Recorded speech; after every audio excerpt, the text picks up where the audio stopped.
All right, the city council will come out of recess from our meeting that began yesterday on Tuesday, November 15th, and we will stand at ease for 30 minutes. Thank you.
Okay, we will come out of standing at ease on the meeting that was previously in recess for Tuesday, November 15th, 2022. And I will call up agenda item number 2, discussion and possible action to consider adoption of a resolution canvassing the returns and declaring the results of the general election held November 8th, 2022 for the purpose of electing 1 mayor and 2 council members to the City Council of the City of Rollingwood, Texas. And I will recognize our city administrator, Ms. Ashley Wayman, to canvass the votes. Total ballots cast, there are 2 separate precincts that cover the city of Rollingwood. Precinct 320, 2,516 ballots were cast, of which a small portion were Rollingwood. There are other areas that are covered under precinct 320.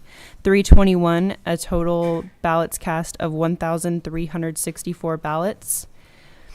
City of Rollingwood mayor, Mayor Massengill, Gavin Massengill, with 628 votes.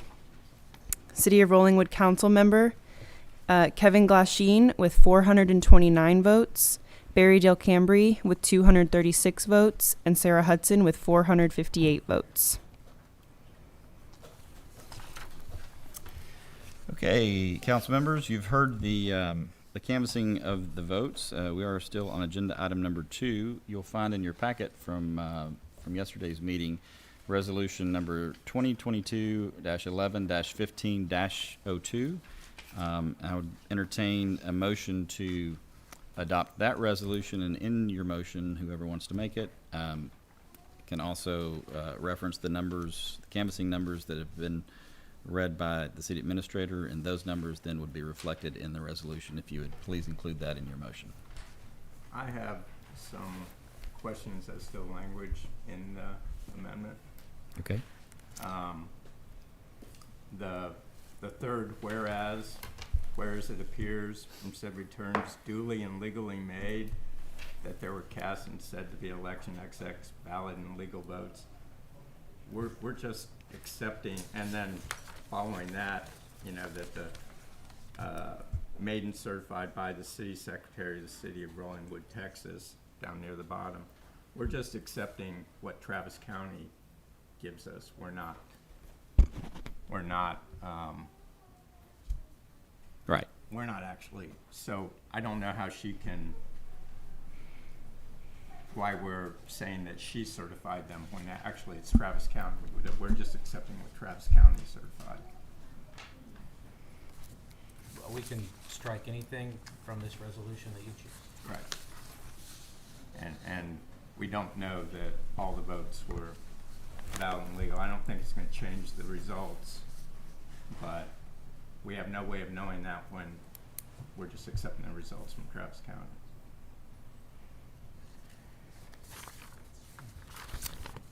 So the third whereas clause, Yes. and what was the other section you were concerned about? Section 2, where starting at the second sentence, where it basically says that we're made and certified to by the city secretary of the city of Rollingwood, Texas, near the end of the second sentence in section 2.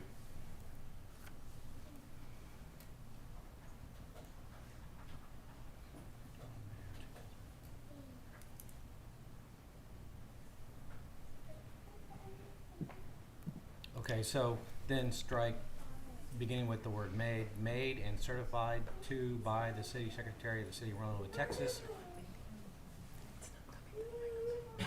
Be and the same.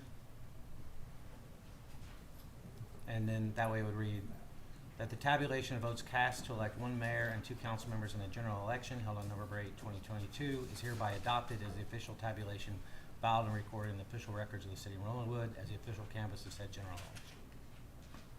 Does that sound right? I'm not following. What section? He was just saying what was being scratched out. Okay. That part right there. The part that you were Okay. concerned about, we would just Just that- strike it. that Just phrase. strike it No problem. about, take out the city secretary. And that's the legal wording Yeah. without all that stuff. Yes, it is. That sounds good.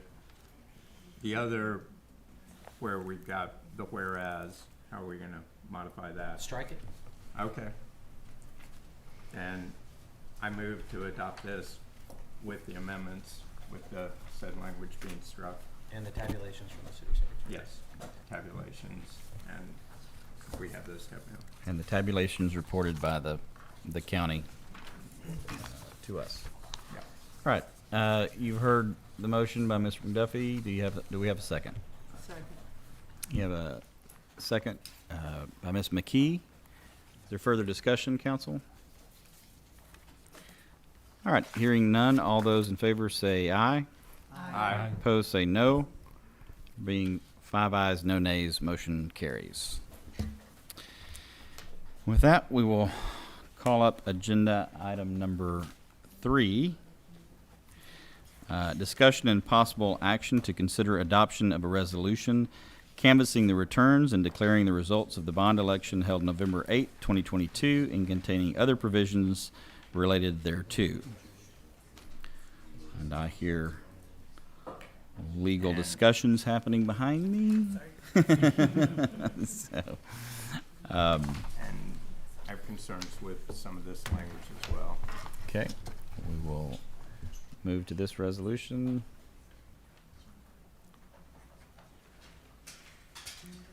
So, And we do have bond counsel here this evening, and I'm going to ask bond counsel to come to. Right, 'cause I think bond counsel prepared this resolution. Yeah, oh, okay. so, Not printed, I'm sorry. I'll print one. Here, Oh, thanks, Charlie.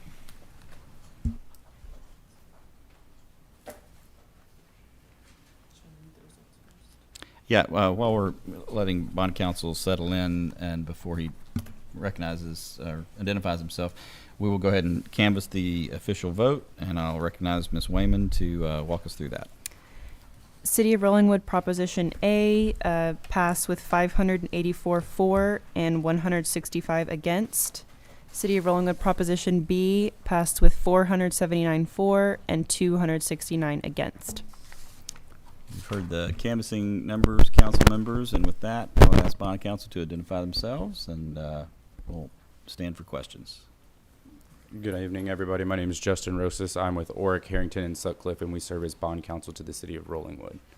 Thank you. You have questions, council member? I do. And the first paragraph, basically reading the election at which there was submitted to the resident qualified electors of the city the following proposed to wit. We have no way of knowing whether or not everyone who was casting a ballot was a resident and qualified. So, and then on section 1 with the results, it, following up on that, it says only resident qualified electors of the city voted in the election. We have no way of knowing that one. We're just really accepting results from Travis County. But, well, bond counsel, you can jump in. I would just say, council member, I understand your point, but I also, I think the point of the canvassing of the vote is accepting the duly certified election as it was held and administered by the county. And so, I think that's sort of the point is, and you can vote against it also too. But in my mind, it's there's no way of knowing a number of things, but there's a certain level of trust that you have with the administration of the election itself. I understand that. I'm just saying if we're actually certifying with this specific language when I'm just asking for a modification of the language. I don't think it's going to change the result of the election. My only concern is, I have to defer to bond counsel, but this is written by bond counsel because all this stuff has to be approved by the Texas Attorney General. So I hesitate to modify language that bond counsel requires in some fear that we submit this to the Texas Attorney General and they say it doesn't meet the standards that they require. So that would be I don't know the answer to that question. I'm just always hesitant Let's to ask. ask for things that is gonna go before the AG. Yeah. That's correct. I don't know if I heard or understood your question, but to Mr. Zeck's point, all of these documents for the bond election, not for your general election, will need to be approved by the Attorney General to certify your bonds. And so this is the language that we use. It's just saying that people were qualified to vote, were actual eligible to vote, and voted in this order what the results that Ashley read for and against the propositions. And so to the mayor's point, if you don't feel comfortable, you can abstain from voting or vote no. But these are the results, and we prefer to keep the order this way so it would be approved. This is an order we've used before that we know will be approved by the Attorney General's office. Okay. May I ask a question? Yes, ma'am. In the section 1, the third clause reads, only resident qualified electors of the city voted at the election, semicolon, a written return of the election results was made to the city in accordance with the election code. If we said, would it be okay to say only resident qualified electors of the city voted at the election according to the written return of the election results, strike was, made to the city? And that would reflect what's actually happened, because those are the results that have been reported to us by the entity, the county, who reported the return of the results. And just for council to know, I mean, we do have agreements with the county related to how the elections are to be held, and they, for all practical purposes, are acting as our agent in those elections. So, I mean, This just ties that the return of the election results that showed that a majority of the resident qualified, is what showed that a majority of the resident qualified electors voted in the election. That's the county's return. But if,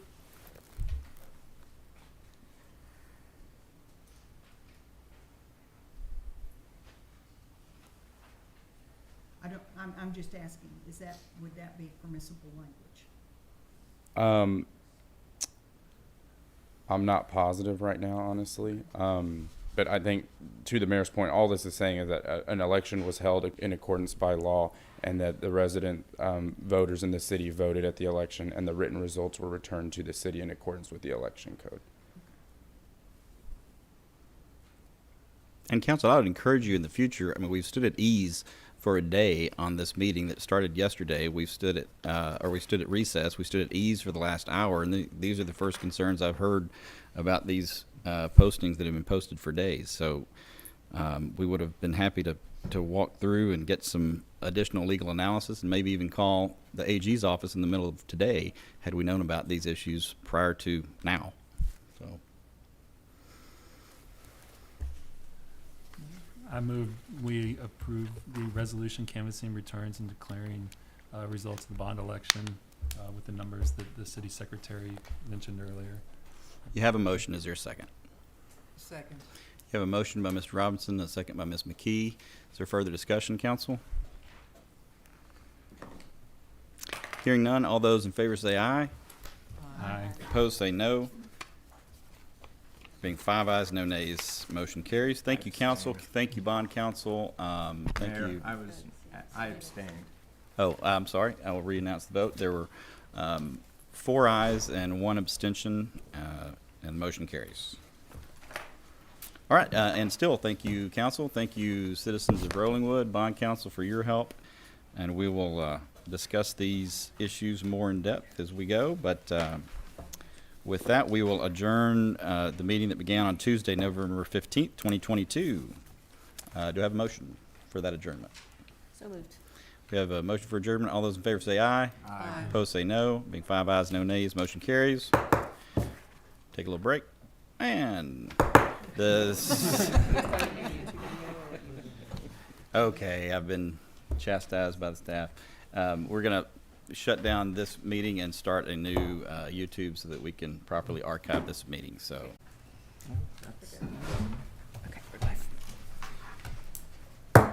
Okay, for real this time, the city of Rollingwood, the city council for the city of Rollingwood will come to order for our meeting, for a council meeting Wednesday, November 16th, 2022.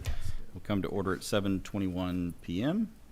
And with that, we will begin with a roll call. And I've been asked by staff, for some reason our audio is not working great. I know we've got lots of folks here.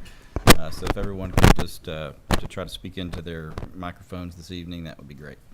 And with that, we'll start with agenda item number 1, roll call. Ms. Brown.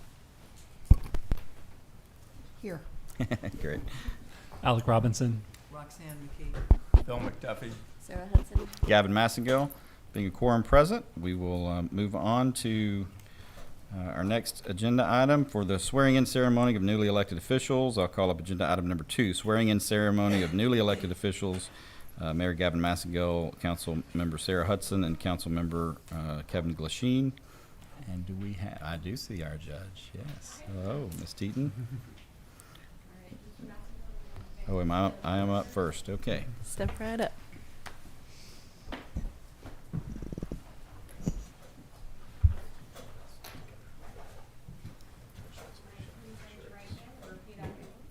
I, Gavin Massengill, Do solemnly swear do solemnly swear that I will faithfully execute that I will faithfully execute the duties of the office the duties of the office of mayor of mayor for the city of for the Rollingwood city of Rollingwood, of the state of the Texas, state of Texas, and will, to the best of my ability, and will to the best of my ability preserve, protect, and defend preserve, protect, and defend the Constitution the Constitution and laws of the United States and laws of the United States and of this state, and of this state. so help me God. So help me God.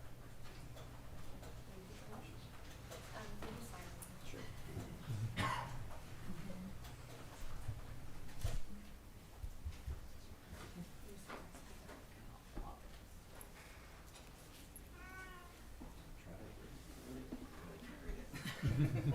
Thank you. Ms. Hudson, will you-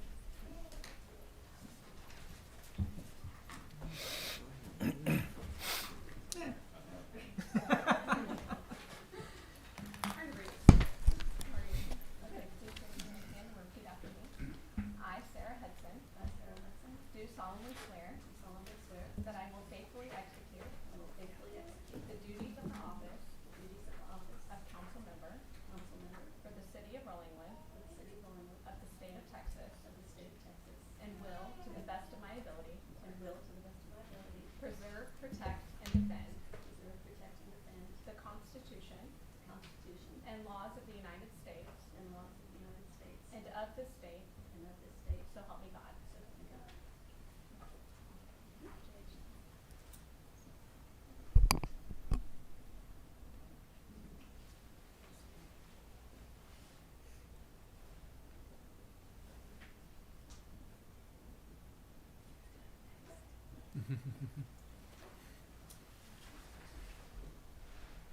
Mr. Glasheen? Nice to meet you. You'll raise your right hand and repeat after me. I, Kevin Glasheen, do solemnly swear that I will faithfully execute the duties of the office of council member for the city of Rollingwood of the state of Texas and will, to the best of my ability, preserve, protect, and defend the Constitution and laws of the United States and of this state, so help me God.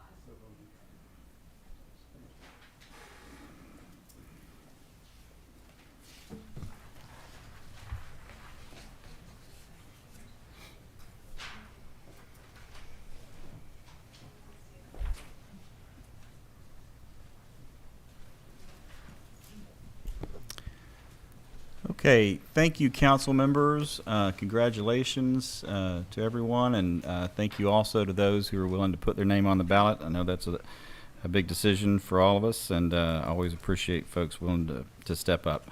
At this time, we're going to take a brief recess for 5 minutes. We're going to allow Ms. McKee to exit the dais. That we're sad to see her go, but we'll come back to a discussion about your years of great service to the city in a few minutes.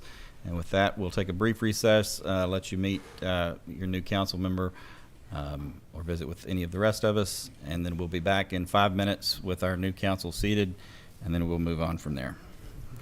Stand in recess.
Yep.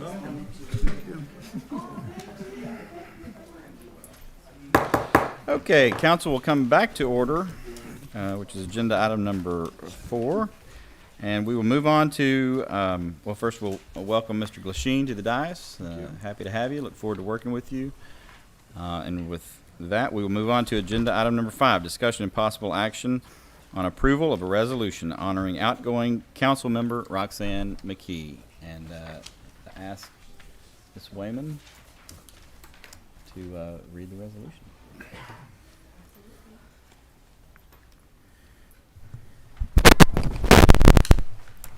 A resolution honoring Roxanne McKee's service to the city of Rollingwood.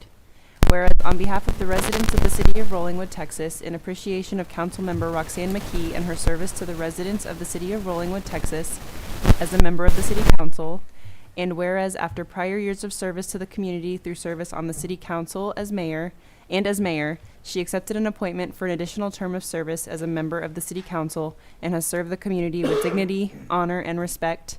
And whereas, on behalf of the entire City Council, we want to express our sincere appreciation to Councilmember Roxanne McKee for her commitment to the residents of the City of Rollingwood through her service to the city as mayor and for her service as a member of the City Council. Now, therefore, the Mayor and Council of the City of Rollingwood, Texas, in recognition of the outstanding contributions of Roxanne McKee, do gladly thank Roxanne McKee for her dedicated service to our community and wish her the very best in her future endeavors. Is there a motion? Mr. Mayor, I think this resolution is entirely in order.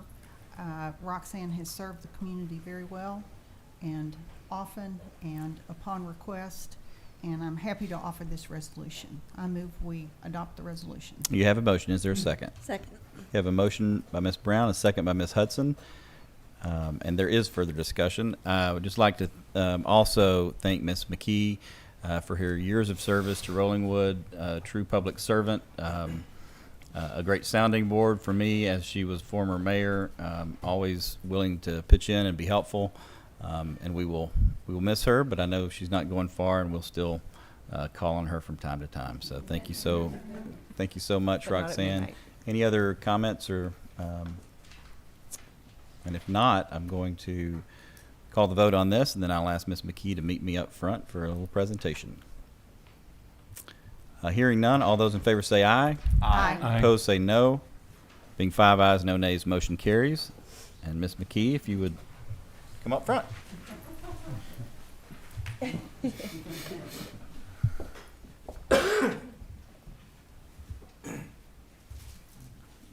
Very young, but. Oh, wow. It's a big butt. But also on behalf of all the citizens of Rollingwood and the city council, I present you Thank to you. remember us by. Wow.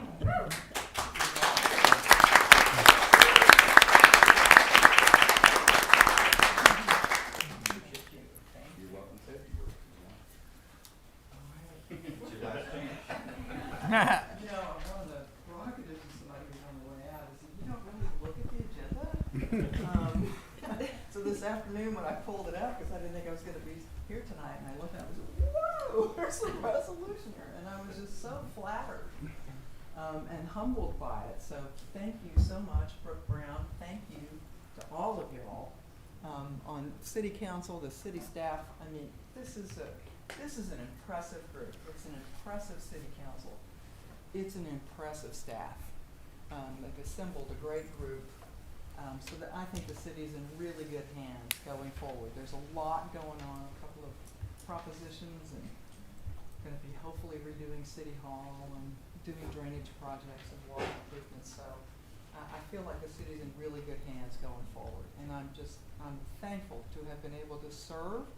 I'm thankful for all that I've learned, all the people that I've met, and I hope to be able to continue to meet lots more people in this neighborhood. So thank you. Thank you.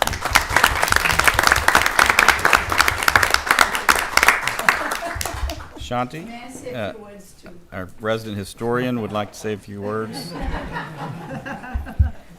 I can't let them go without. Shanti J. 13209 Parsons Drive. As we bid you goodbye, Roxanne, I hope you know how much admiration and appreciation is behind the event to honor your service to our city and the larger Hollywood community. Having served with you during my tenure on council and watched your commitment to achieving our community goals during your subsequent term as mayor, you have been a true mover and shaker, and I mean that in every sense of the term. You will always be remembered as the second woman mayor of Rollingwood, and we have only had 2 so far. Thank you also for coming back to serve us when we needed your presence and your experiential wisdom on the council. A few highlights, very briefly, from your service are worthy of repetition. Now, take it in the sense I'm saying it, you got a wall built at the park to protect the playscape and the children from the falling rocks, from the precipice over there. You acknowledge the services of the Rollingwood Women's Club with a plaque at the pavilion. You celebrated the services of our police department with a reception to express our community's gratitude to those who keep us safe. I could go on, but I know you want anxious to go home. But the one action that we can all relate to on a daily basis is the action you took to get our streets marked. By that I mean the, what do you call it, the side, yeah, the stripes, okay. So in the absence of sidewalks, those stripings on our highly trafficked streets help walkers of all ages, kids on bicycles, to walk, ride safely, even as cars, school buses, and heavy construction vehicles pass or sometimes whiz by daily. My walking group walks early, and not a day goes by when I do not thank you for those street stripings. I know many others join me in saying thank you, Roxanne. Please stay connected, because you never know. With that, I thank you again. Thank you, Roxanne. Thank you, Shanti. Appreciate you. Okay, council, just as sort of let you know what my thoughts are here, I'd like to get through the next few agenda items. I'll be very brief in presentations. I'd like to get through public comment, and then I have been informed and have I see a few of our younger citizens here this evening, and I know that, sorry fellas, I know y'all have bedtime, so I know that you maybe were hoping to stay up late, but I'll try to move to the agenda item that I believe we've got some young folks here for, and then we'll pick up where we left off. But with that, I'm going to move on to agenda item number 6, nomination and election of the mayor pro tempore for a term of 1 year and to perform the duties of the mayor in the mayor's absence. Council, as you know, this is your appointment to be selected among your membership, and happy to entertain a motion from you all, dependent on whatever you want to do. I move to nominate Sarah Hudson for Mayor Pro Tem for a term of 1 year. Second. You have a motion by Mr. McDuffie, a second by Ms. Brown. Is there discussion? Hearing none, all those in favor say aye. Aye. Opposed say no. Being 5 ayes, no nays, motion carries. 4 ayes. Oh, I'm sorry. I keep missing the abstentions. You'll have to get louder on your abstentions. There being 4 ayes, 1 abstention, the abstention being Ms. Hudson, the motion carries. Ms. Hudson, welcome back, and session is upon us, so you will have an opportunity to shine here in a few months. With that, we will move on to public comments to citizens wishing to address the city council for items not on the agenda. Do we have anyone signed up for public comment for items not on the agenda? We do. Will you bring that sign-up sheet this direction, please?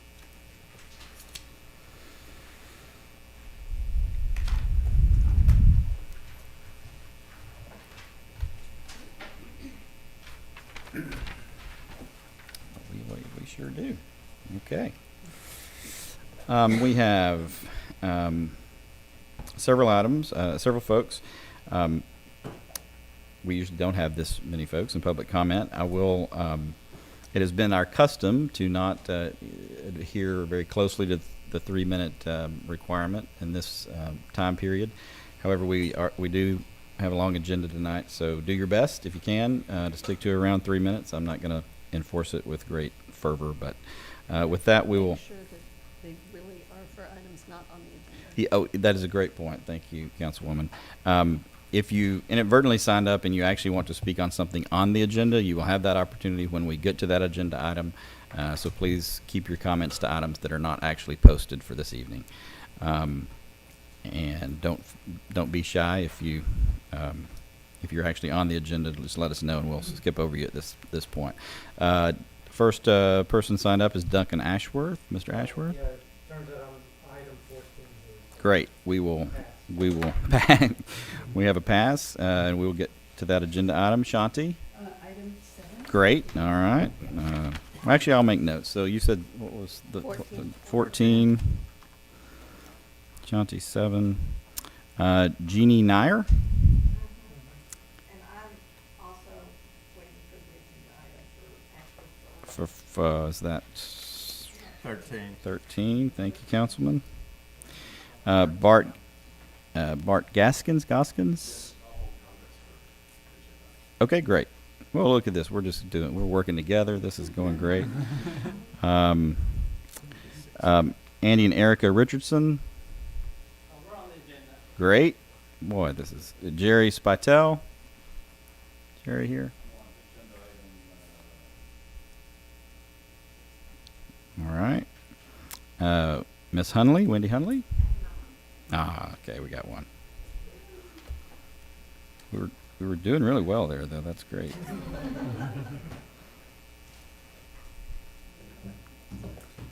Please identify yourself for the record. I am Wendy Hensley, a resident at 401 Vale Street. So first of all, I want to say thank you for your service to the city and congratulations to our incoming council member and to Sarah for her re-election to the city council and to Gavin for his re-election as mayor. I know it is not easy always to serve on the city council, so I appreciate your service and I thank you for that.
Miss Hunley, hold on one second. We're having some technical difficulties with the microphone. It came unplugged at some point, so. I, I, I think you did. If you want to just give a 2-sentence recap of. We're sorry about that. And we're still having technical difficulties. The topics I covered were that I appreciated Bob Turner's comments at the specially called city council meeting yesterday, where he laid out a very complicated and serious issue in an easy to understand way. And I encouraged the public and anyone to listen to the comments at that meeting yesterday. I also had some concerns about a quorum of the city council members being at the Board of Adjustment meeting without it being noticed to the public. And I also have some concerns about other members of our city council who've abused power in the same way that Councilmember Brown has, and I encourage the council to look at the ways that the council has policies around the roles of liaisons and the authority of who can give direction to our staff and our police department, because it's my understanding that the mayor and the city administrator should be the only ones who are giving direction to the staff. The other topic that I wanted to discuss is the policy adopted by the council at September 21st meeting, where the council member Brooke Brown brought forward an agenda item that limits and excludes residents of Rollingwood from volunteering on boards of commissions. Anyone who just moved into the city within the last 6 months, or anyone who is a resident who lives here but is not yet a U.S. citizen, is not allowed to serve on a board and commission. There have been multiple people who have contacted the city and have asked to review this policy and have public comment, and I would ask that the city council take it up again to have more public comment. When laying out the agenda item, Councilmember Brown made inaccurate and misleading statements to the city council about the timeline and history of why requirements were changed to allow residents to participate on the boards and commissions. Councilmember Brown told you that the eligibility requirements were dropped during the pandemic. They were not dropped during the pandemic. They were dropped before the pandemic at an in-person meeting on February 19th, 2020. She also said the requirements were changed because there were fewer people who were eligible to serve, which makes no sense, pandemic or not. So some residents who are not U.S. citizens offered to serve this service to the city, so that's why they were the rules were changed. The rules were actually changed to be more inclusive and to allow residents the opportunity to become involved. We have residents in the city who come from places like Mexico, Australia, India, and Great Britain who own homes and reside in Rollingwood but are not yet U.S. citizens. Some of these residents want to serve and get back to the community which they reside, and there's no statutory requirement for a person to be a United States citizen or to live in the city for a prescribed period in order to be eligible to serve on a board and commission. Please take more comment on that, and thank you again for your service. Thank you, Ms. Hunley. With that, we will move on to Kendra Rollison.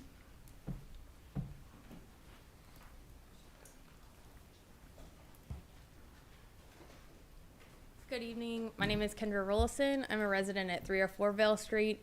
I'm here to echo the sentiments of Wendy. I greatly appreciated Bob Turner's comments yesterday and would like to remind the council that the city code does prohibit city council members from specifically directing staff.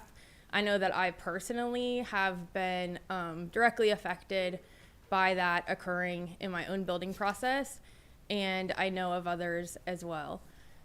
Secondly, as related to the board and commissions appointments, I would urge you to rethink about the restrictions that have been put in place. I do think they're excluding residents of our community that could have a meaningful input and impact on the city of Rollingwood itself. So thank you. Thank you, Ms. Rollison. Jess Butler, are you here for an item not on the agenda? Okay, great. And last but not least, Jim Whitliff. And I'm here for 208 Ashworth. Okay, agenda 13. Okay, great. With that, then, we will close the public comment and move on very quickly, again, to presentations, and I'll keep this very brief. Council, I wanted to just let you know, I wanted to get through the canvassing of the vote this evening. It would be my intent to, between now and next month, to put pen to paper related to some concepts of how we could maybe move forward. I'd like to bring that to you next month related to both propositions A and B. Kind of get your thoughts, your feedback on the record in terms of, I think in my mind, we probably can move a little quicker on the bond proposition A because we have done so much due diligence on those projects already. So I'll visit with Kay Freeze between now and then. Also, I'd like to I have a few questions for our city attorney related to how we need to proceed with procurement of that process. But my intent would be at next month's meeting to bring back some concepts for your consideration of how we could maybe move forward on both the bond proposition A and B, and kind of line out sort of a calendar for us to try to hit some benchmarks. I don't want us to just not move forward with a plan for both of these expenditure of both of these bonds. So it'd be my intent to try to put some concepts on paper and bring that back to you next month. Any thoughts on that? Any comments? Mr. Mayor, I was wondering when we might get a report from our financial advisors about how those bonds, how we might structure the sale of those bonds and how that debt might be structured. Okay, great. And if that could come next month, I think that would be great. That's a great comment. I'll get with our financial advisors. And Is that still U.S. Capital Advisors? yes, ma'am, it is. Okay, Yep. great. So I'll get with them and we'll kind of roll that into the discussion as well. Yes. Okay. Thank you. And in that regard, is there a window during which we have to sell these bonds? There's really not. We sort of discussed that when before we move forward with the bonds. But I'll reconfirm that and get a little bit more structure around that discussion for you and come with that. Rates have been so volatile. Right. They just swung a half point last week on the 10-year bonds. So. Right. And that's I think a worthy discussion with them. It may be in our best interest to push some of that out. So I'll get those answers and we'll have a discussion with them next month. And find out like how much notice we have to give before we can lock, for example. Right. No, that makes sense. Anything else on any of that? Okay, moving on to agenda item number 8, update. Yes? Yes, ma'am. Okay. May I? Sure. I'm going to give you a little history information. I think I have just enough for 5 minutes. This is old stuff, but you already revisited. I think I have. Oh, yeah. Okay. If you will please indulge me on this. Shanti Jaykumar, 3309 Park Hills Drive. I want to preface my comments by referring to something, my own experience. We moved to Rollingwood in 1984, and we were green card holders. Until 2000, we became citizens in 2000. I was appointed for the very first time to the Board of Adjustment in 2003. So I always joke about this and say it's taxation without representation. But that's just me. Okay. Anyway, to move on, I became a citizen and I have served on the council and very proudly tried to keep up with all city matters even to this day. I hope I can do it for a long time. I recently read a quote from Abraham Lincoln. Public sentiment is everything. With public sentiment, nothing can fail. Without it, nothing can succeed. The recent bond election has delivered solid support for the water lines and somewhat lesser support for the City Hall and Emergency Services building. Many residents are unhappy to enlarge the size and voted no. I was told that by many people. But I voted yes for it because we really need to enlarge the existing building. And interestingly, in 1974, when the city council worked for almost 16 years to scrape up the money to build this building for $50,000 and without debt. And there was inflation then. And this is what Mayor Shaw, a very first woman mayor of Rollingwood, that article that I gave y'all talks about. And she said that with all the inflation that is this is being done without any new bond issue or tax rate increase. That was then, this is now. So no issues there. So this building, y'all have a picture, was the Optimist Club building where City Hall used to meet. And one of the things that they used to do was they had to clean it out after some of the men's clubs or men's whatever had gathered there, and the next day they would have to go clean up to have City Hall there. So that building is gone. It's no longer there, but we have visions of it. And let's see. You all have the picture of the building that was built in Rollingwood. It's called the City Hall and Fire Station. And guess what? All these years later, 37 years, we're going to make that that's true. pretty much what we are going back to doing. So I thought there was a good bridge here between what we did then, though we had to borrow money this time. And incidentally, the design of the building won an award from the building, what is it called? The Building Design, Texas Institute of Building Design gave an award to the design of our building.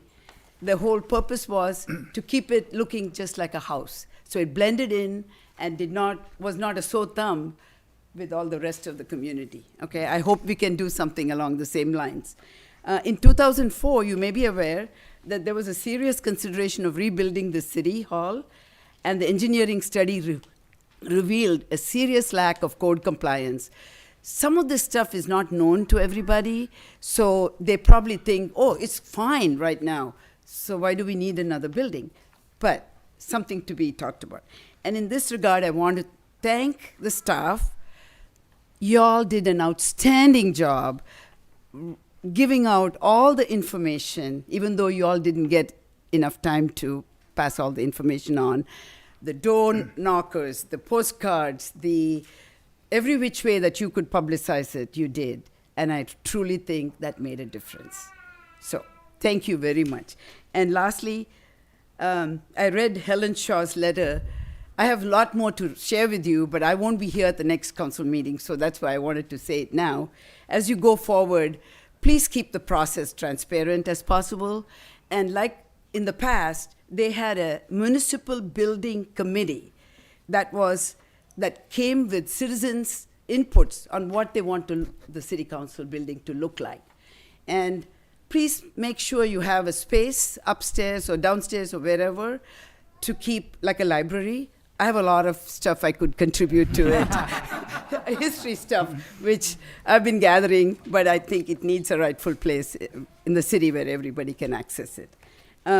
So one thing that brought tears to my eyes was when the council was short on the $50,000, and in the very end, the Women's Club came through with $1,600, and then, this is the part, the volunteer fire department sent a petition signed by all the members that they desired to use all their county revenue sharing money on the project to put it for the city hall. And that put us over the top. And here we are again entertaining the idea of having the emergency services people. Lots more to tell you all, but I won't keep you. Just some thoughts on it. Thank you for listening. Thank you. Appreciate it. $50,000? Yes.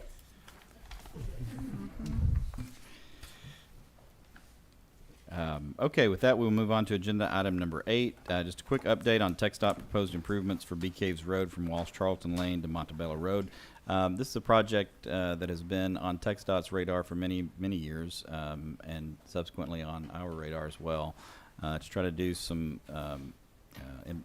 sidewalk improvements along that stretch, and possibly some additional shoulder space as well to that street.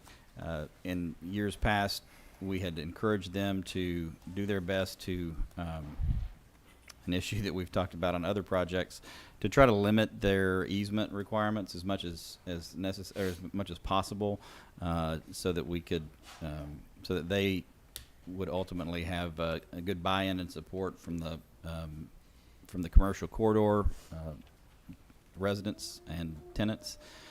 And I think that they're working on that. They just gave us a quick update and told us that they are working on that. It's still, I think, on their, it's still a ways off in terms of funding for that project and that sort of thing, but they are doing their due diligence and are continuing to narrow those easements and that sort of thing. So I just wanted to let you know that we have been in contact with them. We've encouraged them to come back with us when they have some additional drawings and that sort of thing. So not much of an update other than to just put it on your radar and let you know that they do continue to work on that. And it is, I want to say, on their 10-year project list, but the more they do in terms of due diligence, the more we can speed that up. So when it gets to a little bit more, when they have a little bit more information, we'll probably have them come and speak to us at some point.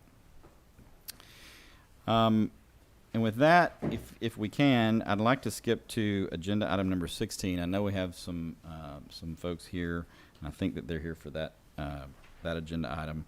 But I will call up at this point agenda item number 16, discussion and possible action on a recommendation from the Park Commission regarding the installation of artificial turf infield on Hatley Field 1 by Western Hills Little League. I know we have a few folks here. I do see, I see Nicole, I see Chad Smith, and I'm not sure who wants to open this up. Chad, would you like to get us going with the discussion, and then I'll can move into some public comment if we'd like to. Sure, I'd be happy to, Mayor. And just this is an for those opportunity. listening, this was you on hear last me? month's agenda, and it was postponed to a time certain, that being this month, so that council could have more time with the issue. Can you hear me? Chad, it looks like you're trying to speak. We can't hear you. Chad, if you're speaking. If you are. Yeah, I'm trying to speak right now. Yeah, he's not on mute. He's not on mute. Can you hear me? Maybe he doesn't have anything to say. Maybe napping.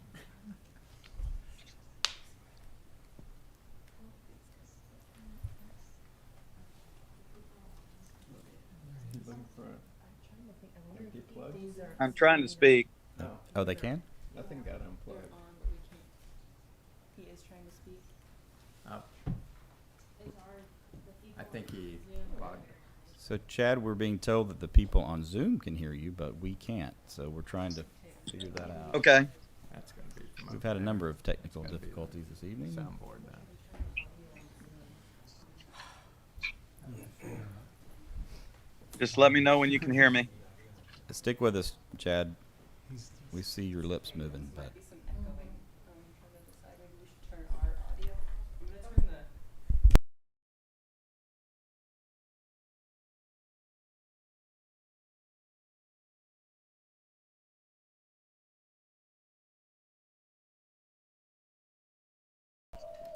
oh. That's okay. I'm echoing, but I'll recognize you and then I'll be quiet. That's fine. Go ahead, Chad.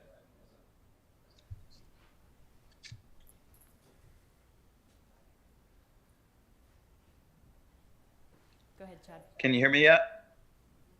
Yes. Awesome. I'd just like to say, as I said at the last month's council meeting, we've got an opportunity here to take Hatley Field 1 from being below average baseball field to one of the best in the city. We have an opportunity to make it safer for kids through not getting crazy hops on ground balls that end up with black eyes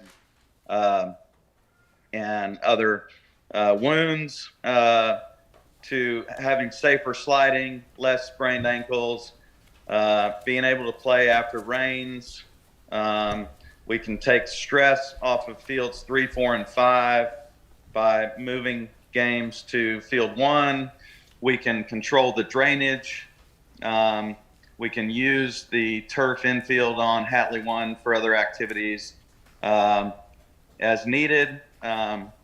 A reminder that Western Hills is going to spend $100,000 that they have no obligation to spend in order to make this a first-class facility. Very attractive. This is the exact same turf product as you'll see being used all around town. Fields such as the University of Texas, baseball and football, Westlake, baseball and football and softball, and the practice fields, and West Ridge and Hill Country. And as far as environmental impact, we would use less water because you wouldn't have to water the turf, less pesticides and fertilizer, less mowers and grass clippings, and less tires in the landfills. So I'm happy to answer any questions, but I'd urge y'all to seriously consider moving forward with this project. Thank you, Chad. Any questions for Chad? Okay, Chad, if you'll go on mute, that'd be great. Yep. Okay. Yeah. Will you hang out over there and turn the audio off for a second? Sure. Thank you. Sorry, y'all. Okay. Okay, I'll just say, obviously, there's a policy decision before council, but from an executive administrative point of view, we have looked at this. I do think that it would save us some resources regarding our public works department and their maintenance of the fields. And then on a personal note, obviously, you know, my son plays on these types of fields a lot, so I see no issues with it personally. But with that, we will. I'll recognize anyone who wants to speak on this topic. I know that we've got a few folks here, and then obviously hear from council. Okay, sure. Go ahead. Go ahead. Good Please evening. identify yourself. My name is Bart Gaskins, 1507 Falcon Ledge Drive. Lived in the neighborhood for 30 years, went to Westlake High School, didn't have the opportunity of playing at Western Hills, arrived just a few years too late. But I'm here representing my oldest son, Cade. He's 9, learning how to pitch this year. His younger brother is a little too young to show up tonight. He's 6. He's part of Coach Pitch, where I'm also the #1 pitcher. So the things I'd like to stress, I know you're briefed on the details: usability, availability, and safety. First off, from a usability perspective, Chad made great points. I've had practices and games shut down because kids got injured, took a bad hop. Of course, that happens in baseball, but that field is significantly below average. And every time it rains, the berms pop right back up, and then the ants show up. So I've had some kids had to go home from practice in a game because they got destroyed by ants. Watching that child cry is not acceptable, not what we should have in our community. The second is availability. It rains even a little, and our games are canceled. So the time and effort and money that we put into our children's benefit in the community, we got to reschedule 20 families. That's not easy. The last is safety, and I touched on some of those pieces. For 6-year-olds, 7-year-olds, 8-year-olds, 9-year-olds, I think we start at 5, we have the obligation of giving them a safe community, and this is part of it. There's tremendous benefits that come from sports. I think we all understand that. This is a small component. And the fact that the league is the one that's providing financial funding for this, it's part of our community. We're not trying to put the burden on the rest. Thank you. Thank you. Appreciate it.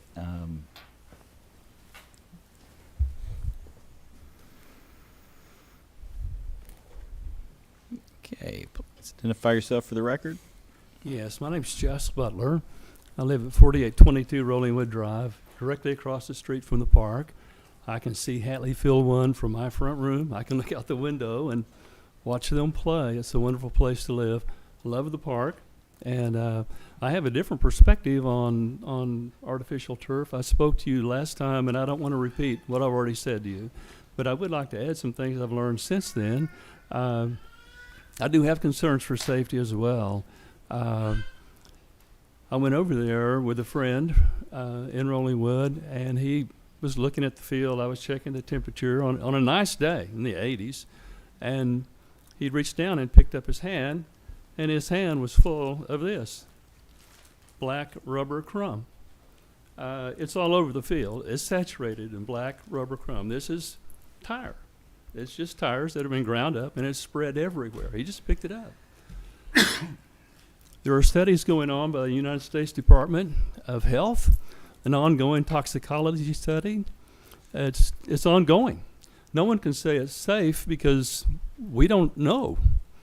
Sometimes it takes 10 or 20 years. A Pennsylvania study by the Department of Environmental Studies in Pennsylvania said, we're going to rate it as low as far as being safe playing on tires. If you vote for this, you're asking children, when they slide into second base, first base, home plate, instead of getting dirt in their eyes, their ears, their mouth, their hair, they're getting tires. They're getting ground up tires, recycled tires. When they clean the field, they clean it with chemicals. They let it stay on for 3 hours. What they want to do is dig the field out, bury large pipes, fill it up with a fill that holds heat. When I measured the field twice with different instruments using laser technology, I measured the outfield, took pictures of these readings if you want it. The field, it was a 97-degree day, 97 degrees. The field was 101 degrees, just a few degrees difference from the temperature. The infield of Joseph Field was 156 degrees. I couldn't stand on it very long. It was hot. Now, I love sports. I love baseball. I was a Little League coach when my kid played T-ball and Little League baseball, and my grandson plays on these turf fields as an all-star pitcher in League City. He said, Granddad, it's hot. I've stood on the pitcher's mound taking readings. It's even warmer. I hadn't done that the first time. I believe if you approve this field, it's less safe if it's 156 degrees on a 97-degree day. Every study in Arizona, Pennsylvania, they say the fields are warm, and the very packet you receive from the company wanting to install this, on page 56, it says it gets hot, and that you should start in the morning watering 3 times to cool it down, and water it just before the game to cool it down, both for practice and play. Well, that's fine. The Little League is going to play in the spring. They won't be dealing with extreme heat. They won't, in all likelihood. We had over 60 days of 100-degree weather this year. They won't be dealing with it. We will. My grandchildren, when they visit, we'll walk across the street in June and July and August. The Little League won't be playing their games then. That field will not be playable. You'll be putting chains on it and locking it up and taking it away from the community. This is not for the children. It does not make it more safe to make it hot. Studies in Arizona show the balls bounce higher. They go faster. There are studies done by orthopedic surgeons reported in 2016 that there are more injuries on lower extremities, knees and ankles. Boston, Massachusetts Orthopedic Association says this because you can turn faster, and injuries happen during games, not during practice, typically. To keep the community safe, to protect the environment, what you're doing is you're digging up a perfectly fine field. You're putting a sheet of plastic over it that contributes to global warming by plastic companies. You're then dumping the water off of it into 2 pits that'll be dug, and the chemicals off that field will go into those pits. So instead of watering the trees around the field, instead of letting water go where it should go, I know we have water issues with a building we're in. That can be corrected. Ants can be corrected. For $100,000, you could pay someone $10,000 a year to take care of the ant problem. You could do things to deal with the runoff. I'm not unsympathetic to that. I appreciate the fact that the council showed respect to each other during this discussion. They were so kind. It was a split vote. It comes to you on a split vote. I hope you heard the tape of the park commission members and why they spoke in opposition to this. The people who want this have good intentions. They've been so kind to my wife and to me, and after I spoke to you last time, they stopped and visited with me, and this is not contentious. These are people who love Rollingwood, live in the community. I have concerns about putting a fake plastic field that is a heat source, and we'll deal with it all year long. And that pitcher's mound is going to be a bike ramp. And the games that are played there now, like the Wiffle Ball Association, I don't know if you even know we have one, but they have wiffle ball tournaments there, and they put the backstop on second base, and they bat into our our home plate, and it's competitive. These are big, strong guys in uniforms. That backstop they put up with sandbags would violate the warranty on this. We land Starflight on the field. We have the Austin Police land their helicopters on the field. It's a community field. I'm asking you to let the kids play on grass, keep it natural, respect the insects and the life, the butterflies. By the way, butterflies don't just need flowers. If you go to any nursery, you'll see plates of mud and gravel where butterflies need minerals and drinks. They also go to that field. I would like this city to respect the environment and protect the environment and be a model for that and plant more trees and not put a plastic fake field on the infield. The ladies aren't coming to do yoga on this field because it smells like the inside of a basketball you're airing up. It has a rubber smell. This will go home with them on their mats if they want to do yoga or anything else. And how long is it before this gets in the outfield and in Rollingwood Drive and in my front yard? I don't know if you've seen this crumb before. If you've ever seen it, the infield is full of it. That's how they build it. They put in the plastic sheets, then they fill it with this, and this is what kids play on.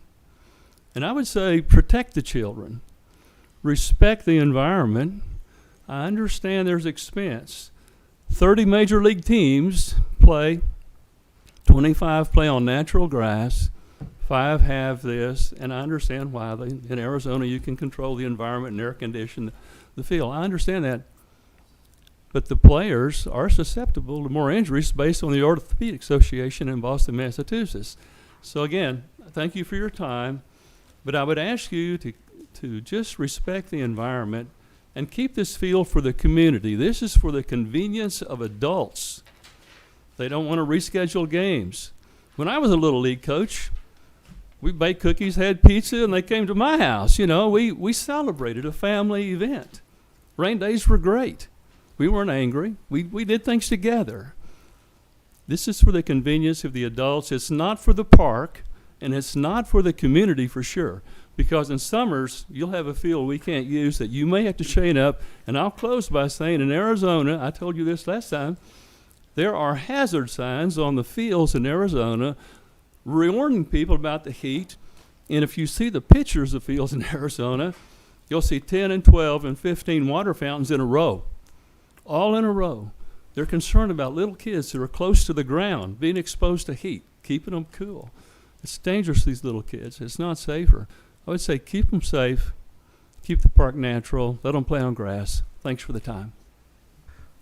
Thank you, Mr. Butler.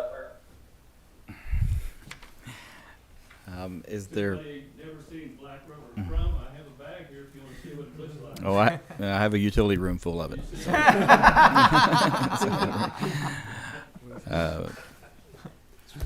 Jerry Spitel, resident of Rollingwood. By way of disclaimer, my son played for Western Hills from the beginning to the end, and I donated money to install an artificial turf field in his college field. Nothing in this world is perfect. And I made my donation for the players. They want to play baseball. And it's not only the day you can't play, it's the days afterwards you can't play when it's perfectly sunny out. And so that's important. Also, an artificial field plays more truly. Maybe it is a little faster, but the hops are true, and it's a lot of work to keep a baseball field playable.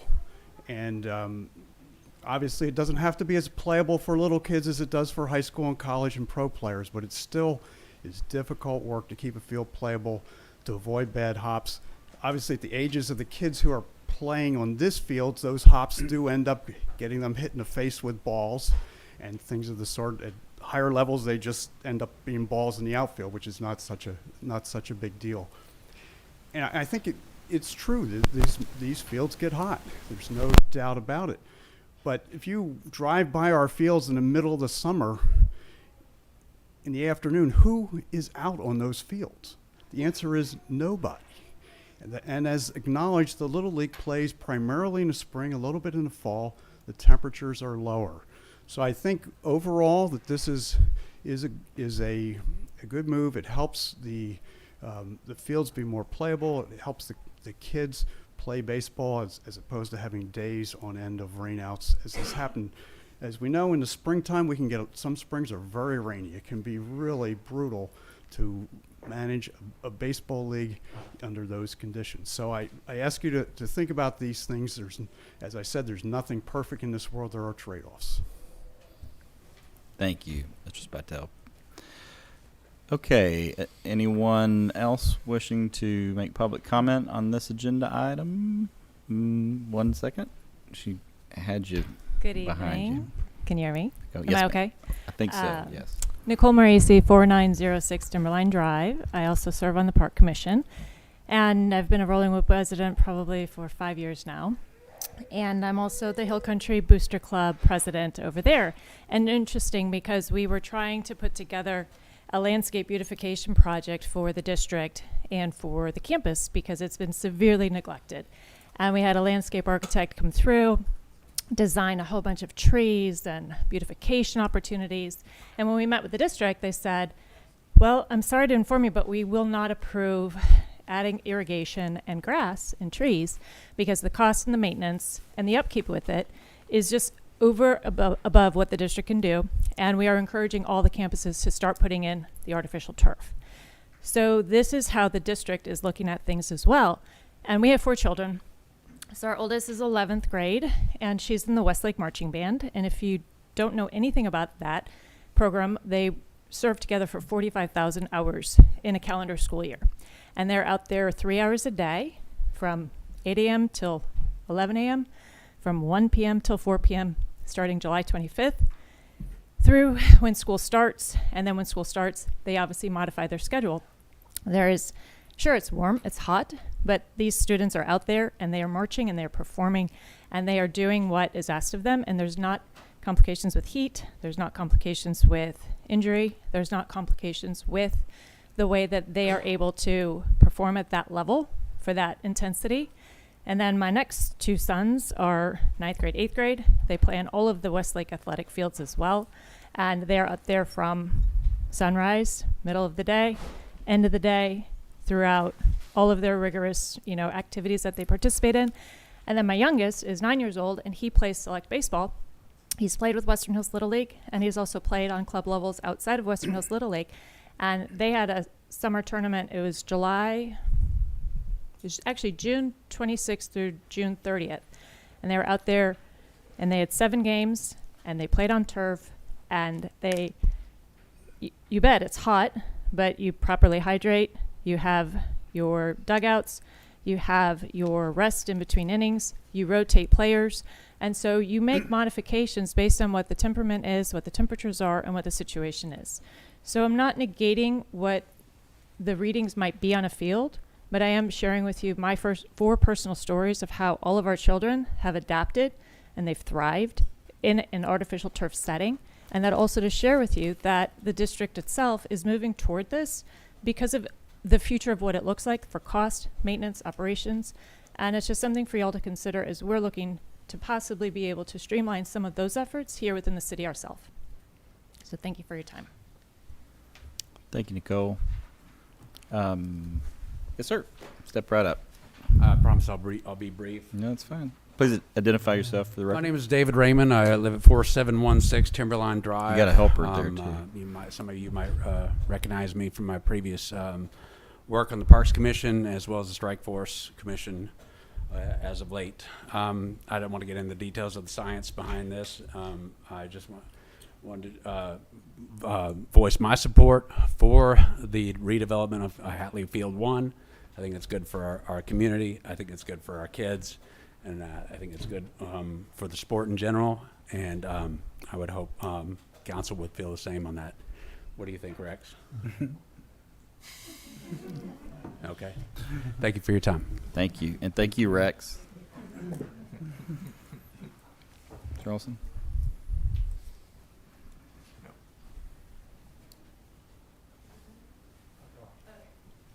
Can Kendra Rollison, 304 Vale. I just wanted to voice my support for this. My daughter played softball previously at the fields, and my 4-year-old son is about to start this coming spring. I think that here the important thing to remember is that you all are always asking for input from the community. These kids are here tonight asking you to grant the request for the artificial turf on this field. Similarly, I believe the consent standard here is reasonable consent. As Nicole mentioned and some of the prior speakers, I think it would be unreasonable for you all to withhold consent here at the University of Texas, Westlake High School, other fields within the district all have turf, and I don't think that it would be reasonable for you all to make a determination that it should not be installed. Thank you. Thank you, Ms. Rolson. Sure. Sorry, I'll be very, very brief. Dr. Theodore Clem. I just, again, wanted to throw my support in terms of the renovation for Hatley Field. My son, Jamil, plays with Westlake Hills. I have 2 more children, 5 and 4. We're going to be starting in the spring. And I just fully endorse the turf. I'm a turf owner. I find it safe. It's effective. And I can just only reiterate sentiments that have already been said, so I won't waste your time. But I just wanted to know further support for Hatley Field. Thank you. Next.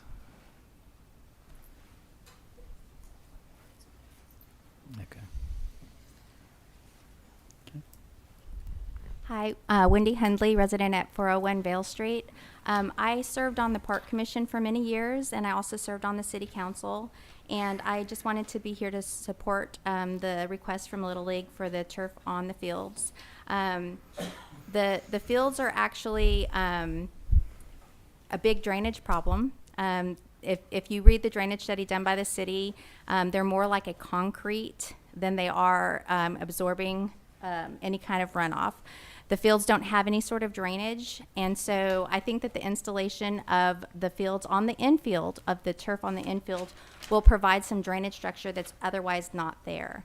I do want to point out that they are asking only to install turf on the infield, and that the outfield would remain grass. And I think it's important to realize that, because the way that the lease agreement is structured with the Little League right now for our 10-year lease is different than it's been structured in the past. Right now, the Little League is paying $33,000 a year, and that is for the maintenance of the fields to be taken over by the city. The reason that change was made was to make sure that the fields were going to remain in good condition. And the transient nature of volunteers in Little League, having kids, being volunteers, it was hard to maintain the level of maintenance that those fields needed to stay healthy. And so the city took on maintaining the outfield and the grass, and the Little League took on maintaining the bases, the dirt, the cages, the batting cages, the fencing, and just basically the infield. So this improvement will help the Little League to maintain the infield, which they are responsible for. It'll take the maintenance off of these volunteers who, when games are going on, have to rake it a special way, they have to reline it, and they have to do it several times when games are being played. They also have to buy a very expensive special clay dirt to help to soak up some of the waters after rains, because like many people have said, the fields become unplayable after even just a little bit of rain.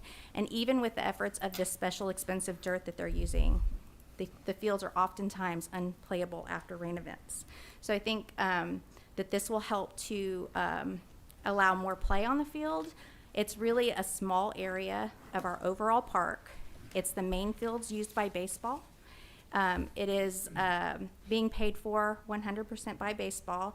They have agreed that they would be willing to remove it after 10 years if the city requested them to do so. They are agreeing to pay for all of the maintenance costs to keep the product under warranty. If people play wiffle ball on the fields, they don't have a contract with the city to be able to do so. So they probably need to come and lease the fields properly if they're doing that. So I don't think that would negate the warranty. I do want to thank Mr. Butler for being here and to I understand like your concerns, and I do think that they're valid. I care about the environment. I care about our water. I think that having people share their viewpoints and having a lot of different viewpoints helps us to make better decisions in the end. And so I researched this as well before I decided to take a position or to become involved. And I think that you can find research either way that you want to when you look at an issue like this. And I think that the benefits to our Little League and our children in our community are greater than the risks of installing the turf in the infield, and I would hope that y'all would support the Little League in their requests. So thank you very much. Thank you, Ms. Hunley.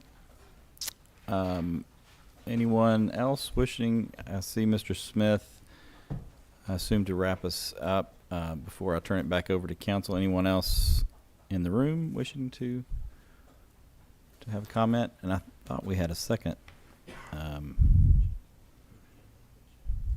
Okay. Chad, I'll turn it over to you. Actually, let me make one comment because it may you may have I have not discussed this with you.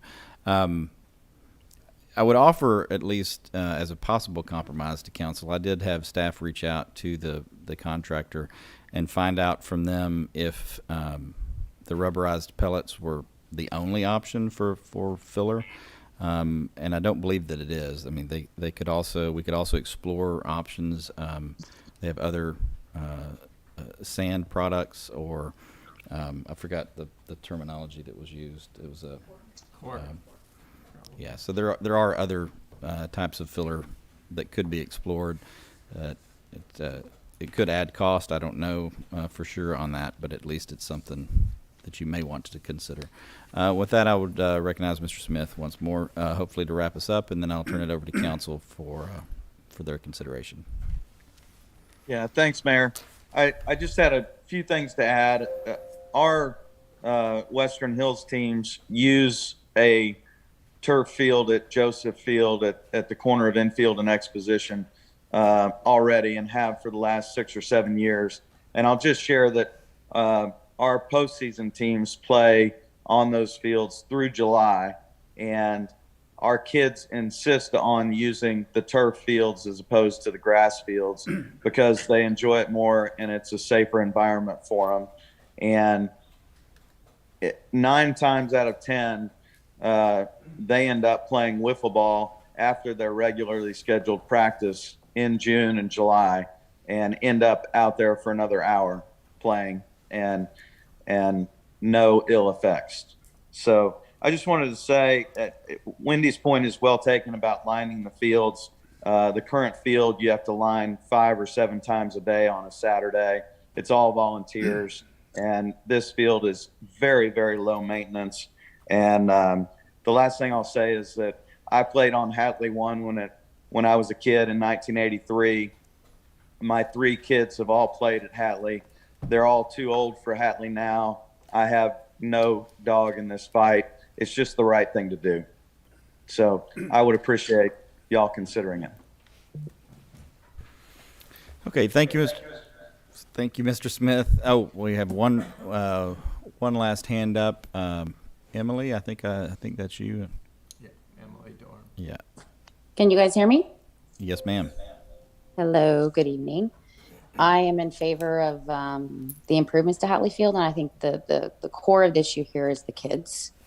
And so I just hope everybody in that room is looking around and looking at all the kids sitting in that space and the parents in that space. And then we're thoughtful and methodical about the decision made. And then we work about it in a way that we can come together and bring everyone together and not break each other apart. And I thank everyone for their service and commitment. And thank you guys. Thank you, Ms. Doran. Happy to have those comments. And with that, if there's no one else, I'll turn it over to council for your consideration.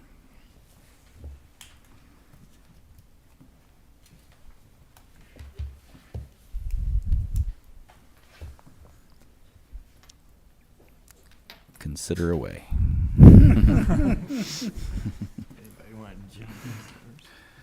Well, I got plenty to say about it, but I don't really think I ought to go first since I'm the brand new. You're the new guy. I'm the new guy. So I think I'm better off listening for a little bit. I have a question. Yes, ma'am. As I understand, there would be, when this turf is laid, there's a drainage facility on the bottom, and then there's some kind of fill, and then there's the actual turf. I have not seen anything that explains where the drain water is going to go, where it will be released on that field, and what will happen to it.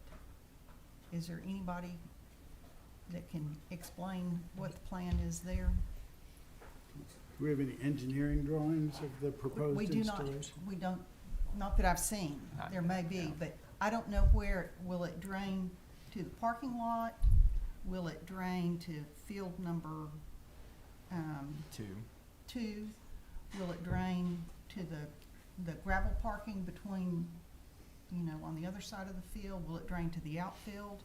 Where does it drain to? My understanding is that it would, the drainage would be maintained exactly the way it is today. I don't know the. Well, this is gonna be pipes as opposed to runoff. It will be collected underneath the turf in French drain type pipes from the diagrams that I've seen, but I don't know where it's released. Well, and my understanding is that though there's not a solid layer on the bottom of that, so it would still, I believe, continue to absorb into the ground as it does today, and then anything that would flow off of the surface would flow in the directions that it does today, is my understanding of it. Well, I need to have information on that, and I see in the diagrams, there are pipes there. I don't know where the water that's collected in those pipes goes. At the last meeting, they reported it would go to 2 pits. It would stay on the field because there's chemicals that come off that field. They can't release it into the aquifer or into Eanes Creek. So they dig 2 pits and you can put them wherever you want. I also had that concern. Where you're going to put those 2 pits, you're going to put the water into. You're losing that water. The water's not going to the trees. They're going to cut all the roots. They're going to pack it down. And they're going to run it into 2 pits. And you can put it wherever you want. You reported at the last meeting you could put it wherever you wanted. Make these 2 pits. But we're losing the water because it's contaminated. Well, and then if that's the case, the chemicals Given that that precedent, fall can I out of that respond? water, what and are retained in the pit, I assume. Yes. What happens to that? Like everything else. There's no it'll accumulate. It'll be there. Where, if the, Chad has his hand up again. is there? Okay, we're not sure if it's still up or back up. It's still up. Chad, Can I okay, respond? sorry, Chad. Yeah. Yeah. So we can take this drainage wherever we want to. That's the point, is that if we get this approved, we're going to sit down with city officials and have the water drain wherever it makes the most sense. So they've told me repeatedly that we can either let the water drain as it currently drains to those spots where it currently the low spot in the field, or we can divert it and put it to the spot exactly where we want it to drain. So this is an improvement over the existing condition.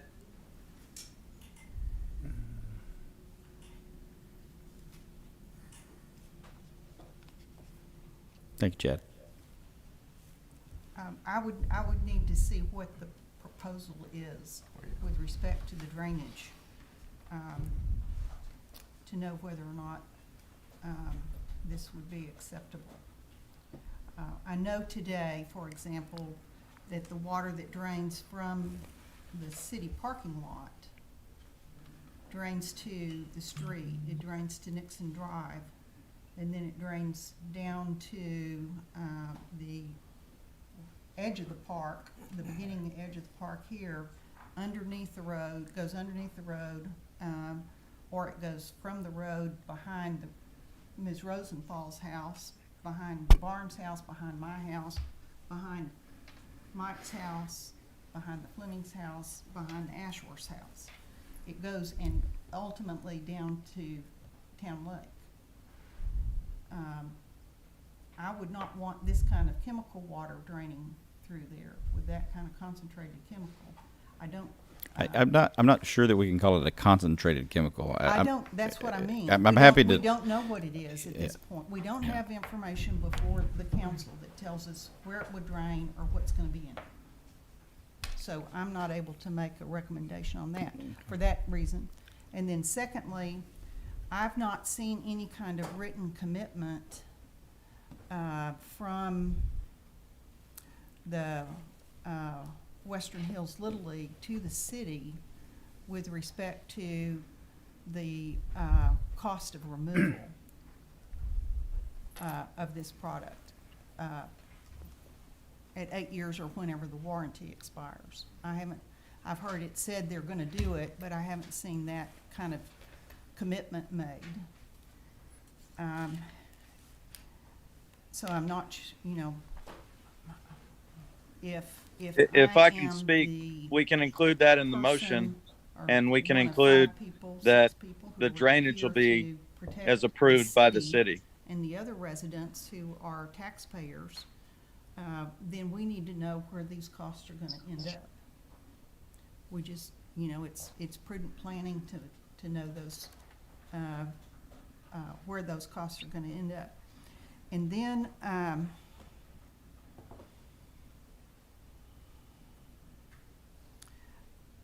the other issue is the impact of turning this field into an artificial turf on other people in the community who use the field. We know the people that are with Western Hills Little League generally support this project. There's a lot of testimony that it's good for baseball, but I haven't heard a lot of testimony that it's good for the rest of the city and the other uses that are made of this field. And that's a concern to me because we're the ones who look out for the interests of everyone here, not just baseball. And so I need to really understand what the impact would be of this field on other uses that are made of that field. There's a provision in the manual for maintenance that describes that you have to wear a certain type of cleat when you use the field. And otherwise, the warranty is violated and the wear on the field is excessive. And so we know we have other people who are entitled under our lease agreement and under the deed to be able to use this field for batting practice, for kickball, for soccer ball, for whatever use they want to make of that space when baseball's not in season and not using the field. Are we going to restrict this field in order to maintain the warranty on it? I'll tell you where that.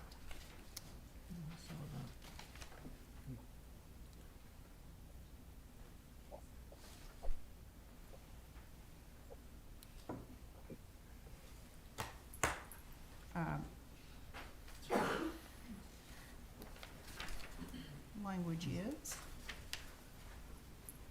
I can find it. And then lastly, the language is in the, both in the care manual and in the warranty manual. I'm sorry, I can't find it right at the moment. The last issue is the environmental issue and whether this product is contains toxic PFAs and other kinds of products that are injurious to the environment, to the water supply, to kids, to animals, to butterflies, for example. And there are an increasing number. I started looking at this when it was first brought up about 6 months ago, there are increasing numbers of surveys and studies being done on the environmental impact of this product. And I think that's something else that we need to evaluate as a council, independent of the product salesman for this product, and make a determination whether the benefits of this product for the community as a whole outweigh the detriments. And that the environmental concerns are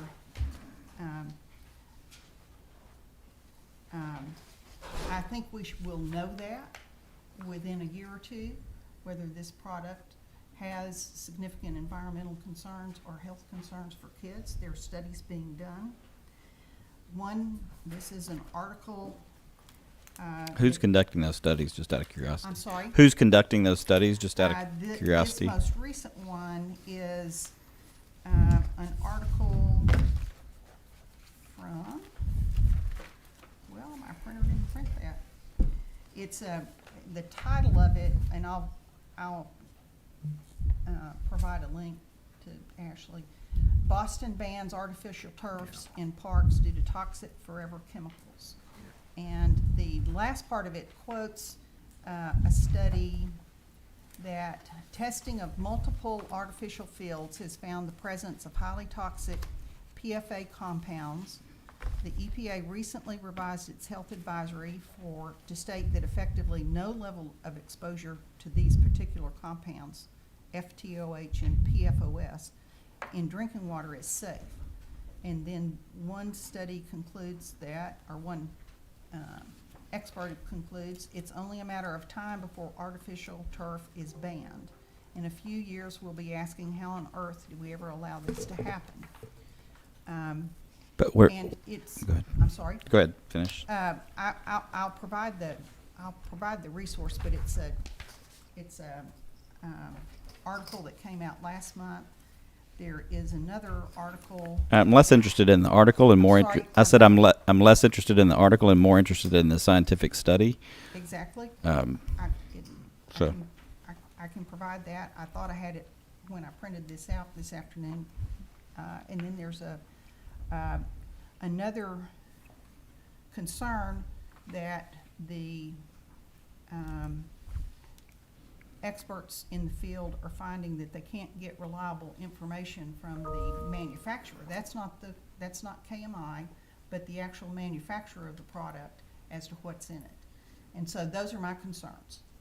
I would not be able to support it at this time without knowing how the drainage is going to be handled and what Western Hills will cover in terms of warranty and liability for the removal of the product, whether our alternative uses of these fields will violate the warranty, and what the safety, some resolution that we can all feel comfortable that we're not putting a product into our only park that's going to be harmful in the long run. And these questions are questions that I raised when this proposal first came up, and I still have not gotten answers to them. So that's where I am on this proposal. I'm not a definite no. We need answers that we can take to the remainder of the community to assure that it's safe, it's good, or it's not safe, or we don't know yet. It's one of those three options. Thank you. Thank you, Ms. Brown. Council, other comments? Questions? Well, I would agree with a lot of the concerns by Councilmember Brown, but also obviously I think we all are prone to hearing from people who are going to agree with us or believe that they're going to agree with us. I've heard from 2 Little League parents who are in favor of the artificial turf, and I've heard from 5 Little League parents who want to keep it natural grass. I don't think that this area is going to, as it's stated, it's a small fixed area. I don't think it's going to alleviate usage on a variety of other fields, stuff like that. The outfield will still be very wet when it's heavy rains, and we'll still have the same concerns. I've been reading a lot of the studies. Obviously, there's a lot of information. As stated, there's information on both sides. But I also think that on the city council, we're charged with protecting the entire community and protecting our park, which is a mixed-use park, for the citizens of Rollingwood. And you know, we've had a lot of emails being sent to us. I took the liberty of looking up the addresses of the emails being sent to us. The vast majority of them are outside of Rollingwood. We have had some from Rollingwood residents, but it's been very limited. I don't think that the community as a whole has chimed in on this particular issue. We've been told repeatedly that we want to slow down, hear from the community as a whole, and then, but for this issue, we're being pushed to make a decision tomorrow. So I think there's also a lot of concerns about the microplastics going into that aquifer and all of the other chemicals involved. So I too am not a solid no at this time. I do think that if this went forward, we would need money set aside in an escrow account or a bond for the remediation of the fields should this not work out, and protections put in place to protect the city of Rollingwood should the city or it be determined by science that this is a harmful product, and we would need those protections put in place before installing this kind of product. So I think more than anything, I would like to hear from more of the community and have the time to do the due diligence on the scientific data. A lot of the studies, what I was hearing from someone who purported to be an expert about this, they said a lot of the studies against it were old studies. When I was looking today, a lot of the studies I was seeing were from August and September of this year. The NFL players have requested this be removed from the fields overwhelmingly. So there's a lot of blowback against artificial turf occurring right now in professional sports. So we need more time to look at it and to make sure that the city is protected. Okay, Mr. Glasheen. I'm up, huh? Okay. Well, you know, I've received a lot of the emails and texts from folks as well, a lot in support of the artificial turf. I asked a bunch of them whether they lived in Rollingwood, and I'd say 3/4 of them that I got did not live in Rollingwood, and you know, we're elected to represent the citizens of Rollingwood, so I'm much more interested in what the folks who actually live here have to say about it. And I'll tell you that this came up when I was walking blocks running for office. I talked to a lot of people because I tried to walk the entire neighborhood. And I would say of the folks who talked to me about the issue, that the majority of them were opposed to putting in artificial turf on the baseball field. And some of the reasons that they gave were they didn't like that it's unnatural, they didn't like the aesthetics of it, they didn't like the environmental issues with that much rubber and plastic, or some of the comments I heard. And of course not everybody said the same things.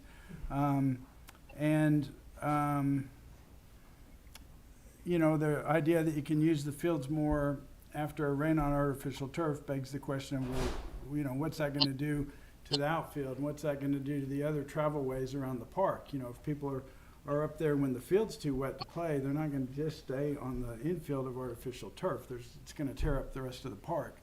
And so that was a concern I heard.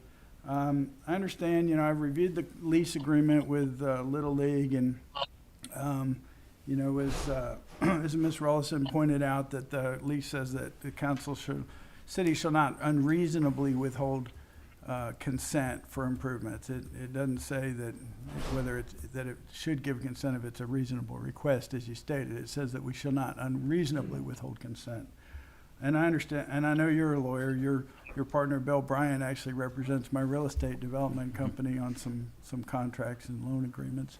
And, you know, as a lawyer too, I mean, reasonable just means reasonable. I remember the first day on law school, first week of law school in torts class, they asked, you know, who is the reasonable man? And I raised my hand and I said, I am. So, because, you know, we all have our opinions about what's reasonable, but I think that there are reasonable arguments to be made on both sides of this. I think it would be, you know, reasonable for council to approve this request under certain circumstances, and it would certainly be reasonable for council to not approve the request. And so I don't think you can say that it would be an unreasonable withholding of consent to deny the request. It's my opinion. It's not really more of a legal opinion any more than it is, you know, for every layperson that's qualified to say what's reasonable. And I think it's certainly reasonable, in my lay opinion. But I will say that, you know, one thing I did kind of take issue with is getting this email that went out and was repeated over and over again that artificial turf is much safer for the children than grass. Because there was no authority cited for that statement. And it seemed to be just, you know, what we call in the law ipse dixit, which is, you know, the old logical fallacy of my support for my position is because I said so. And you know, when you do look at the studies, you know, I'm an accident lawyer, and so I'm mostly interested in like research and studies that support a position. You know, if you try to bring that opinion into court, it wouldn't be allowed because there's no basis for it. And so, you know, I just did a little quick study on the internet and then found like American Journal of Sports Medicine in 2019 says that there's a much higher injury rate, lower extremities on artificial turf.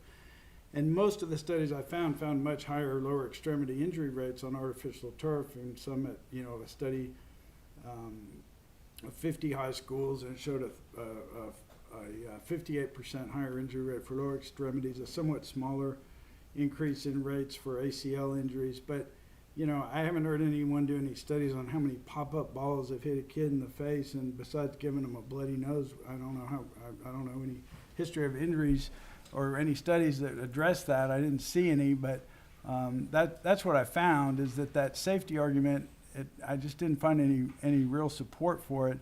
And in fact, I did find that the NFL Players Association did vote in 2020.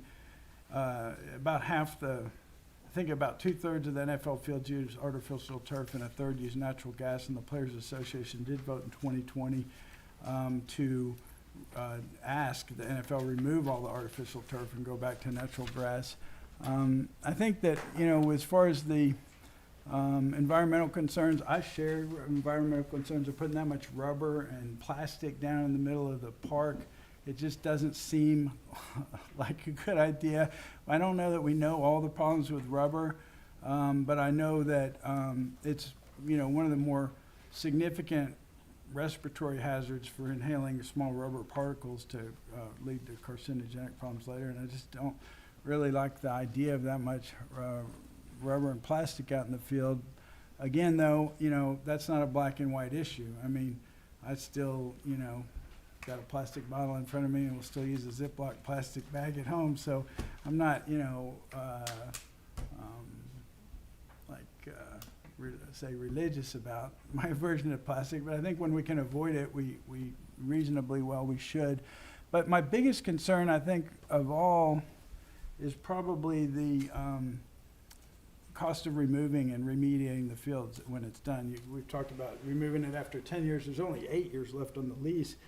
And at the end of it, what do we get? You know, it reverts back to us. I thought about it in terms of if I owned a rent house and I had a tenant who was in there and they had an 8-year lease and they wanted to tear out the lawn and put in AstroTurf in the front yard, would I let them? And the answer is, I might, but I might want them to put up a deposit so that when they move out, I can rip the AstroTurf out and put sod back on my lawn. Because I don't like AstroTurf on my lawn. I want sod. I know some people spoke up and said they love the AstroTurf in their yard, but most people don't. That's why most people have grass lawns, in my experience and in my opinion. So, we have problems with the idea of when this depreciates, what are we gonna do? How are we gonna dispose of it? It's going to a landfill. How much of the dirt layer are we gonna have to cut down and take out because it's now been leached through with rubber, products and stuff? And then how much dirt filler we're gonna have to bring back in to restore the field, and then we're gonna wanna sod it and not wait 2 years for seed to grow back in. And you can't even grow seed unless you get the rain comes at the right time. So I imagine that's a pretty substantial cost, and I would suggest that before we approve this, that we would get a engineering firm that the city approves of at the expense of Little League to do a study for us and make us a recommendation of how we would remediate the artificial turf at the end of the 8 years, get cost estimates on what it would take to remove it all and replace it with sod, and then maybe ask as a condition of approving this that we have a bond put up for, I would say, double the cost of it today, because it's likely to double with inflation and contingencies over the next 8 years. And if we had a cash bond for that, I would feel a lot better about approving it, because I think a lot of the other issues, they're kind of a matter of personal opinion, aesthetics, taste, what your priorities are, whether it's your kid's baseball or whether it's, living across the street from the park, you're gonna have different priorities. But the real issue, and I agree with Brooke Brown's point, that at the end of the day, our job is to make sure the city of Rollingwood doesn't get stuck with the cost of cleaning up what could just be a mess at the end of 8 years and could be expensive to get rid of, since it may not be allowed into just ordinary landfill.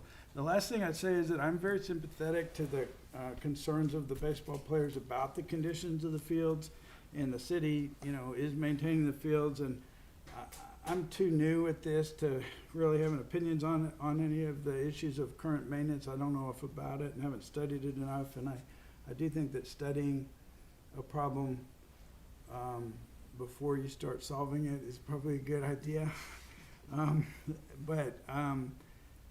If the field is too hard and it causes too many pop-up balls and it doesn't drain very well, I've do a lot of development. I've had my own landscaping business. I've been a licensed nurseryman. I actually made more money my last year of mowing yards and doing landscaping than my first year practicing law. So I've got some background in it. I've built a park, much like Rollingwood, for a subdivision that I personally developed and built. And so I've got some experience with that sort of thing. And, I know that fields can be improved. You can add, if there's too much clay in the soil content, you basically have 3 elements to soil. You got clays, you got sand, and you've got organics. And when it's a hard, poorly drained field that doesn't dry quickly, it's because it's got too much clay. Whereas the engineers will tell you high plasticity. So, which, is expensive. And I would, if somebody's going to spend $100,000 on that field, I'd love to see proposals to improve that field with clay, with sand and organic materials. And I also made, when my developments, my subdivisions and the apartments I built, we've always drilled wells and irrigated that. And I irrigate 2 15-acre apartment complexes with well water in West Texas, and they're 2 5-horsepower wells. And my real estate development partner happens to be like the top water lawyer in Texas. He's here in Austin. And I've asked him to look into whether we could get a well permit out there, and whether it would likely produce enough water. And I don't know that, what the odds are of that being successful. That's probably a tough needle to thread in this jurisdiction, but it's worth looking into, because I think that if we could improve those fields in some ways that would be helpful to baseball, I'd be supportive of doing that. I'm not crazy about plastic, but I'd love to see the fields brought up to a condition that is, on the high end of the spectrum, not one of the worst, but one of the best fields. And I would support that. So that's all I have to say about it. Okay, thank you, Councilman. Ms. Hudson or Mr. Robinson, you have anything? You got anything, Alex? Don't feel obligated. I just want to give you the opportunity if you Okay. so desired. Well, I'll go then. Okay. I share a number of the concerns about the environmental issues related to this. I will say that shortly after the playscapes were put in, the mulch that, it was not mulch, it was rubber. You know, the shredded tires is what was put in for the fall protection around the playscapes. And there was such concern about that by the members of the women's club. I don't remember if they finally donated money to replace that with other mulch, but we had the shredded rubber mulch around the playscapes for fall protection, and there was a big objection to the kids playing with that or playing around that, and so that was removed. And now we're talking about putting in a field where the kids are playing on crumb rubber. So, kind of going back on concerns that have been brought up and addressed before and kind of recycling back to that. You know, the exposure to that concerns me, the heat disparity. I think one of the studies that somebody turned in said that they found the difference between the grass and the turf is 70 degrees in the surface temperature, which is a crazy difference. And the other thing that hasn't been addressed is this is being emphasized as reducing maintenance, and it will reduce it some, but when they're only proposing to do half of the field, essentially, you're only replacing the infield, there's still gonna be an outfield that's still gonna be grass. So you're still gonna have to water, you're still gonna have to mow, you're still gonna have to, fertilize, take care of the grass out there. It's still gonna get rained on, it's still gonna be too wet to play on when we get a heavy rain. It's still gonna have to be striped because the infield will be striped, but you still have to have a foul line that goes all the way to the fence. So they'll still have to stripe that. It's not going to eliminate all the maintenance by putting this in. So I don't know that that really solves as much of the concerns as it's being represented to solve. The difference between what the school district is doing and what's being proposed here is that I don't think any of the elementary schools have turf fields. The elementary schools do? Okay. Well, that's a change then. It does seem like a lot of money for a partial replacement on the field, and it seems like there are other things that could be done to improve the drainage and the condition of the field that would alleviate some of the concerns without putting the plastics out there, and could still address some of the safety issues and the drainage concerns. If Little League is willing to spend that much money on turf, it seems like they should be also willing to put some money into, address some of the concerns in a different way as well. Thank you, Councilwoman. Appreciate it. Alec, again, Yeah. no obligation. No, I think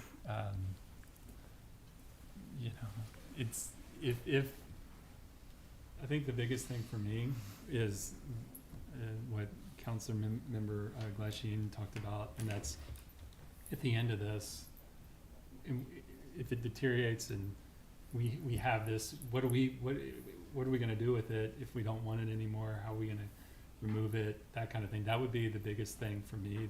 That's the most concerning, I guess, part of it. I mean, not that we couldn't, I guess, find a solution to that, but that would be what I would, because I just look at it as like, okay, this is something that the city's going to have to deal with down the line at some point, possibly. I mean, everything could be great, and it could be like, hey, we extend the lease again and we do another 10 years and the league upgrades the field, but it also could be in 8 years, they go to some other fields, they're not interested in this field anymore. Now we have this field that we have to maintain and take care of and replace. So trying to figure out how to handle that would be what I would want to see. Great. Okay. Thank you. With that, happy to entertain a motion. But I won't wait very long because I think I can count. So, any wishes to do anything on this agenda item for the evening? Going once, going twice. Okay. I do have a few items that I think are helpful for us to circle back with the Little League on, and perhaps bring you more information. I think I have a sense I think we all have a sense of what the concerns are, so we'll circle back with them and see if that's something they're interested in continuing to pursue. And with that, we'll move off of agenda item number 16 and move back to up the agenda to the consent agenda, and I would entertain a motion. Or I would move that the items in the consent agenda be adopted. You have a motion. Is there a second? Second. You have a motion by Ms. Brown and a second by Mr. McDuffie. Is there a discussion? Hearing none, all those in favor say aye. Aye. Opposed say no. Being 5 ayes, no nays, motion carries. And with that, we will move on to agenda item number 13. Discussion and possible action on an appeal of the city engineer's denial of a request for alternative methods of design for drainage facilities for 208 Ashworth Drive. I'll turn it over to Ms. Wayman. I think we do have a representative of the owner, perhaps the owner. And I'll start with Ms. Wayman just to give us a brief recap, and then recognize those here to testify on it. Sure. So this originally came to us as a request for a variance, which generally are heard by the Board of Adjustments. After legal review, it was determined that this could not go to the Board of Adjustment because this requirement that they were requesting the variance from was not in the zoning code. And so the reason I bring that up is because you'll notice that the applicant letter is addressed to the Board of Adjustment. We didn't, go back and have all of that change. The request didn't change, it just changed where it went. It was then determined that the next step of this request was for it to be submitted as a request for an alternative method of design. And I have the code sections there in the one sheet, but I'll also leave that to the engineers mostly to go over. At that point, the engineers did consider this under that section as an alternative method of design, and you will find in the packet their letter of denial and the reasons for that denial. And so the next step after a denial would be an appeal to the city council. So this is the last step for this request. And we do have Tyson Haas here from K. Fries and Associates with our city engineer to discuss the memo that they've provided for this evening.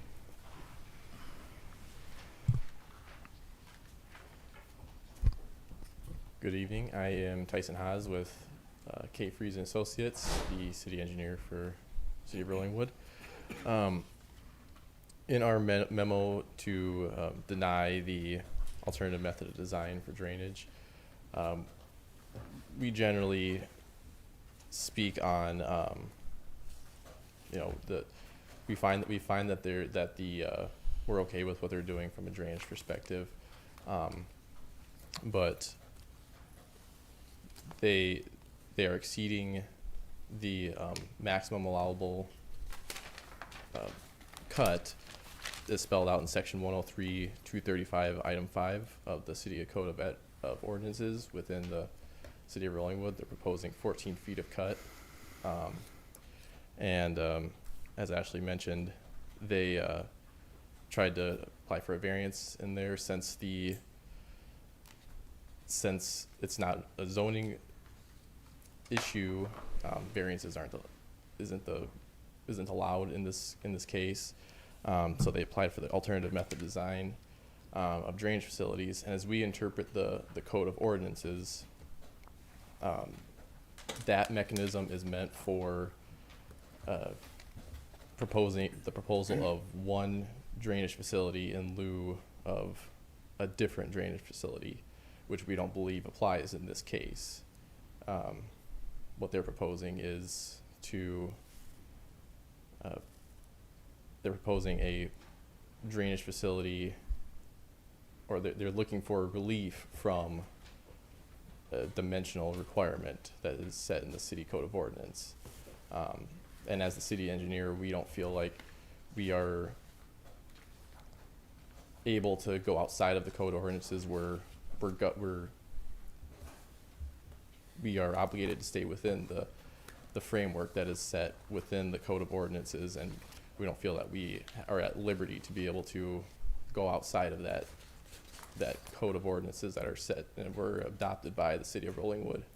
So that is why we recommended denial. We didn't feel we had the authority to grant relief from what they were requesting. Can I ask a question? I understand all that's kind of procedural, but substantively, what is the purpose of having a limitation on, why is there a maximum allowable cut? Why do we not want people digging a hole deeper? I think it's 8 feet is the current. 8 feet, yes. And they want to dig 14. Why do we have an 8-foot limit? What difference does it make, or if any? One, we believe that the intent of the code, and it does come down to our interpretation of what the intent is,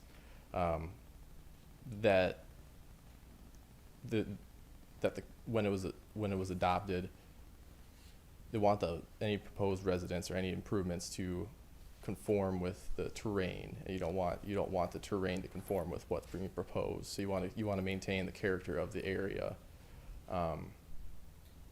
That's our interpretation of it. Okay. So you're not completely reshaping the land to fit what you're doing. Okay. Because of the impact that it has on the surrounding neighbors as well. What would that be? I mean, I guess I just don't understand kind of, you know, most of the limitations on construction I can understand sort of like why. Well, I'm not an engineer, but I would think for one thing, you might be destabilizing the land on the hill. Basically, you're digging out a hill. That would be another potential. If you're putting retaining walls up everywhere, there is the potential when it might hold up right away, but 20 years down the line they'll start deteriorating, and then they'll open up potential for. I guess I misunderstood, because I thought we're talking about just like I was picturing swimming pool. I'm picturing all this being below grade, the excavation. No. Oh, this is an above grade retaining wall? It's a, Yes. yeah. Yes. Okay, I totally. Yeah, we're cutting into That's a hill. why I was confused. Yeah. Right. We were cutting into a hill 14 feet. 14 feet of a hill. Oh, okay, I got it, thanks. One thing that I wanted to clarify on here, so the 14 feet cut is from the top of the existing terrain to the new grade? Correct, to the pool deck. And then there's gonna be additional excavation to put the pool in? Correct. So you're not just talking about cutting down 14 feet, you're bringing 14 feet and then cutting down further? Correct. That's a lot of rock. Yes, it is. And a lot of jackhammering and a lot of stress on the formation for the surrounding neighbors and their foundations and everything else nearby that is going to be impacted by the process of removing all of that. Potentially.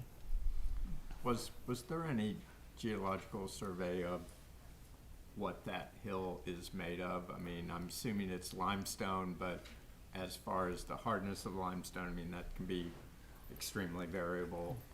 Right. Not that I'm aware of. Okay. We believe it's lychee, not limestone, just based on other reports in the area. Yep. Okay. I didn't hear. I'll recognize him in a minute, and then we'll continue that discussion. Yeah, I'm not aware of any geotechnical explorations Okay. that have happened. Okay. Okay. Any other questions for our engineer? Ms. Brown? The applicant states that the no regrading would occur within 10 feet of the side or rear property lines. Correct. But I had understood our setbacks for residential properties are 10 on one side and 15 on the other. And so if they are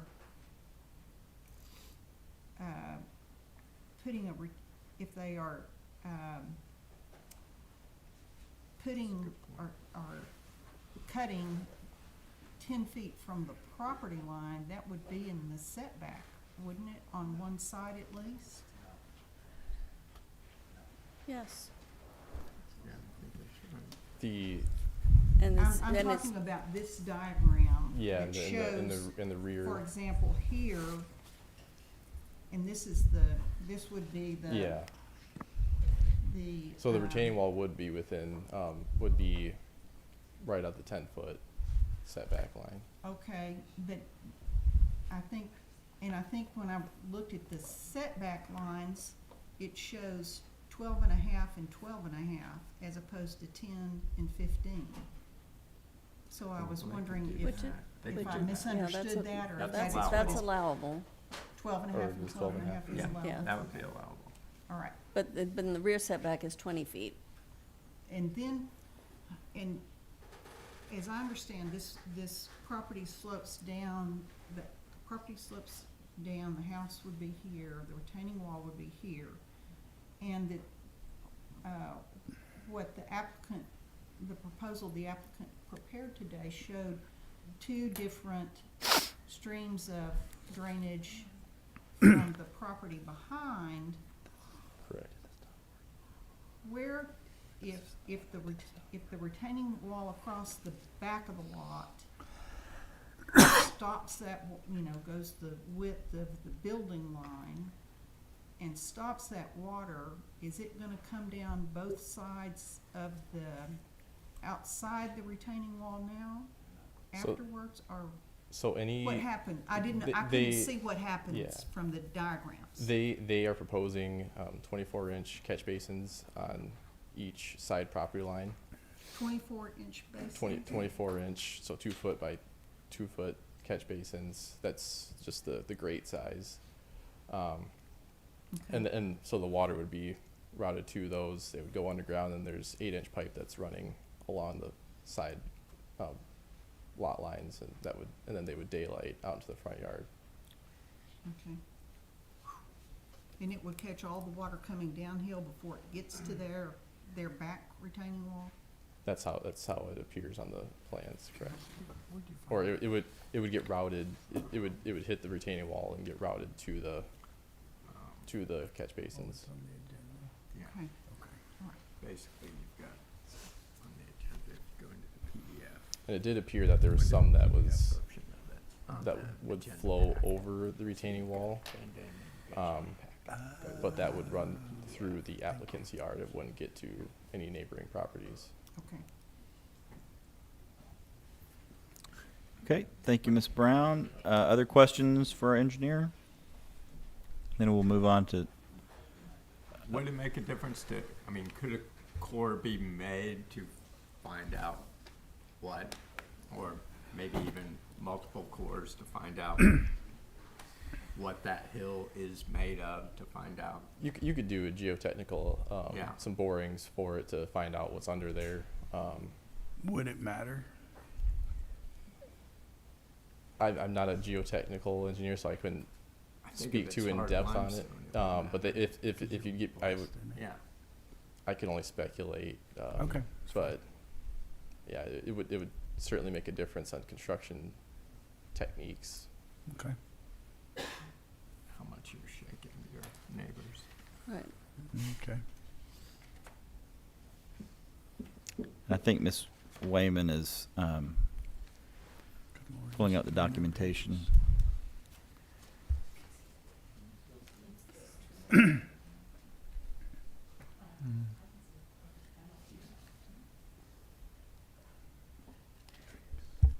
Any other questions for our engineer? The utility easement at the back of the property, you know if that, Bring up the PDF. do what? Oh. Is there a utility easement across the back? I don't recall off the top of my head. Okay. I'd have to go back and look. I was just, the drawings are not very big. I saw, as I was looking at the diagram, I believe it's on the, if you're facing the house, it's on the left-hand side of the house. Okay, so not, In the- not across in the back. setback, between the Okay. property line and the building line. Okay.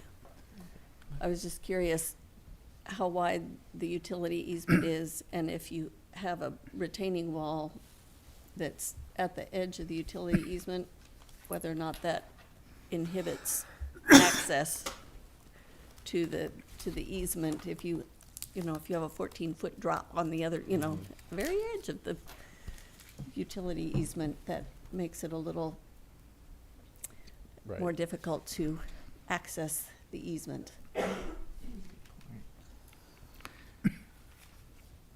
Okay. But everything else with this is like within the zoning. I mean, it Yeah. meets all the setbacks and. Yeah, from a drainage standpoint, we're okay with what they're proposing. It's the one ordinance that's not being complied with.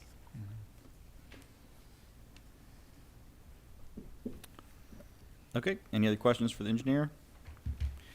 All right. With that, I'd like to recognize, I'm not sure who's who, but it looks like either the owner, the applicant, or the applicant's representative. I have Jim Whitliff listed here, but happy to recognize either or both, whatever order you choose. Thank you. Welcome. And if you'll identify yourself for the record. Yeah, good evening, council. My name is Jim Whitliff, and I'm here on behalf of the property owners, Andy Richardson and his wife and small kids. The kids are out sleeping in the car right now because they're little bitty, and it got a little late for them. I was hoping you'd get a chance to see them.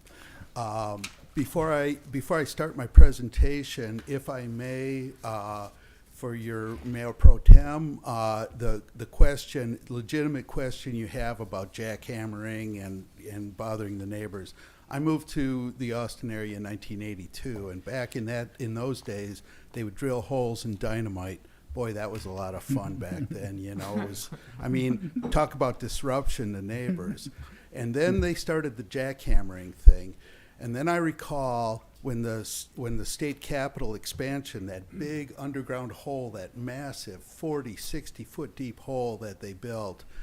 And I was friends with the geotechnical engineer, Frank Bryant, at the time. And I went to him and I went, Frank, how can you guys dig that hole next to the state capitol, the most iconic building in the state of Texas, maybe outside of the Alamo?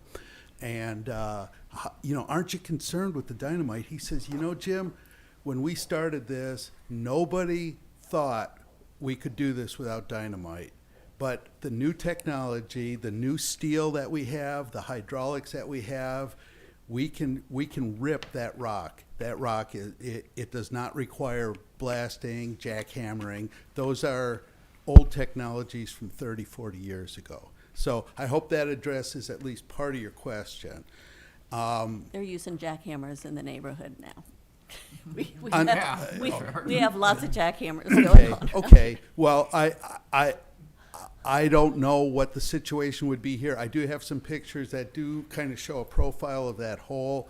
And yeah, there looks like there's some either limestone or very strong caliche there, but I guess that's to be determined. Next thing I want to say real quickly is it's a little joke, but it's got a poignant point here. So there's an old guy sitting on a porch in West Texas, rocking back and forth, and all of a sudden this stranger pulls up and he says, "Man, I'm really lost. Here's where I'm trying to get to," and he tells him an address. And he says, "Can you point me in the right direction?" And the old man kind of strokes his beard and he says, "You know, son, you can't get there from here. You got to start from somewhere else." And the reason I said that to you is because you have a city code, we can't get there from here. We have to start from somewhere else. Now, when I started this process, I came to your city, and I was directed to file a variance application. So I did file that variance, and then after we filed it, your legal staff said, can't do it, and I agree with the legal opinion. It's not a zoning issue, so we refiled it as an appeal. But boy, with a variance, it's hard because you have to show hardship, minimum departure from the code.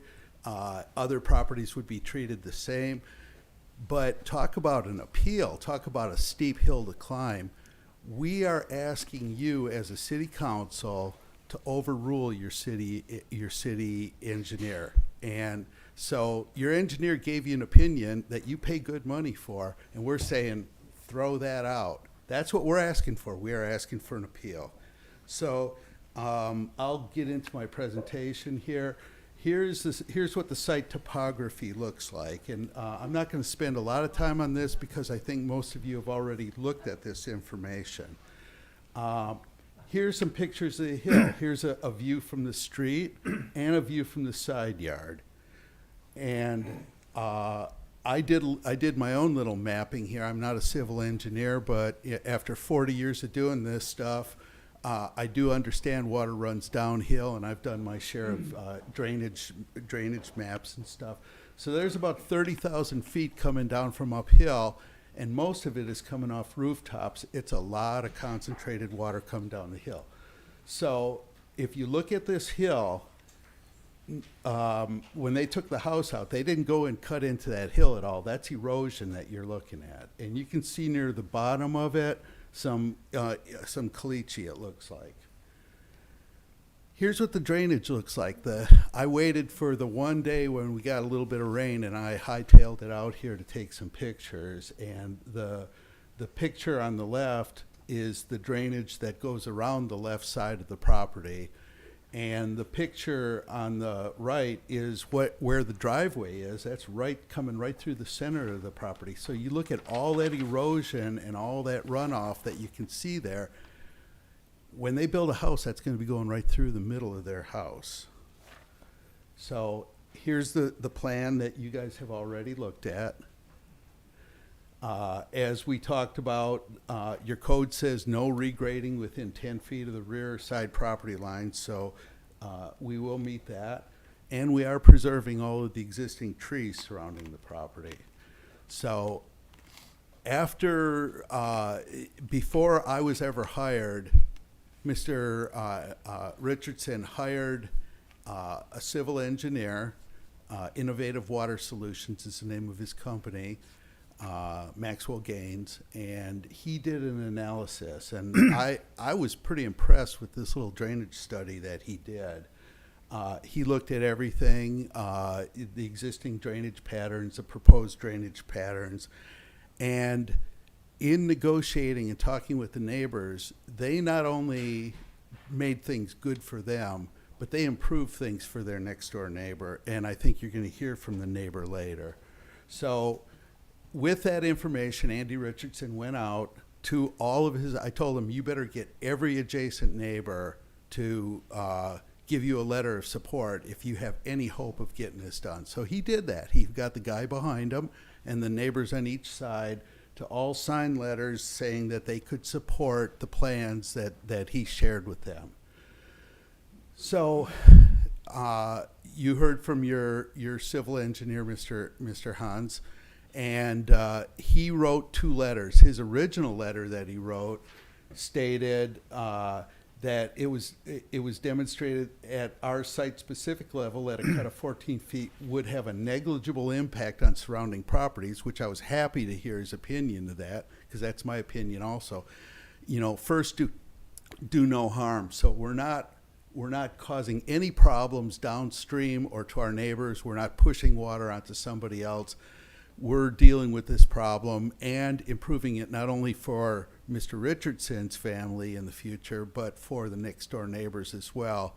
So The part I want to refer you to is the part in purple at the bottom. KFA believes that such cuts, if they were applied on multiple lots or throughout the city, could have adverse impacts at a cumulative level, such as unintended or unplanned alteration of neighborhood or area-wide drainage flow patterns. Wow, when you think about that, you say, well, that's a good reason to only have an 8-foot cut, because holy cow, if everybody did it, it could make a mess of drainage. So what I did, because I have entirely too much time on my hands, and that's a joke, I went to topographic maps and I looked at every single residential lot in the city of Rollingwood, and I analyzed the topography on every one of those lots. And guess what? You have 3 lots, exactly 3 in the city of Rollingwood, that have hills in the backyard that where if somebody were to do this kind of cuts, what would it do to the city's drainage pattern? So here are the 3 lots. The first one is 306 Pleasant Drive. The top one is 210 Ashworth, the property next door, and the bottom one is the Richardson property at 208 Ashworth. So I did a little analysis of these, and 208 Ashworth is 0.41 acres. The area of cut over 6 feet is 0.06 of an acre, and that happens to be about 14.6% of the total lot area. 210 Ashworth, this lot is almost the same size, but the amount of cut is a lot smaller there at 7.7%. And then 306 Pleasant, that lot is much, much bigger. It's almost an acre in size. It's 2.3 times larger than the Richardson property. And they would have a cut of 9/100 of an acre, which would be 9.4%. But as you saw on the 306 Pleasant, no reason to do a cut there. They've got a large lot, almost an acre in size, plenty of room for a residential house. Compare that with the bottom corner here, the Ashworth property, where that hill is coming right down into the backside of this house. Now, the next door neighbor has had nuisance drainage problems for many, many years. And one of the reasons for that, if you remember back, I showed you the significant erosion that's occurred.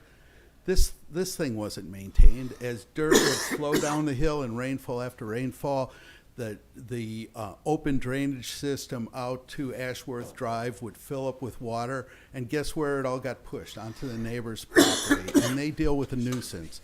So when Mr. Richardson went to the neighbor and said, hey, here's what I want to do, what do you think? They said, can you kind of help us out a little bit too? Can you put this in a pipe so it doesn't increase any of our drainage? Yes, sir. Don't mean to interrupt you, but when you say the neighbor, are you talking the neighbor across the street? No, I'm talking the next door neighbor. Which next door neighbor? This lady here who's going to testify. So as you're facing the property to the left? It would be not is it 206, okay. Ma'am? Okay. 206 I'm just Ashworth. trying to picture Okay. all of this. So here is from the opinion letter that Tyson Hens wrote. He does say, as he stated earlier in red, it's not been demonstrated that the request for relief from section 103-235B conforms with the purpose identified in section 103-199. So now let's go through what 103-199 says. And it says regulations provided in this article and the design criteria incorporated in this article establish stormwater drainage patterns for the protection of the public and of property, and to provide technical regulations for use in engineering the solution of drainage problems and proper conveyance and disposal of stormwater. So I'm going to argue that our plan of development, including our proposed drainage plan, does protect the public, i.e. the next door neighbor and the downstream people. It will protect property, i.e. the Richardson's proposed house on this property, and even the city's consulting engineer agrees this plan will not result in any adverse downstream impact. My last slide. No, I'm sorry, one more. So this is what 103-206B of your code says. It says alternative methods of design of drainage facilities may be considered where performance demonstrated through sound engineering practices to meet the performance requirements of this article. So our engineer, Maxwell Gaines, who did that drainage study, provided detailed drainage plans. They do demonstrate compliance with every city regulation, provided this request for approval of an alternative method is approved. So why should you approve this? I'm going to give you the reasons right here. This proposed regrading request should be considered as an innovative solution because it maintains existing drainage patterns downstream. It resolves a nuisance flooding issue for the adjacent neighbor. It preserves the status quo for other surrounding neighbors. It will prevent future flooding for the proposed residents on this lot, and there's no adverse downstream impact. There is no other solution available to Mr. Richardson under the current city code that can accomplish all of these objectives. So we're hoping that we can get the votes to provide him with this appeal so he doesn't have a lot that he goes, great, you know, I bought this for my dream home for my family, and now I have this mountain in the backyard to contend with. Thank you. So I have a question for you. Yes, sir. So you say there's no other way for him to build what he wants to build, or like, what is it? There's no way to build a swimming pool back there without having a 14-foot retaining wall? The swimming pool is, I guess, an ancillary, I'm just going to call that an ancillary dream as a result of what he's trying to do. He's trying to level out the site and make a usable site. He doesn't want to have all that water that's sliding down the hill, slamming into the backside of his home. Now, could he jack the home up and run the water underneath it? Yeah, he probably could. Is that going to be considered normal in Rollingwood? No, it's going to be a hinky solution. The solution here is to propose reasonable drainage.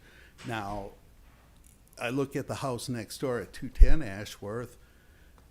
There was some grading done back in the day before that house was built. I don't know how far the hill used to come out, but it's not as far as it comes out now. The only difference is Mr. Richardson bought this property from a guy that never did anything with the hill. It just sat there. So how big is the retaining wall that's proposed? You're going to see pictures, 3D pictures from the property owner. He's got some renderings that I think are going to give you a real clear visualization of what the issue is and what the problem is and the solution. Thanks. Any other questions? Thank you for your time. Thank you, Mr. Whitliff. The chair recognizes, I assume, Andy Richardson? Yes. Mr. Richardson, if you'd identify yourself. Andy Richardson. I'm the property owner at 208 Ashworth. First of all, thanks a lot for taking the time to hear this. I really appreciate it. Thanks, Tyson, for coming along. I'm sure this is not what you want to be doing on Wednesday night. So I'm Andy Richardson. My wife and kids were here.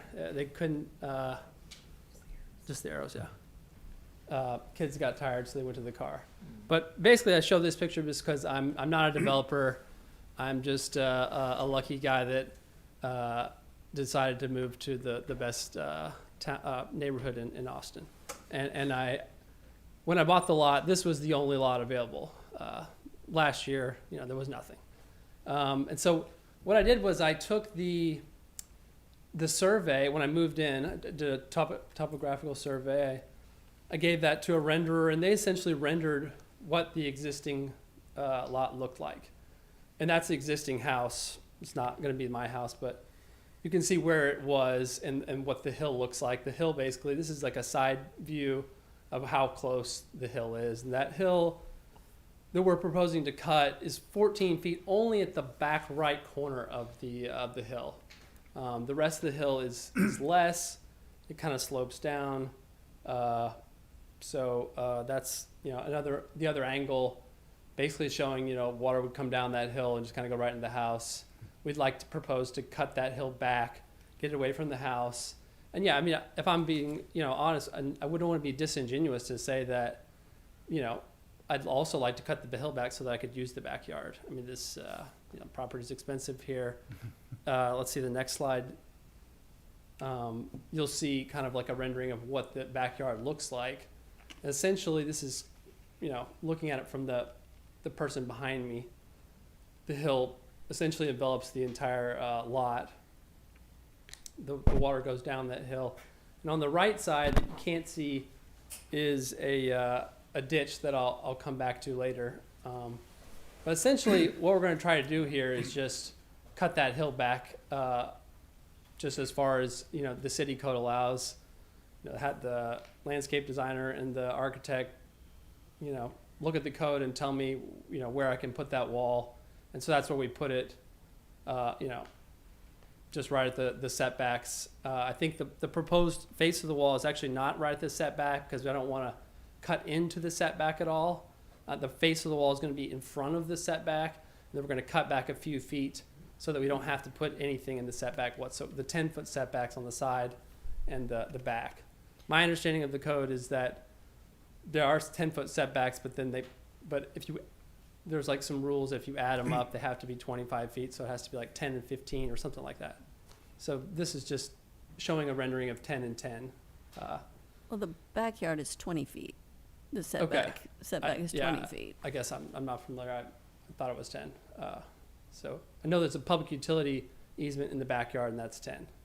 And then what I also want to show is kind of this drainage ditch on the right side of the property. That's actually not how it looks. How it looks is this is a picture from the street of that drainage ditch. As you can see, there's no drainage ditch.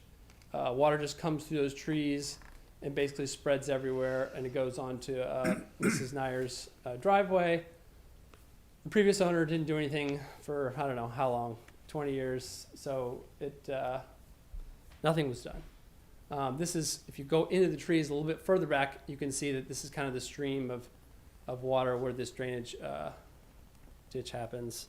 And I say this because I'm trying to convey that we're trying to improve the drainage situation of the entire lot, right?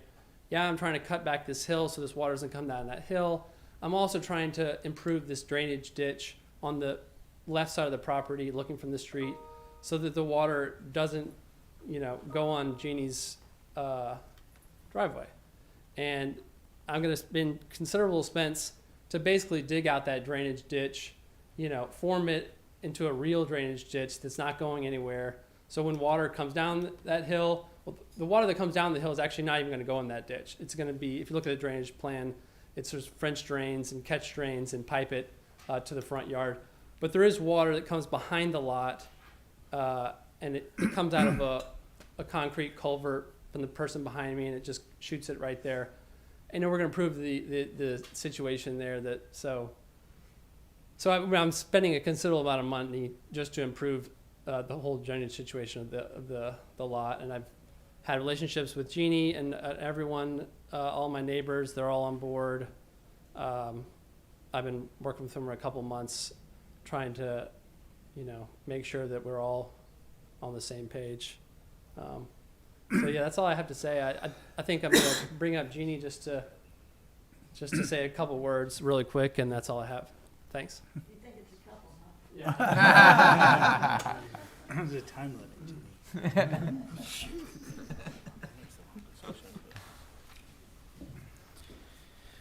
Okay, thank you, Mr. Richardson. Ms. Nyer? Jeannie Nyer, Jeannie, yes, welcome. 206 Ashworth Drive, and I appreciate your consideration of this project. I was on the City Council of Rollingwood for 7 years myself, so I understand how the position you're in. Indeed, I am not an engineer, but my son is. He's a civil engineer. He looked at the drainage plans, and he told us and Andy that his concern was that the pipes be routed under the ditch far enough that they will not come above the ground until they're past our house. Right? Daylight, see daylight. My concern after looking at this, first of all, I personally don't think that fence should go over that drainage ditch. The fence is... Well, I've lived in that house since 1978. We've seen some horrific flooding. And it has not come from the side so much, the 208 Ashworth Drive, but rather from above Laura Lane coming down. And we lived there during the Memorial Day floods. During Harvey was the most recent horrific flooding that we had.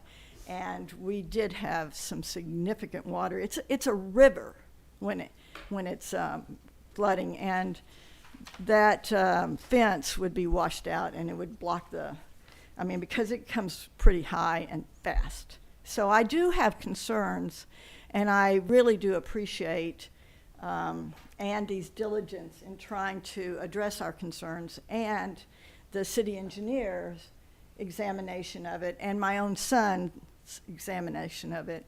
And I do support the cutting away of that hill. It's an awkward lot for raising a family and having children in the backyard, as you could see from the renderings. So I do support it, but I do feel that the drainage ditch is critical.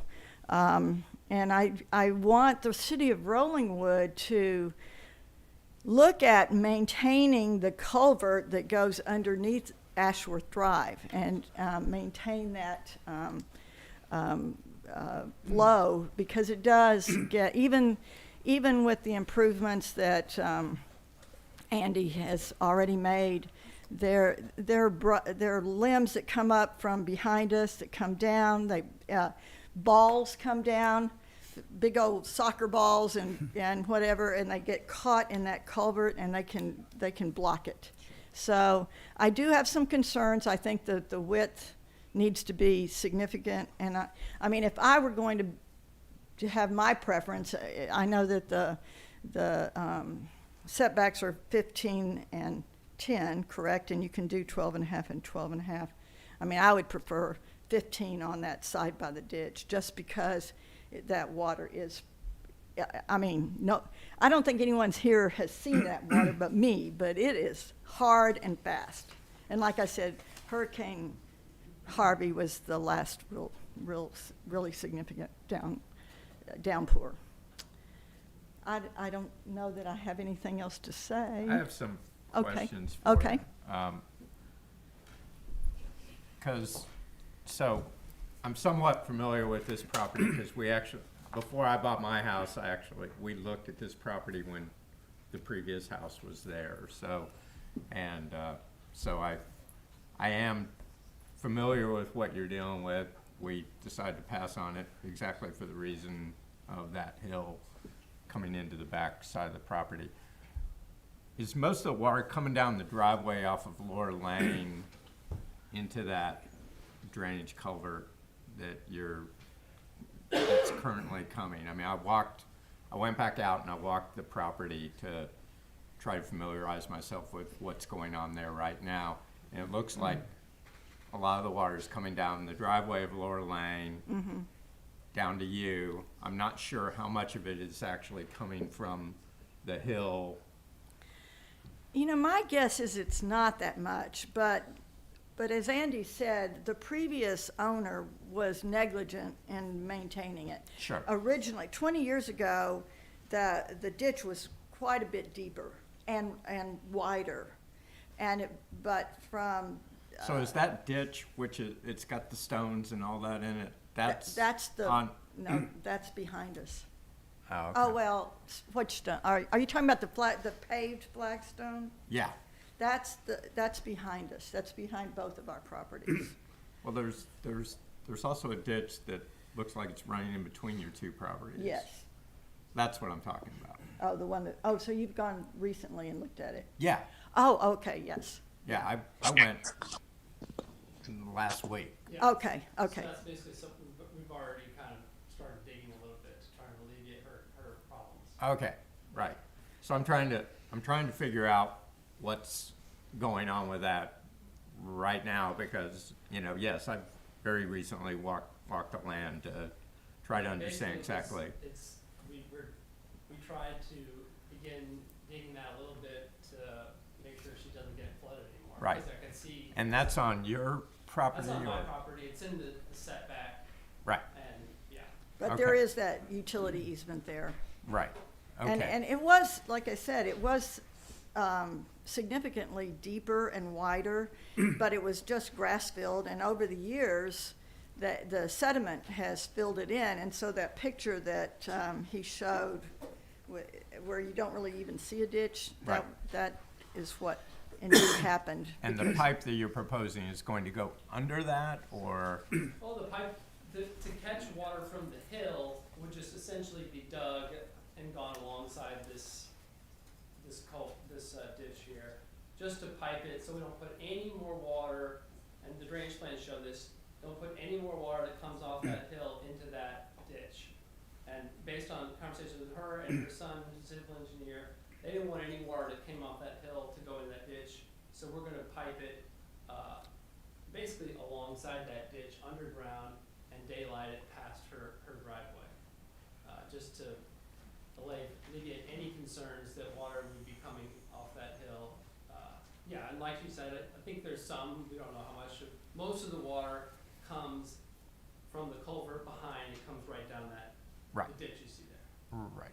So the ditch is still evacuating the water that I think is mostly coming down that driveway Yes. into the ditch. You're gonna be doing an underground pipe to try to evacuate the water off of the backside, off of the hill if it were excavated out and that type of thing, right?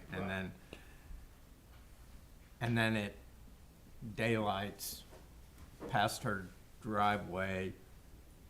That water, there's also a culvert that goes under the street in Ashworth. Yes. Where is the intake for that? Right at the street.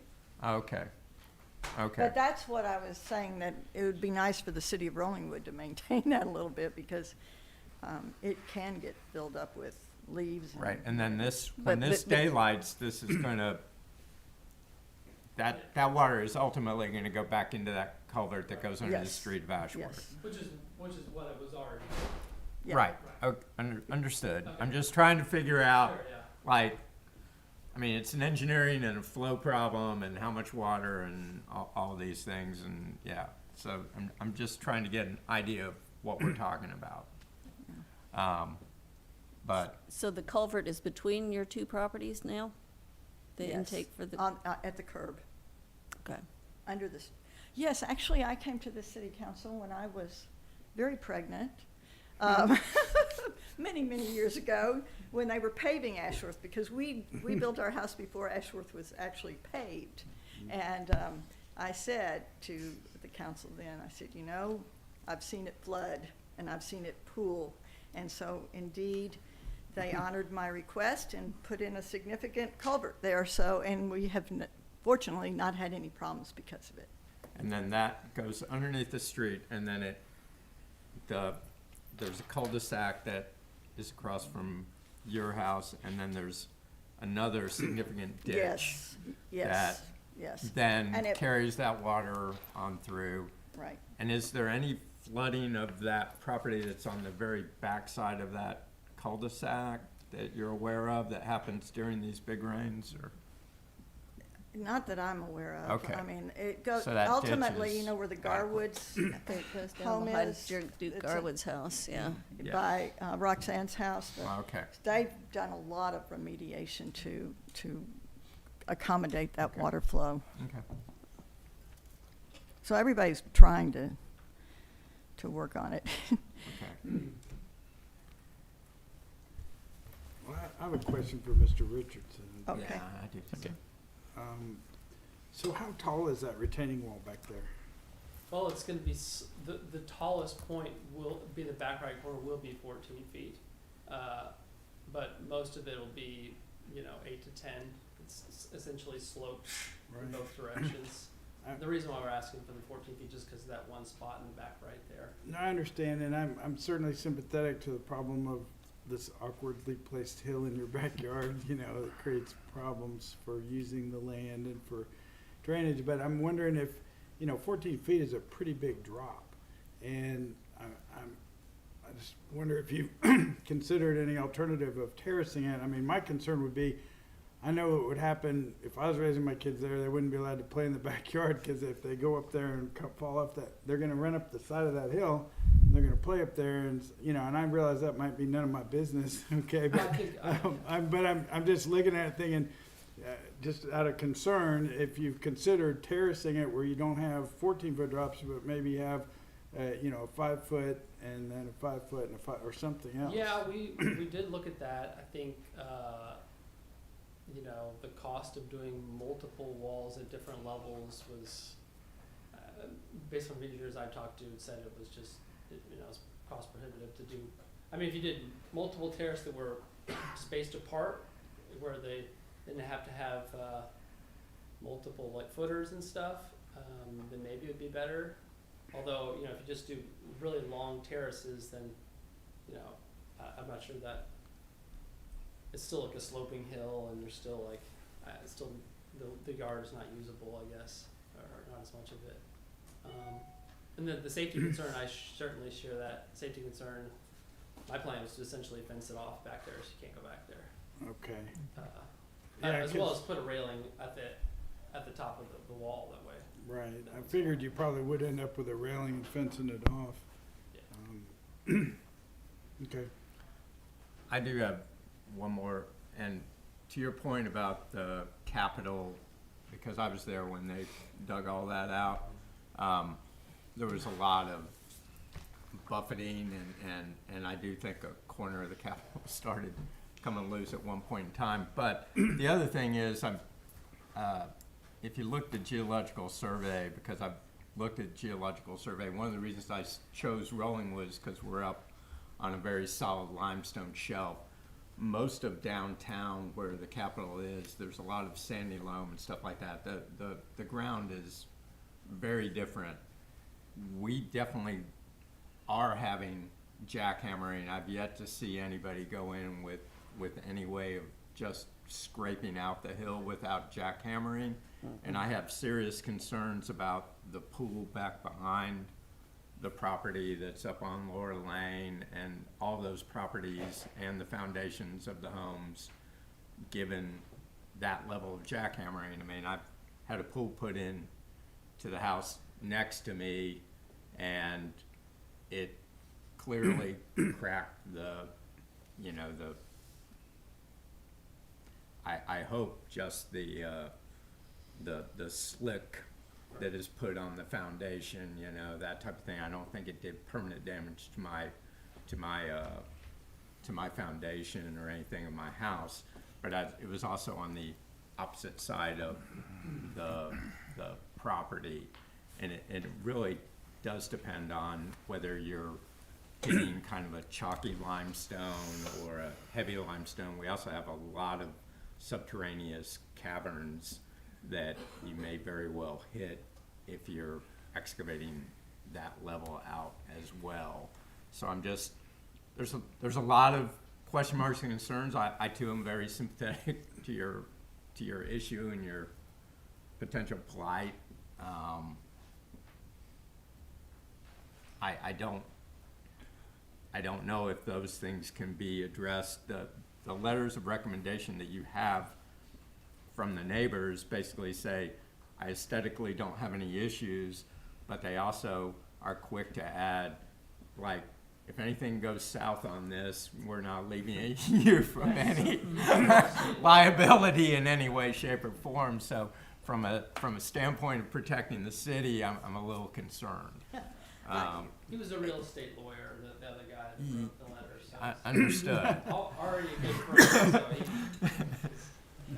It is interesting that you're bringing that up, though, because we called our insurance agent to say, if this happens and we do get flooded, what are our options? And we looked into purchasing flood insurance, and our agent said, don't buy it. If just one house is flooded, it won't work. The way flood insurance has been created, you have to have at least 4 homes flooded at one time. And I don't know, anyway, it was complicated, but he did say, just get it in writing that the house has never flooded before on that side, so that if there is some flooding, that, I guess our insurance agent can sue Andy's insurance agent. Legal action will be taken, yeah, okay. Yeah, and that's why I'm trying to do all this work to the drainage. I'll also say just on the, whether it's limestone or caliche, you know, talked to engineers that pulled reports in the area, and all the quotes I've got are first essentially that it's just caliche and that it will come out. You know, talked to the next door neighbor, the lawyer who wrote that other letter. He did some digging in his backyard, and I talked to the same landscaper, and they said it was no problem. They didn't have to come in here with a jackhammer. But, you know, of course, you know, 20 feet difference, it may be different on our side of the lot. That's true. I'm just, Right. based on what everyone I've talked to, no one anticipates there being really hard limestone there, but, you know. It's very hard limestone on our property, though. Right. It is. The next door neighbor who has done some level of terracing and all of that sort of thing, that was done prior to them building that new home. Yes.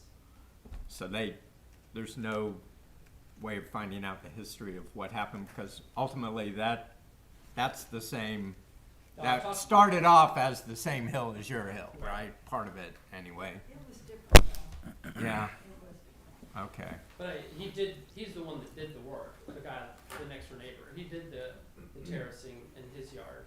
And so I talked to him about it.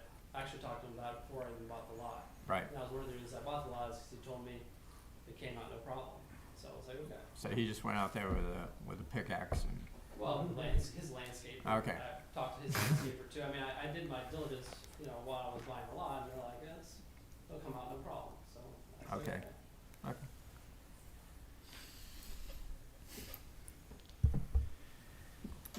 Okay, council. I have one more Yes, ma'am. question. Of course. Where are your building plans in the permit process?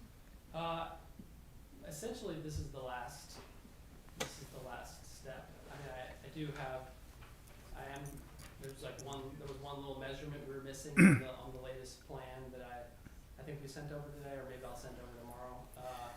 Essentially, this is what I'm waiting for to get started. And if it doesn't happen, then I guess I'll have to kind of redesign.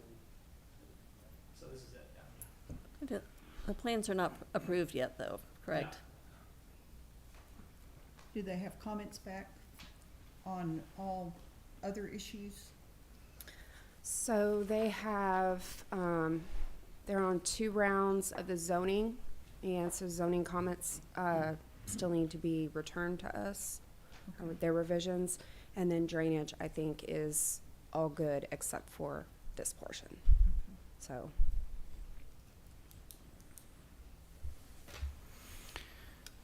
Okay. And the height issues. What's that? Said height. Thank you, height Mr. issues. Richardson. What? Thank you. Thank you, Nikki. Any other questions? Any other information that council needs to make a decision? Okay. With that, council, I will give it to you for action or no action, or whatever however you'd like to proceed. Well, I mean, before we have a vote, I'd kind of like to hear what, if there's anybody on council that has any, thing that you think we ought to consider for or against it, just in summary, or if you're ambivalent about it. Because I'm interested in what you guys think before we have a motion or a vote. The only question that troubles me, and I'm not sure quite how to articulate this, it's that we have our engineering firm giving what is basically a legal opinion about whether or not this request is legally permissible under our code. And that troubles me from the standpoint standpoint of whether we have a legal opinion from our city attorney on that question. And then, let's assume we want to grant this request. What kind of problem, and the code says this is, this kind of request is not permissible under our code. So now we've created an exception to the code because of this applicant, reasons that are good, but they're not, our code doesn't match what we've done. So now have we created an exception where anyone else that wants that kind of cut and has a good drainage plan is gonna be able to, we're gonna be bound to Cite our precedent. cite our precedent? I mean, I'm very sympathetic to that issue, but I'd really like to hear from our lawyer on whether or not we can legally grant the relief that the applicant wants. And And I'd I'm- like and I'm to, I'd like somewhat to hear tr- that too, yeah. but I'd like to kind of have some discussion about that and Right. respond to you if you don't mind. We've had 2 or 3 of these now where our engineering firm is providing what ends up being a legal opinion. We end up not knowing what we end up with this, I end up with, I'll just put it that way, I end up with a concern about where does our legal counsel stand on this issue? And can we get that consideration as well? And if I can respond to you on some of that, I mean, I do have a concern about dealing with engineering firms as a developer. They also deal with the city, and sometimes I wonder who my engineering firm is working for, because I hire the firm that works for a city, and I hire them for my project, and I'm paying them, and then they tell me, well, the city's not gonna like that, and I tell them, okay, who are you working for? So I do have that question. Are you working for Mr. Richardson, or are you working for the city when you're here today? And who's paying you? Okay, and Mr. Richardson's not paying you. Okay, that helps, because I think that is something that we need to know where people are coming from on these things. But in response to your concerns, I mean, if the council has the authority to make a vote and allow this, I don't really have a problem with the technicalities of the request. I'm more concerned with what's the purpose of the limitation of the cut, and are we really creating a problem by allowing the cut? I didn't hear anything that indicates there's a drainage problem being created by the cut, or that there's a drainage issue, and so I'm comfortable with that. And then if it's an aesthetic issue, it's not visible from the street, it's not what I would want, but it's your property. I might rather have 2 walls that are 3 feet apart with something growing in between them, and that might be perfectly allowed. I don't know what the definition of the wall is, or if it's 2 walls, and for safety and aesthetics, that would just be my preference, but that's your business, not mine. And so if you want to build a 14-foot wall, if it doesn't cause any substantive problem with drainage or aesthetics or anything else, I don't know why we would have a concern with it as far as precedent goes or the legalities of it. I mean, if we can grant it, I don't have a problem granting it. But I don't know if you can really fully guarantee the stability of the land over on Lower Lane that backs up to it if we're cutting away that much of. But that's Mr. Richardson's responsibility. If you cut away support as a landowner of your adjacent property, you are responsible for whatever damage you cause for doing that. And so he's got to go pay engineers, have a properly engineered wall, which he's going to do before he builds it. It's going to be properly engineered. He's not going to build a wall that's going to fall down. I would presume that we wouldn't allow him to anyway when we do plan review. So there's no liability to the city if... City's got immunity anyway. It's good to remember. May or may not. I would like to address the question of, where's the handoff between our engineering firm and our legal firm? And then, as to the precedent issue, the other alternative to dealing with it, but it takes more time, is for us to change the ordinance. It looks like we've got some things that look like zoning, but they're in the drainage code, and the drainage code doesn't allow a variance. So they are trying to, we're trying to do a workaround. So I don't know, you know, we've had problems with saying we're not gonna interpret the code according to the code. Right. So there's been some concern about that, and we're trying to get that corrected and get our code where the kinds of, where we're enforcing it, number one. So, you know, consistently. So I'd like to hear Charlie's opinion on the legal issue. Can we do this under our code? Yeah, and let me take a stab at your first part of your question, and then before I get over my head, I'll turn it over to Charlie and let him walk through. So, and I agree with you, and I think that we still are trying to finesse. I always want to make sure that staff and our engineers give you all of the information that you need to make whatever decision you want to make. And I think, you know, we ended up with kind of two different memos on this because I've instructed staff and the engineering firm to always play everything down the middle and to not opine on one direction or the other, so that you have all of the facts, nothing but the facts, and then you can make your decision from there.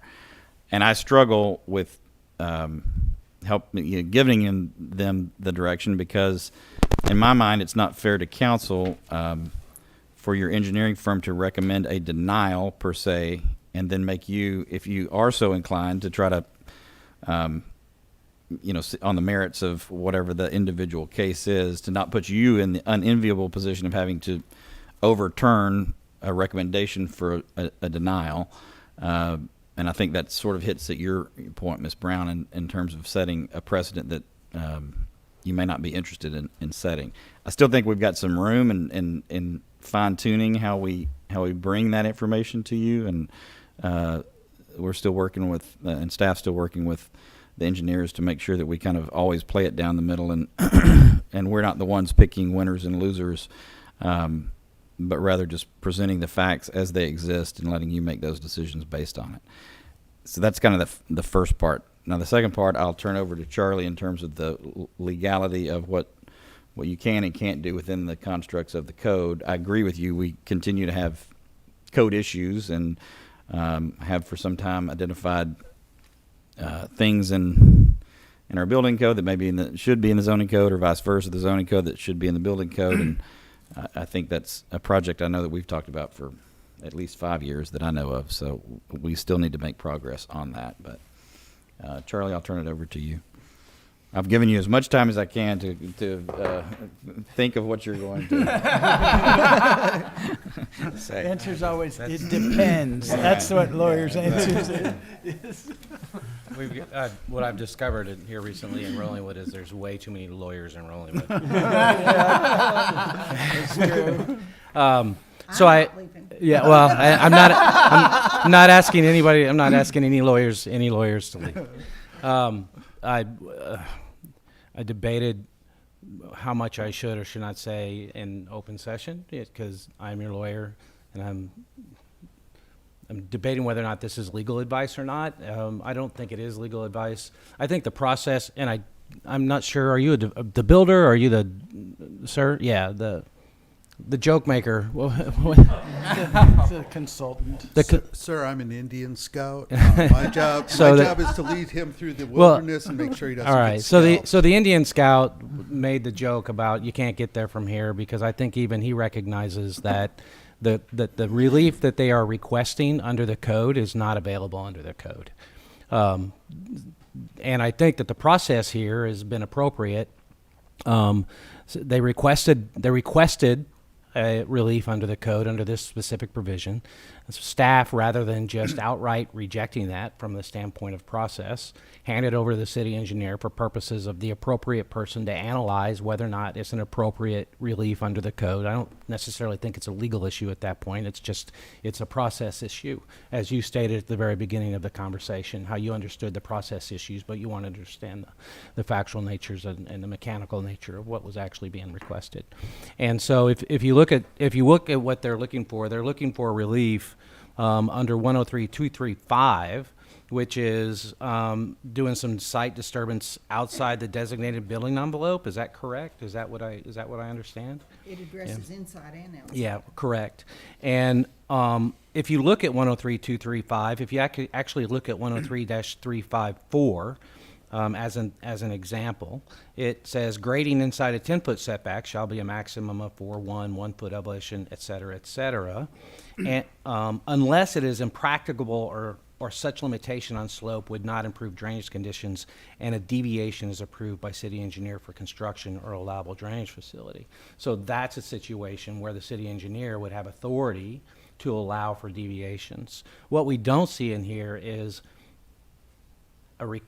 authority for city council to grant a variance to this requirement of this specific provision of the code. I agree with the city engineer that the request relief is not authorized under the provision of the code granted.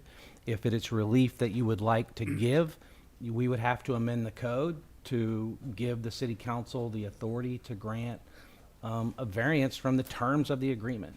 City council can only take those actions authorized by its own laws, and your current law does not give you authority to grant a variance to this particular provision. That's my understanding of what's occurring here, that no relief from the drainage plan is requested. The drainage plan works fine. Is that accurate? It's just that they want to cut deeper into the hill under 103.235 site disturbance, and 103.235 doesn't give any authority for a variation for that except in certain circumstances. Is that accurate? Correct. That's my answer. Wow. Actually read the code. That's good.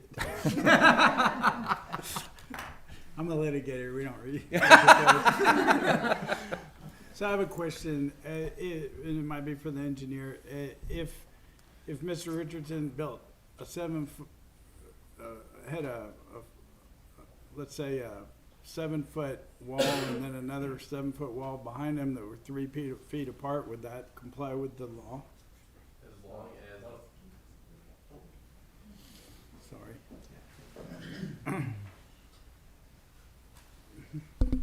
As long as the difference between the existing elevation and what is proposed is 8 feet or less, they're good. So if they could propose a 7 foot wall, but if to get that 7 foot wall they're having to cut 9 feet, then it wouldn't be. You'd have it terraced. You'd have it terraced. Yeah. Yeah. So that's what I'm saying is if he terraced it with 2 7 foot walls that are some distance apart, it's whatever distance it takes to get the. Yeah, just assuming that they don't have to excavate more than 8 feet to achieve that. Okay. My understanding is, and I wanted to do that too, just do terrace walls, and after talking with, maybe the previous head of development, Carrie, essentially, even if I spaced out my retaining walls 3 feet or whatever, the bottom of that second retaining wall is still going to be, a greater than 8 foot distance to the previous grade. So it doesn't matter if I terrace it, if I'm cutting more than 8 feet off anywhere. To get down to a footing. Yeah, or not even counting the footing, just like, if you have an 8 foot drop and then 3 feet, 8 foot drop, the bottom of here is going to be, more than 8 feet from the top of that previous hill. All right. So even if I would disagree with what Carrie's decided there. Yeah, I mean, you'd have to model it with your grades to determine that. And it'd have to be modeled, and you'd have to lay in the walls. And I'm not trying to make it difficult for you to do that. It's just like, how would we go about amending the ordinance? Just say, add a provision that says that we have the authority to grant exceptions to it, is all we'd have to say? There's a variety of things you could do. You could amend the ordinance to allow the city engineer, based on sound engineering practices, to grant deviations, like in number 4 above. You could amend the code to allow city council to grant those variances generally. Not sure if you want a bunch of variances coming to city council on a regular basis. You could and this may be less politically palatable, but it is legally allowable. You could adopt an ordinance, granting a variance to this section for this particular individual. I mean, you could do that. Those are all options that are legally allowable. The city council can't grant a variance. No, but you could adopt an ordinance that says that says we are granting a variance to this particular section, because in order to amend your code, you just have to have an ordinance amending the code. And so if you adopt an ordinance that says, in this circumstances, we're going to allow this particular thing to occur, then that's legally allowable. Again, maybe not politically palatable, but legally allowable. I think the preference would be to amend the provision to grant some authority to an engineer to modify this particular standard rather than having go the variance route, because that's even tougher than what's being asked today. Yeah, and depending on the standard you use, because this is a site disturbance provision, not a zoning decision. You could set the standard for a variance however you wanted to set it. You wouldn't be stuck with the state law standards of variance. That said, it is interesting to me that as I was looking through the code, there really isn't there's very limited discretion with respect to variances to some of these provisions, which is unique. You mean variance, you mean deviation? Deviation. Not zoning board of variance adjustment variance, no ma'am. Yeah, deviation, process. sorry, I'll use deviation instead. That's a great point. Yeah, there's not a lot of authority for deviation from the code. I mean, I can say generally, I would not like 14-foot retaining walls around town, but if it's not an aesthetic consideration, and if any safety concerns are only limited to the landowner and they mitigate them themselves, then I don't really have a concern. But what I hear you saying is that we have a rigid code that doesn't allow staff to make variances, and you say that's unusual. In this circumstance. And that you say that's unusual, and that most codes would allow. I would typically see, yes, sir, I would typically see some general variant, even though it says variance in most codes, but deviation from the subdivision regulations, allowable, based on certain determinations by engineers and things. Some modification of the language that's in subparagraph 4. Right, similar to 4. Similar to 4, yes, ma'am. Yep. Because I do think it's interesting that 4 has some of that opportunity for deviation, but it's not repeated in the other subsections.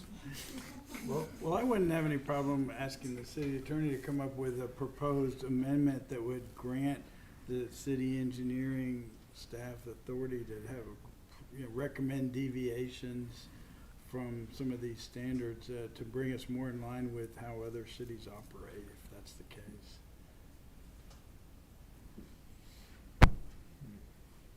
I think we need to be careful how much authority we outsource. That's true. So we'd have to see if, like, a proposed amendment to see if it was something we liked or didn't like. I mean, if it's the way most cities operate, I wouldn't have any problem considering it, but I'm new, so, and you're an engineer, so I would tend to defer to you guys who have had to listen to variance requests in the past, and I have not. First one for me. Well, I tend to think you'd have you'd have some level of success in the engineers' willingness to avail themselves of that opportunity to deviate if you gave them some guardrails of like, here's under these types of circumstances you can make a decision. Yeah, if there's no aesthetic impact Right. or public safety impact. Some of those sorts of things, Because I don't know why else we prohibit the cuts other than just, aesthetics. And Right. And of course drainage impacts, but that's not it. Yeah, that's not an Well, issue in this and- particular situation. And I do think there would need to be language that we're considering protecting surrounding Land. property Sure. owners and all of theirs. Like, you don't want to allow somebody to do something that negatively impacts Sure. their neighbors. Of course, yeah, that's another good point. Ms. Brown, did you have something?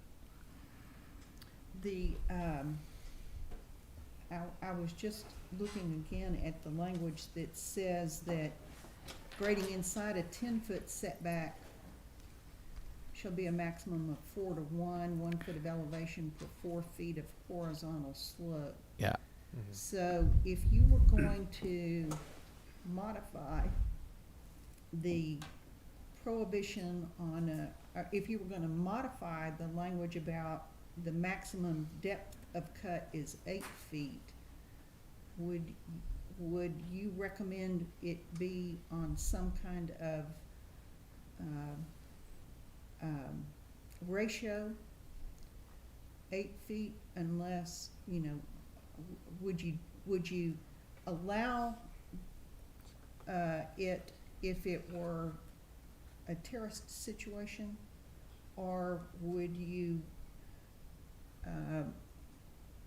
want it just to be at the engineer's, when you would allow a cut of 8 feet, more than 8 feet, when the deviation is approved by the city engineer for construction of allowable drainage facility? Yeah, and it really would be a case-by-case basis.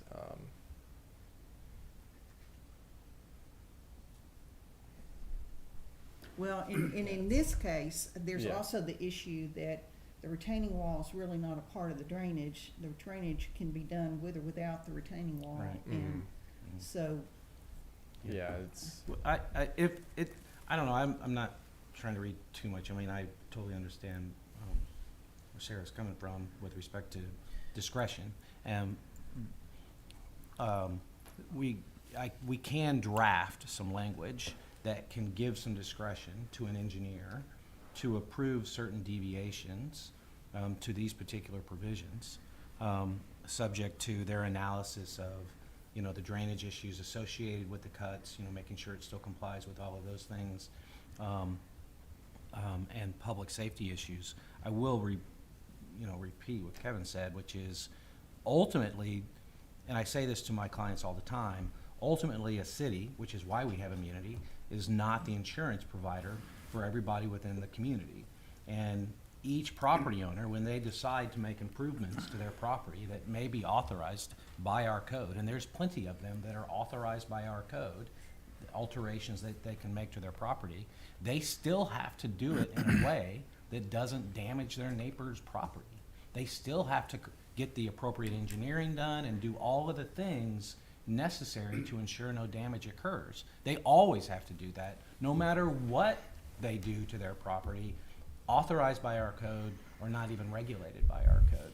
And so we can come back with some language, if it's the council's pleasure, that would allow some deviations with language like that, that ensures that the property owner who understands, that the property owner who does that understands that they still have to do all the things necessary to ensure there is no damage to the property owners. There's statutes on the books, state statutes on the books, that give individual property owners, and I know what the response to all this always is we shouldn't expect our neighbor to have to sue our neighbor, but there are statutes on the books that actually say you cannot increase the flow of water. I think it's both volume and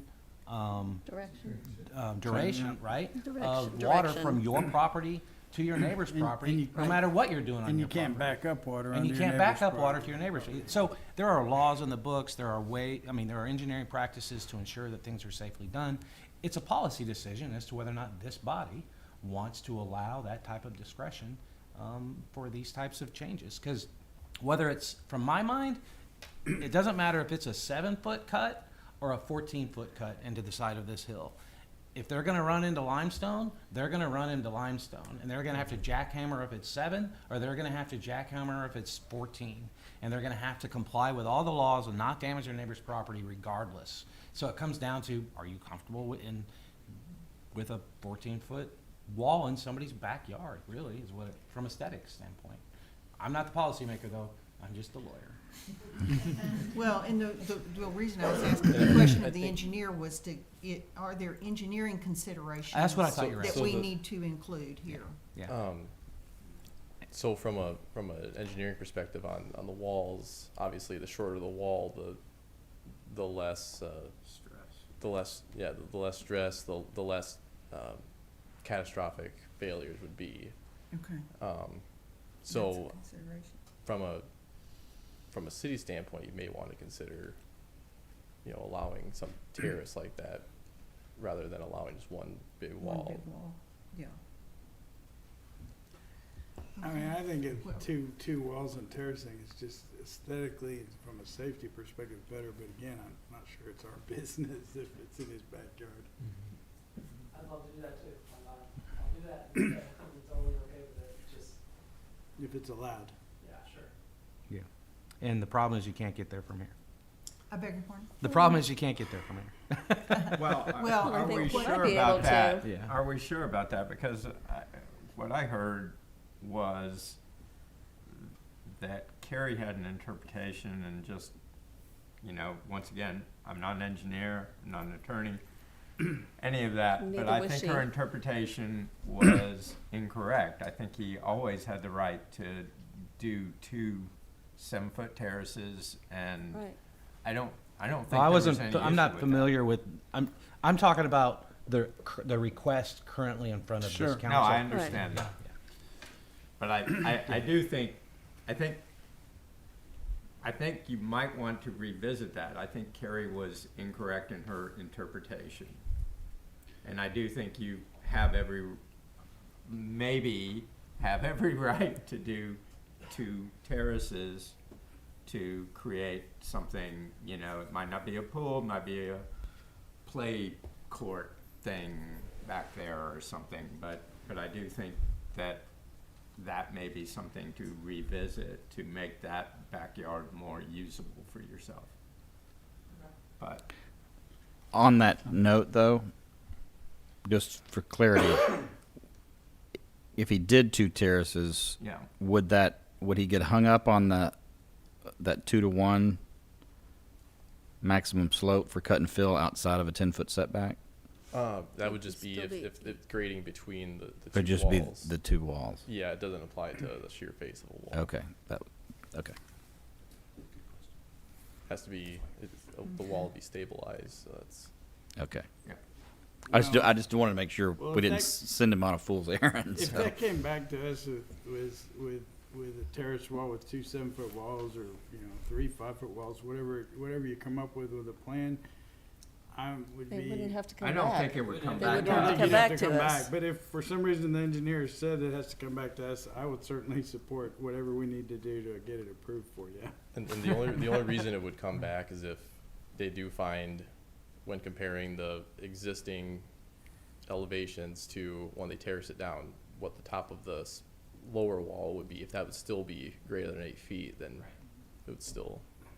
And the 8 feet, I mean, I don't know why the 8 feet is 8 feet. I mean, I don't know if that was when this code was drafted, I don't know why. Probably someone the said- same reason that we have setbacks of 10 feet or whatever. Like at some point you have to have. Right. It may be a fatal fall threshold.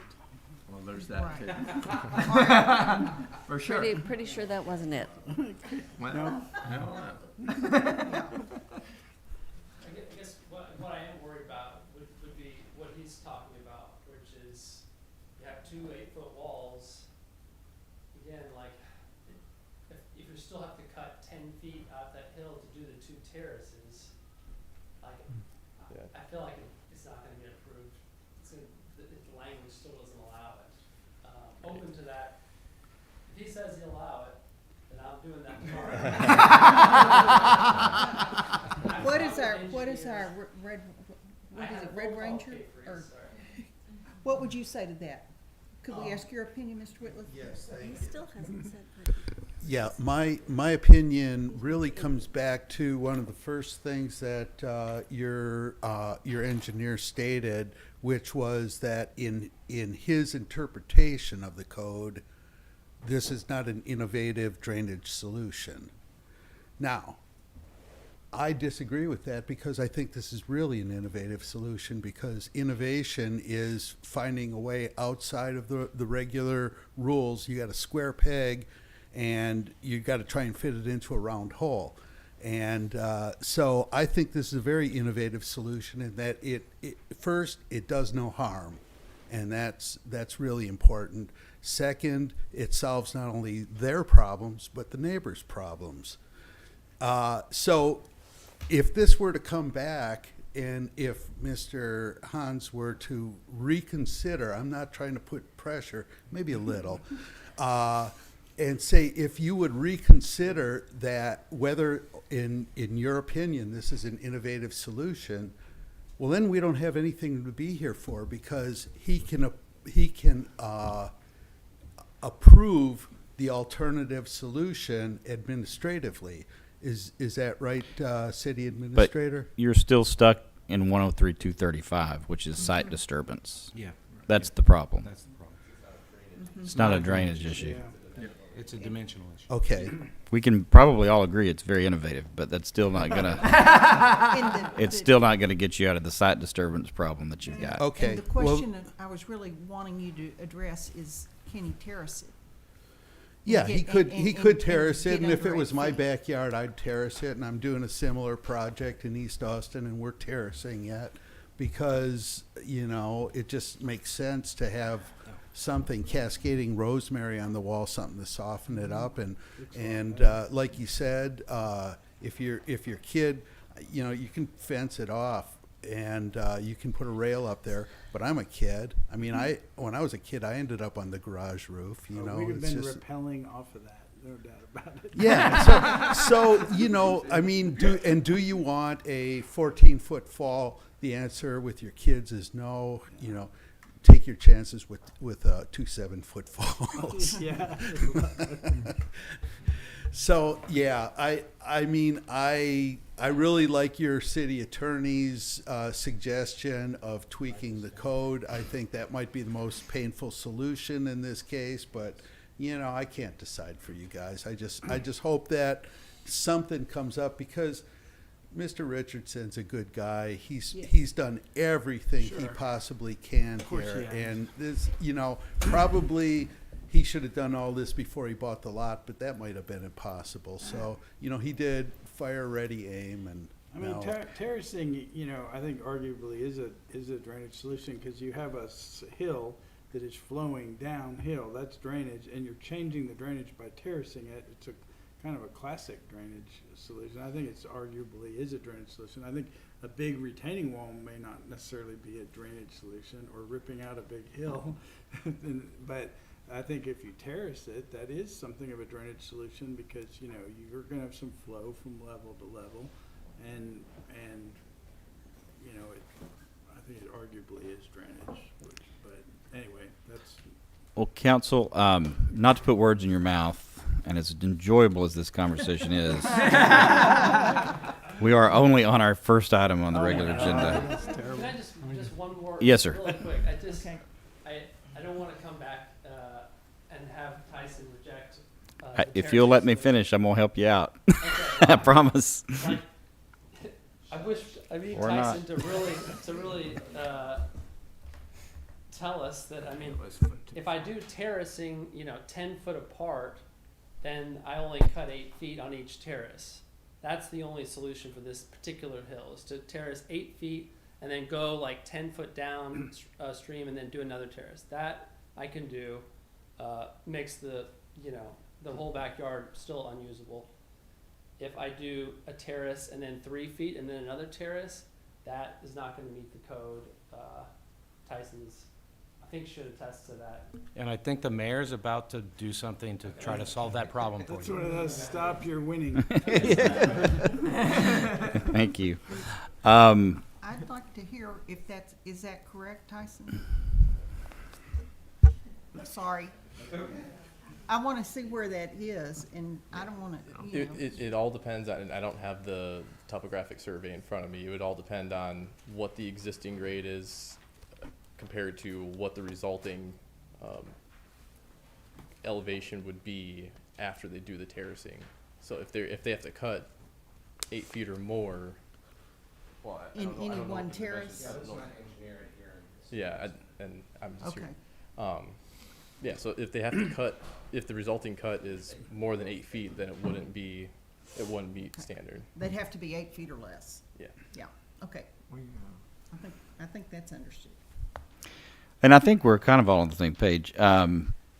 What I was going to suggest, but not to put words in council's mouth, but I'm not seeing an action to be taken on 13 at this time. So my suggestion was going to be to Kay Freeze to please work with Mr. Richardson and see if this terracing concept could work.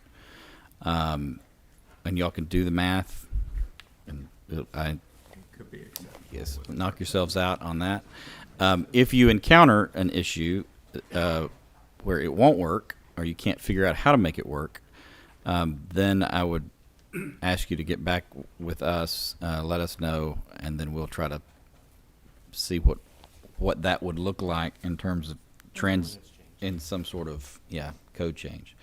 And what I would say is, I think we're willing, I sense that the council would be willing to come to some kind of amendment to the language in the code so we can get you what you want. Right. The terracing isn't going to work. The cuts are going to be over 8 feet no matter how you do it. Right. Yes, ma'am. And my suggestion is that if this process could be expedited as much as possible, because he really has tried hard. Yes. To make everybody happy. We would, on my side of the equation, do whatever's necessary to get language drafted in ordinance form and ready to go for the next council meeting. So that means y'all figure it out between now and 3 Right. weeks from now, so we can get it Right. back on an agenda. Correct. So if y'all could maybe visit, I know we've got Thanksgiving coming up, but if y'all could see if you can put your heads together and make the math work, great. And if it doesn't, come back to us. We'll get it on the agenda and try to do something different. Okay?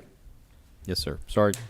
No solution tonight, but we are on the right track, I think. So, okay. With that, council, we will move off of agenda item number 14 and move to agenda item number 14, status of the Pleasant Nixon Drainage Project. I think several of us have items to share, but Ms. Brown, this is your standing item, so I'll recognize you. This is a drainage project that's been in the works for some time now, and we're just hoping to keep the movement on and so that we bring it to fruition. When we brought it to council at last council meeting, or I guess it was the September council meeting, the neighbors undertook to work out an agreement, and now we've just got to get it pushed through the design process so we can get it to the construction stage. Great. And Duncan Ashworth has a presentation he'd like to make. Great. We'll recognize Mr. Ashworth. Identify yourself still, and welcome back. Good to see you. Thanks for sticking with us. Good to spend the evening with you. My name's Duncan Ashworth. I'm at 2910 Hatley Drive, and as Council Member Brown was mentioning, last time we met towards the end of September, there was an issue with the proposed channel for the drainage. Let's see, how do I... all right, good. So the drainage project itself is quite large, and so all I'm involved with is the red circled area. So to orient you, the bottom right-hand corner is my property, so it runs the entire length of the discussion. That's why I'm here. Then there's Hatley Drive running along the right-hand side, more or less. And then there's Nixon Drive. So Mike Marin may still be on Zoom. He had to leave early because he's getting up early tomorrow morning. But the issue was the proposed channel that we had was way too wide. Just for reference, I don't have a drainage problem in my property, but I was going to work with the neighbors in order to alleviate the flooding problems that they're having. So around the end of September, the surveying company came out and they spray painted where the channel was going to be. And oh my gosh, then I could see how invasive this was. It cut up into the pool area, into the to the stone paths that I have in the yard, and that sort of thing. And said, no, hold on. Mike Marin and I will work together and go back and kind of flip things the other way of what sort of channel width would be appropriate for us to be acceptable to us. So Mike and I went out there with a bunch of stakes and replaced those in along the way. So just a little bit more history. Let's see this. Okay, good. So, so what's been completed on this, subsection of the drainage project? Mike and I agreed on the ditch boundaries and marked them with stakes. And Sarah, or Miss Hudson, and Mr. Massengill were attended, and that was on October 13th. And then Abe came out representing K Freeze. We walked the property to make sure things were well understood as far as where the flags were and that sort of thing. That happened the following week, which was October 20th. The attendees are listed here. And then the last report I saw was that the city of Rollingwood had received Abe's review on the 28th, and it looked like it was possible to accommodate where the boundaries were for the ditch that Mr. Marin and I had put together. So as far as I know, that's kind of where we are. Or it looked feasible. It looked like, instead of a 30-foot wide ditch, we're down to 11 to 15 feet, depending as we walk through there. So that's the last solid data point that I have. And so, yet to go. And I served many years as a project manager, so I think in terms of deliverable milestones, who's responsible, what the start and stop dates are for a schedule to get completed. And so the first one up here is it has a field survey being rescheduled. I'll take it in a minute. Just Okay. keep. Okay. Anyway, so without knowing any better, to get towards the completion, this is some of the milestones that I conceived of. There was a new field survey that was required, get the final plans in from K-Freeze, and then again go out and mark the channel with spray paint, because that was so helpful the first time. We could actually see, without looking at a bunch of smudgy gray lines on a PDF, where the channel was. Look at that. And then also one of the steps is the flooring underneath the culvert under Hatley Drive. It puddles right now, so there's snakes and mosquitoes that live in there.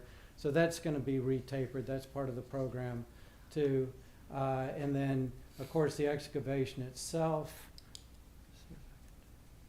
Yeah, the excavation itself and the walls placed. These are the walls for the ditch, and then the marginal plants planted. So again, I just kind of slapped down these milestones, but it sort of drives us to the end.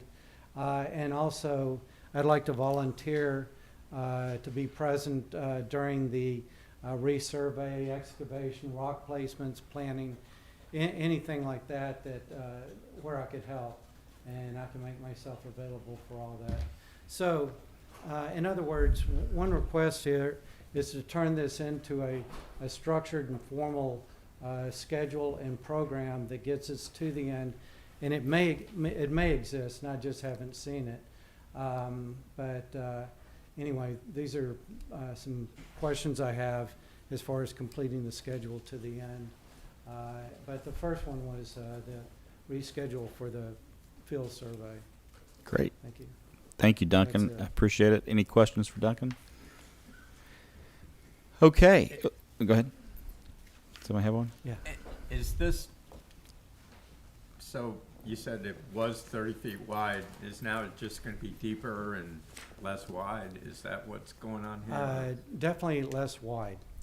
Deeper, it's an engineering discussion. Yeah, mainly less wide. Yeah. Okay.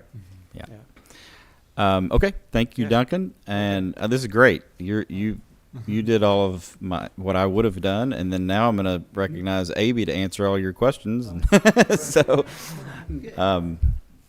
Abby, are you still with us?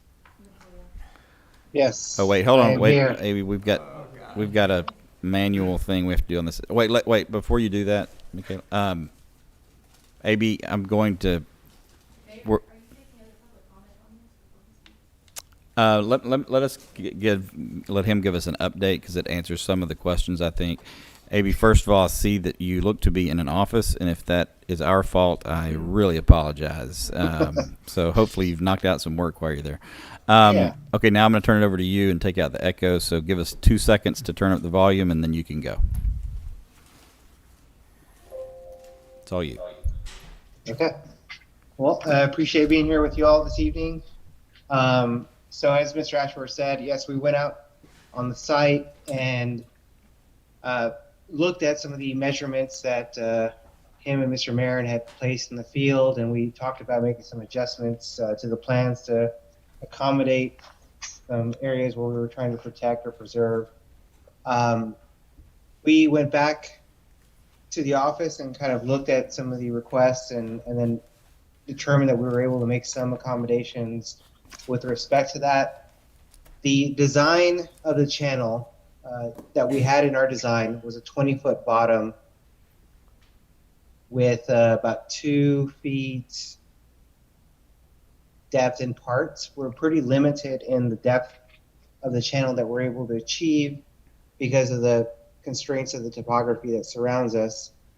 And so as we reduce the channel width, we'll have less capacity to work with.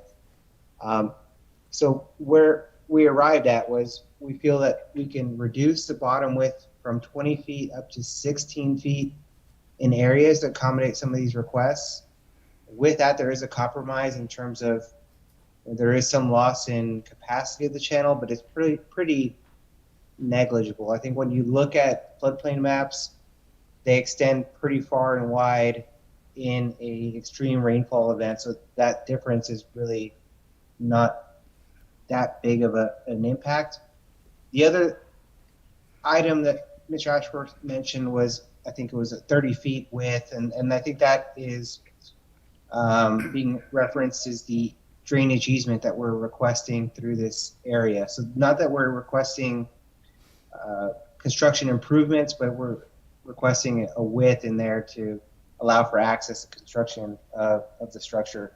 We've looked at that as well and found some opportunities to tighten that up and reduce some of the easement requirements. So we're working on making those modifications.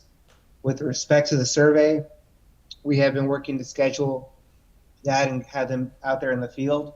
As we all know, next week is Thanksgiving, so that is a week that is going to be hard to get people out there to do that. So we're looking at the week after Thanksgiving to have a field crew out there to stake that out, and I'm planning to be present, and sounds like Mr. Ashworth, if you're available, we can coordinate that as well. Yeah. And at that time, we'll kind of stake out where those modifications to the easements and the channels will be.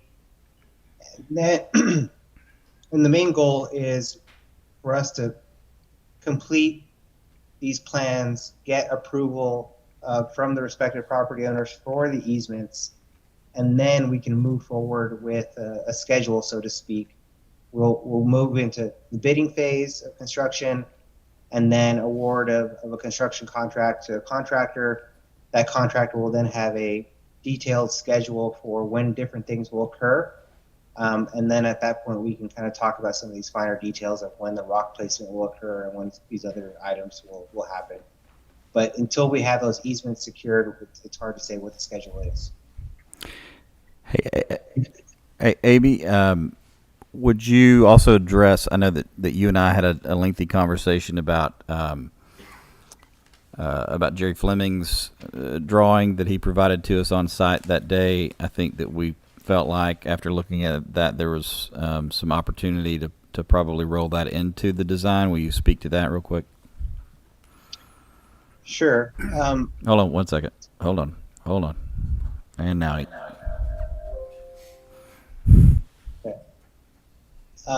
This will probably be hard to visualize without a set of plans to look at or a photo, but we were proposing a drop inlet off of Nixon and Pleasant in between Marin and Fleming's property. That inlet would be intended to capture flow and prevent it from going between the lots and towards the channel. And Mr. Fleming had provided some drawings to maybe enhance the capture of that inlet. We felt those were some good suggestions. And then Mr. Marin provided the accommodation of if we could move that inlet a little bit further into what is his property, meaning we would have a little bit more easement in that area to accomplish this, that he was amenable to that. So that was good news. And then any excess flow would be kind of over top or directed over a proposed wall that we have there on the side of Mr. Marin's property. All that seemed to be in agreement. We think that those are some good suggestions, and we plan to incorporate those into the design. Thank you, AB. Do we have any questions for the engineer on any of this?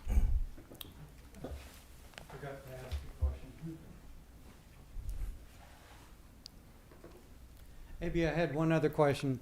So this area that I circled in particular, is it possible to address that, physically before the whole project is done? Or in other words, can that excavation and the lining, the wall lining and stuff be done before the rest of, tearing up Nixon Drive and doing the new culvert and all that? Or does it help? Or does this project just run through all at one time? I'm just curious if Sure. it's done in phases or. Yeah, great question. And forgive me, I cannot view the presentation or the circled area, but I think I know what you're talking about. In our construction plans, we have construction sequencing requirements. The way we construct drainage projects is ideally from downstream to upstream. So the idea would be to construct the channel improvements first and then begin the storm drain improvement project. So that would be the sequence that we would instruct the contractor to do it in, and then beyond that, it gets into means and methods of the contractor performing the work. Okay, thank you. That'd be excellent. Okay. I guess the question Any- before AB. Mr. Mayor, this is Mike Marin. Can you hear me? Hold on 1 second, Mike. I see you, but I'm listening to Councilwoman Brown, and we have Vanna also having to turn the volume up and down. So. Just, if AB, you can hear, right? Yeah. Is just to get some idea on when those plans might be, when the survey and the easements might be ready to go back to the neighbors. Yeah. Here he goes. I think we're down to some final modifications that are fairly minor. Let's say we get the surveyor out there after Thanksgiving holidays. Idea I think would be to wrap up the bid package set by the end of the year, and then start the bidding process sometime in January or February. I say that with a range because it's going to depend on when those easements are signed. Once we have those signed, then we'll feel comfortable to advertise the bidding. The other thing that maybe just a side note is, ideally we don't want to do any bidding over the Christmas holidays because we just get bad bids during that period. Well, the issue was, when would those easements get to the neighbors so they could sign them? It would be after, I think, the plan modifications that we need to do, and so we'd wrap that up by the end of the year, and then they would have these revised easements for their approval. And AB. So to be clear too, I think, okay, sorry, that's terrible. It's sort of a chicken and the egg situation too. So AB's trying to reflect in the plans the discussions that we had in the field, to the extent that we can verify those and lay those and stake those with the surveyor. And so then, assuming all of that goes well, and that everybody's good with it, then we can sort of nail down, okay, everybody's good with this. If there's any minor changes, then we would reflect those again in the plans, and then immediately go to easement process. So it should be, knock on wood, I think we're nearly there, so it should go pretty quickly, because I think we're all somewhat clear on the agreements that everybody has sort of made amongst themselves. But if I misstated any of that, AB, let me jump in. Yeah, I mean, I think the bottom line is we'd like to get easement documents signed in January. Okay, and then but right now, the next step will be for K-Freeze to get the survey and finish up with the drafted easements. Yes, I mean, well, the exact next step, I think, is for them to take the visual depiction of the conversations that were had in the field, and then let the surveyor will use that to stake it, and then we sort of cross our fingers and make sure everybody's still good with it. And then at the point that everybody says yes, then we can, based on that, then we can draft the easement documents from there. Mr. Mayor, this is Mike. Whenever and I Amy get mentioned, I'll just throw in too, he mentioned kind of that bidding process too. We're also making some progress on the Hubbard Hatley. It's in a pretty good spot. We've reached out to those homeowners, had a really good meeting with one of those neighbors, have reached out and are looking for a date to socialize the final plan on Hubbard Hatley with one of the remaining major stakeholders in that. So ideally, that will sort of all dovetail together here at the end in January for those to be let together. Good. Okay. I know Ms. Patillo wanted to speak. I saw Mike. I wasn't sure if that was a hand up or a request to Yes, speak I would or not. speak if and you can it hear looks like, me. hold, give us a second. I see you. Okay, now your volume's up. I just wanted to make sure something was clear that AB said. AB, the last time we were in the field, what we said was that you and me and Mr. Fleming were going to get together when the surveyors came out to do the discussion on that, the connection, the inlet right there between Jerry and my house. And those details still need to be worked out. I think that we have a general concept, but we still need to work those out. And we were going to have a meeting about that. Yeah, I agree that it's hard to visualize exactly where that placement is, and so we would modify that design based off of kind of what we currently understand. Surveyor will place that in the field, and then we can have that conversation of, are we all good with it? Yeah, and I just want to be clear that there were some issues in there that needed further discussion. I think that we can work them out, but they hadn't been worked out.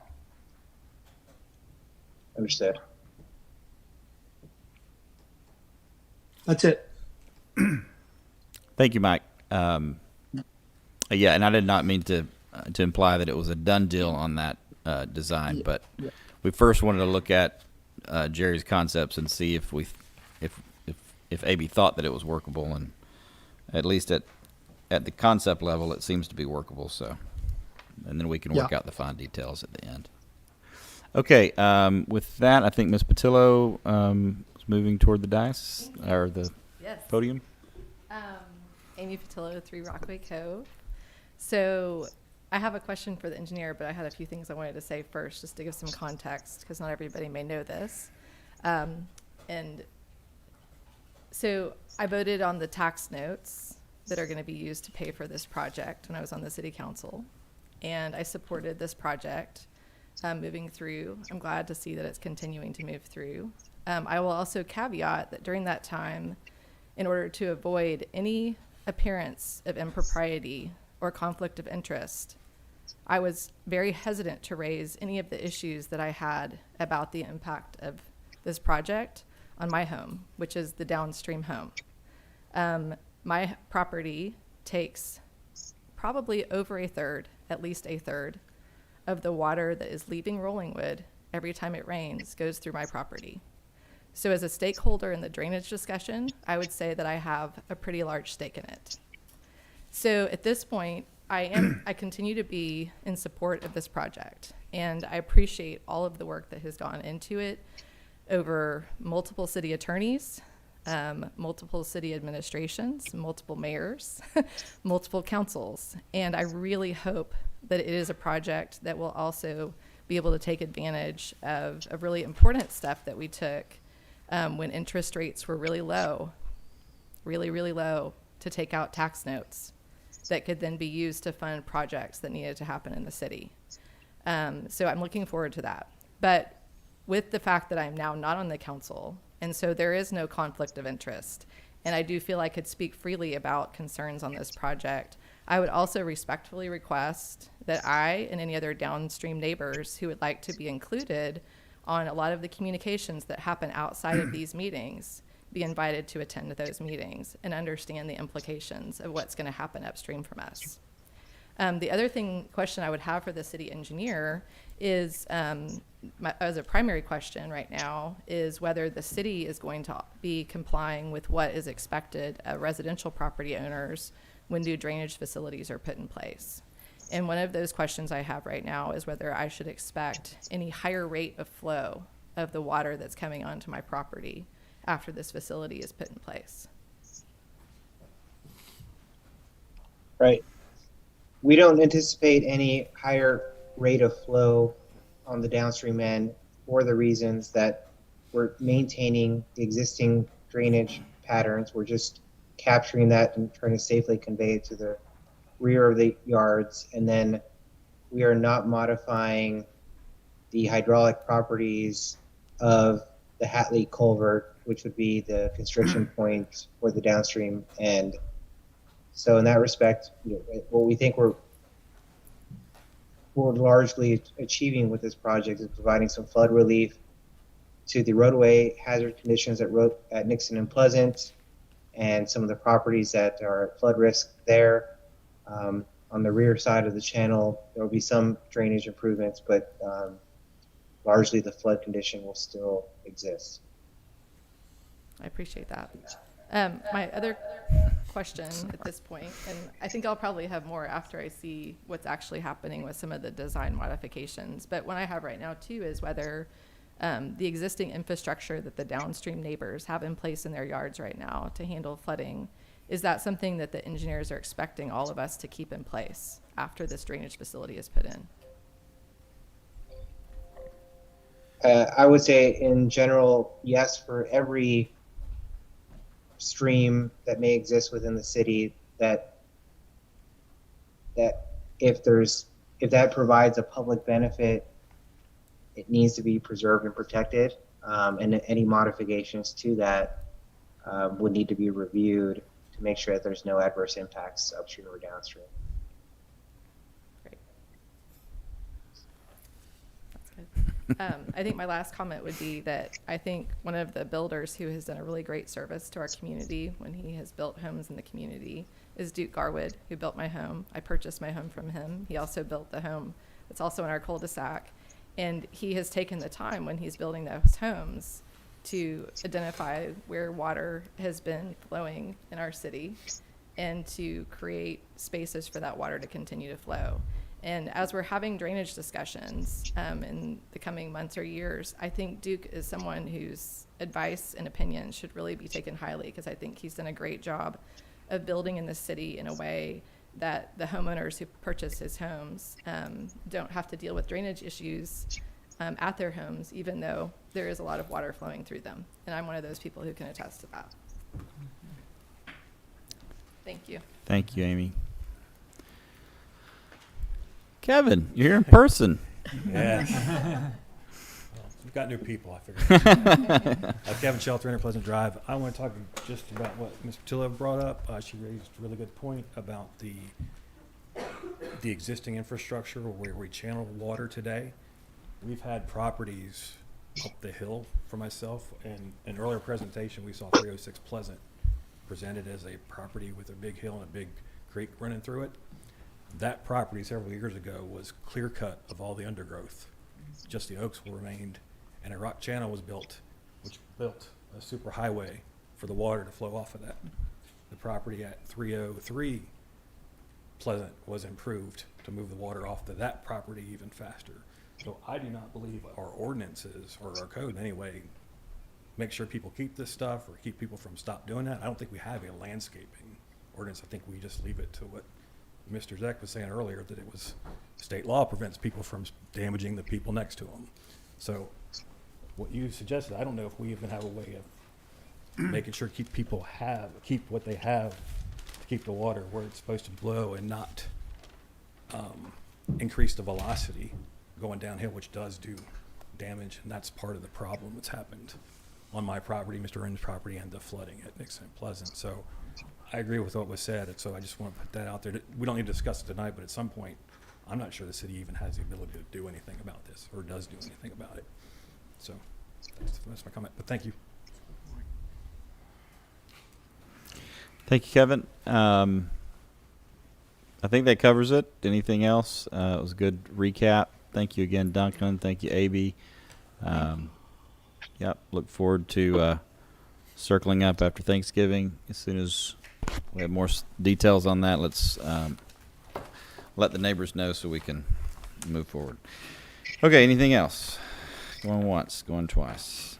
All right, with that, we will move on to agenda item number 15, discussion and possible action on the process for appointing members of boards and commissions. This was a park commission motion and recommendation. I know that Nicole stayed with us as long as she could, but then had to get back home. I don't know if anyone else is here to speak on this. I would be, at least the one park commission member has asked that we postpone it to next month, which is really great with me, if that's the will of the council. But if anyone else is here to speak on it, happy to also recognize them. But I'm not going to linger, so speak up.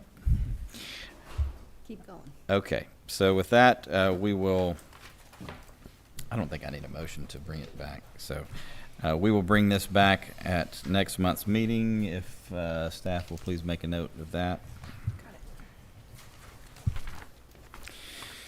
And we already completed agenda item number 16. Moving on to agenda item number 17, discussion and possible action on a recommendation from the Park Commission regarding land clearing to the north of the swim facility.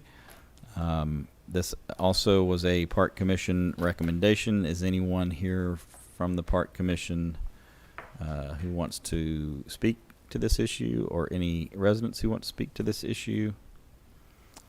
I'm happy to hand it off to council for deliberation. I'm also happy to postpone it, like we just did the last one. What's the will of the body? Were you at the meeting? I wouldn't know. Good? And, yeah, I'm good. We'll bring it back? Yep. I don't mind postponing it. Yeah. Look at that. All right. If we would make a note to please bring this back next month as well. Moving on to agenda item number 18, discussion and possible action to protect trees and other vegetation on land zone park district. I believe this was Phil's item, and I'll recognize Mr. McDuffie. Thank you, Mayor.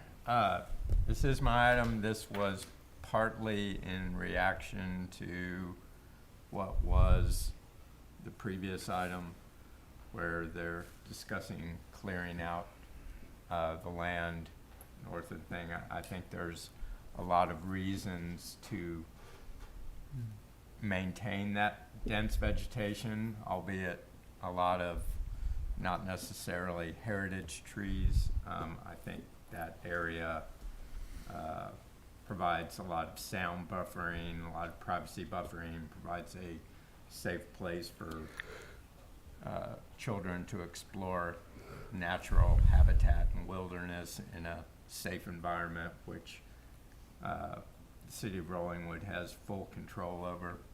So I think this too is an item that maybe could be fully explored and discussed at next meeting, since everything else is being pushed on. I like where you ended. Okay. Yes, absolutely. I'm sorry I didn't start there. Okay, great comments. I like where it's headed. But yes, I'm sorry I did not do the same dog and pony show at the first of that. So if someone would like to speak on 18 with the thought that you might even have an opportunity to do it next month too. I think I'll need to. Okay. Happy to recognize Ms. Patillo. Thank you. Amy Patillo, 3 Brockway Cove. So I saw this on the agenda, and the main reason I came to stay for it is that I led the effort to draft the tree ordinance, and so just wanted to be here to answer any questions. I know that questions come up from time to time. I'm always available if you want to call and ask a question about the tree ordinance. There is a lot of history to a lot of the choices that were made in it.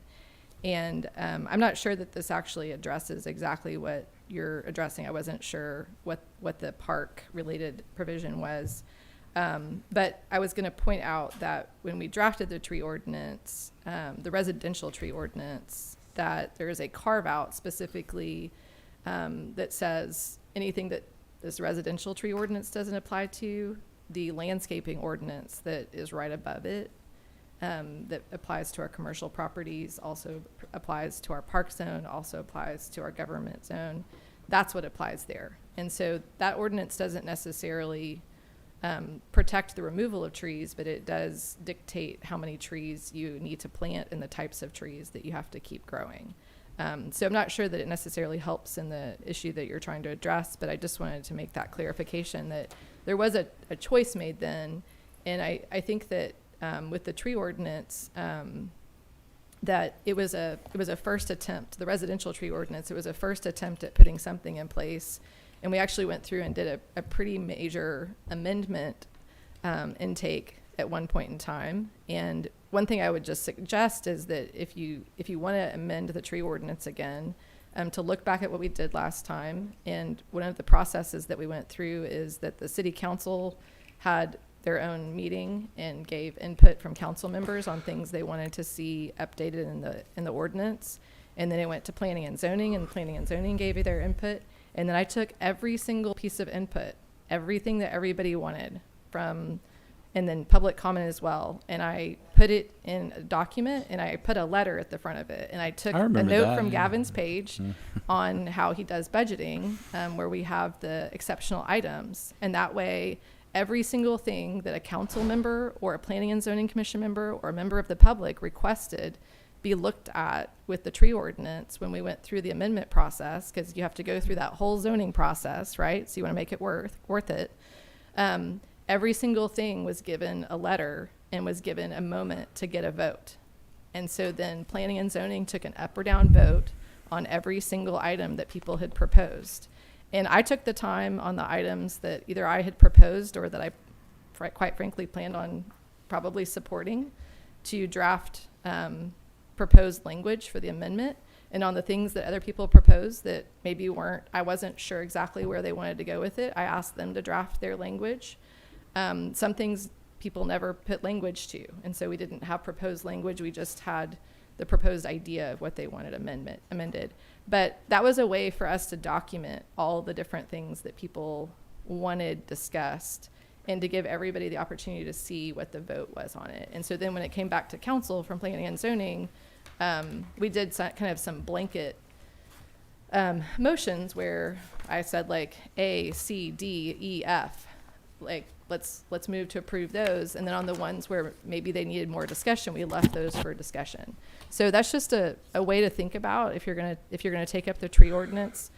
I do think that there's opportunities for it to continue to be improved, and I would love to be able to support you all as you consider what the language was and how you may want to improve it. And that's just a method that we used last time that helped keep it organized. So that's all I had. Thank you, Amy, and thank you for staying. And thank you for, I'd forgotten that carve out, so thank you for pointing that out. That's a great point. We need to look back at that. Okay, with that, Mr. McDuffie, are you good with the postponement along with item 17 to next month? Very much so. Me too. All right, we will postpone that. Staff, if you'll make a note, we'll bring it back next month. Okay, with that, we will move on to agenda item number 19, update and staff report on the status of My Permit Now and standalone computer for resident access to building permit applications. This is Ms. Brown. I know that we have a couple folks who are prepared to make comment or give a report, but I'll recognize Ms. Brown to begin with. I brought this back to council so we could get an update from staff on these two items, see where we are and see what's next. Great. With that, I will let Ms. Wayman kick us off and then recognize Nikki or however you want to do it. Sure. I'll handle the standalone computer part, and then we'll pass it over to Nikki for My Permit Now. So we are in the process. We have gotten a quote for that standalone computer. We budgeted $2,000 for it. The quote came in for just under $1,000 for the actual computer itself, so that leaves plenty of room for the setup we need there. We're doing a little bit of a kind of a quarterly process with our budget this year and kind of attaching it to our operations chart, and so we kind of plan on doing kind of quarterly milestones on taking care of these budget items. So that's something we're wanting to look at in our first quarter of our budget is have we taken care of those exceptional items. So that will be one of the first ones addressed. So hopefully by the new year we have a better idea of when that computer will be here. I will say since then it's been working okay. I don't think we've had a huge volume recently, but we definitely understand it's something we still want to set up and have ready for and available for residents. So. And question there, until that computer's set up, then residents still need to contact the staff to come in and view a permit application? They do, and they still would, even once that computer is set up, we would need to make sure all the files that they needed were accessible on that computer. So I think either way, the process is pretty much the same. It would be kind of where they're located and the resources it would take up while they are looking at the plans. So. All right. Okay.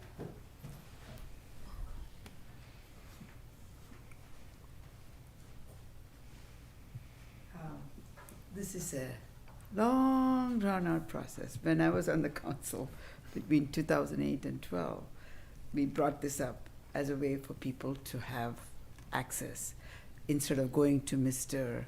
PDG office to look at every time we had. And then he moved on 360 where we couldn't even find his office.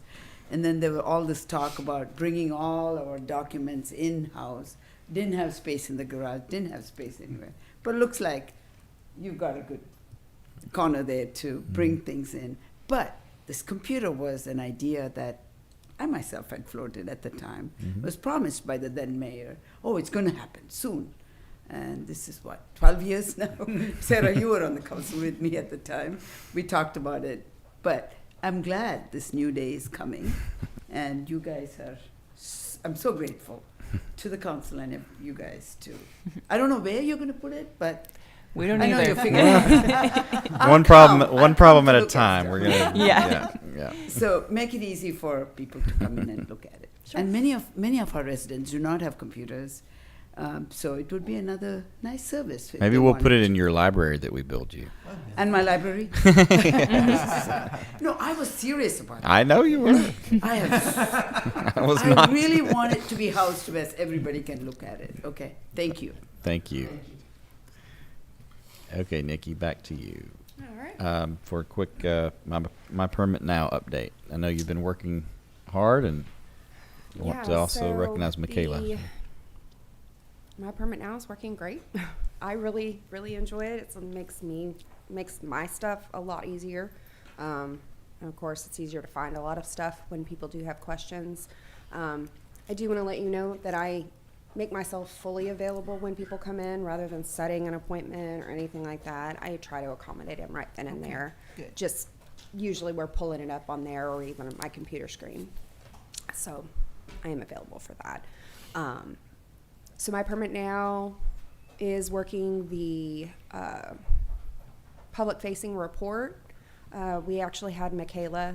She went in and physically took all the responsible party forms, added them into my permit now. So when you do pull that report, responsible parties are pulling up. So there are a few that I'm still going to have to pull from our older files and pull those into my permit now. So that's a project that is on my list, but I would say probably a good 85% of them are in there. Good. Do you have any questions on anything? Any comments on how the program's working or your use? Yeah, I have one question. Yes. Are we just using this for new applications, or is there like a process to import old stuff? So we are to do using that? this for new applications. When we brought this on board, it was July-ish. And anything that we had in process for reviews were put into that program. Anything that's ongoing isn't.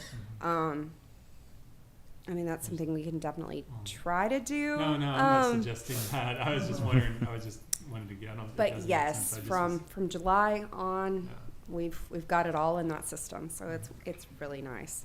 Have the applicants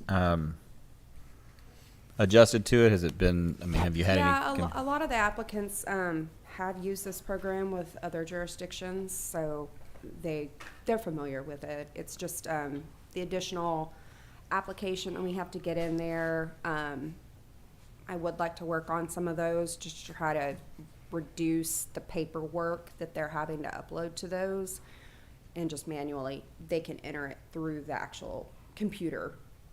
Of course, there's owner consent forms and all that stuff that we could probably reduce on them from the physical application and just have a form. So that's something I'd love to discuss So with anybody. to clarify, so that I understand that, so that is an option for to integrate those forms into the. I assume it's almost like a fill in the blank. So when you go in to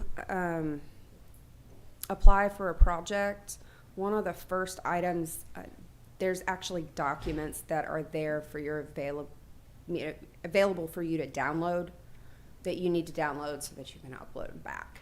Oh, I see. However, I would like to, have a bank of those documents. Yes, so that you can find them, download them, and do that. Applicants are having to go online, fill out an online application for My Permit Now, but they are also having to go fill out the entire paper application and upload it, because a lot of the information is duplicated, but we need those signatures. So again, that's how I want to kind of condense those down, so they're not having to fill out the entire form, because if they just fill out that one portion, and it's an incomplete application. And so I just think it'd be better if we did away with the paper application, but did have a consent form. So that is something that is on my list to do, is try to condense all those so that we're not having to duplicate that information that they're inputting. Great. We can talk. Sure. We can talk at our weekly meeting, but let me know what resources we need to try to get that done. So I think that's a good idea. Okay. Any other questions for Nikki? Of course. Great. Thank you, Nikki. All right. With that, we will move on to agenda item number 20. Discussion regarding citizen written comment procedures for city public meetings and constituent correspondence. This is my agenda item that I placed on here, and I haven't given a lot of thought to how I wanted to talk about this with you, but I I want to make some minor tweaks, and maybe just bring it to your attention, because I feel like we have gotten into, or not we, none of us on this dais, but I feel like the community as a whole has gotten into maybe a bad habit of oftentimes when they seek to communicate with those of us, their elected officials, instead of coming directly to us as their elected officials, and some do, don't get me wrong, but oftentimes somehow we've gotten into a habit of sending that documentation to city staff and asking city staff to distribute that to the elected officials. And that's really not, it is absolutely our constituents' right and ability to communicate with us, the elected officials, but sending that through the gatekeeper of the staff isn't really a thing in government, and then relying on them to get it to the elected officials. So I'm not sure of how to address that, and I'm not looking to make a huge immediate change, but if you can encourage individuals, and I think some of it maybe stems from a misunderstanding of the Open Meetings Act and that sort of thing, and maybe constituents feeling like some of those rules that apply to us apply to them also, and that obviously they don't. They are absolutely within their right to communicate with us directly. Well, I think So contact information for some like boards and commissions isn't ready. Like all of our emails are on the website, easy for right, people to find. and the difference is they're not elected. Yeah. Those individuals are not elected. We all are, and so, and that also gets to sort of the second part of this equation, and that is, we've also gotten into a habit, and I think we're all sort of part of it, but not giving enough lead time to our staff when we want things into the to be provided to council or to me or a board and commission. We sort of, I think we've advertised that you can submit that documentation up to 2 hours ahead of a meeting or 2 hours ahead of this, of a council meeting, and that sometimes it's doable for staff to be able to get that distributed to everyone in time or get that distributed to the boards and commissions, but typically they're actually preparing, the speakers and the technology and making sure that we have numbers from the county to canvass. They're doing a number of things getting prepared for that meeting, and I think putting an expectation on staff that as long as I have it in 2 hours ahead of time, I'm good to go, and it's going to be automatically entered into the record, which is also not really a thing. The only individuals that can enter things into the record are the folks on this dais or the folks that are on the boards and commissions. Everyone has the opportunity to submit whatever they want to all of us. They can, and we probably need to work on a better process to getting information to boards and commissions. Maybe that's a centralized email address for like planning and zoning, or a centralized email address for utility commission, or whatever that is. But a 2 hour cutoff, and then an expectation that it automatically gets provided or goes in a packet really isn't.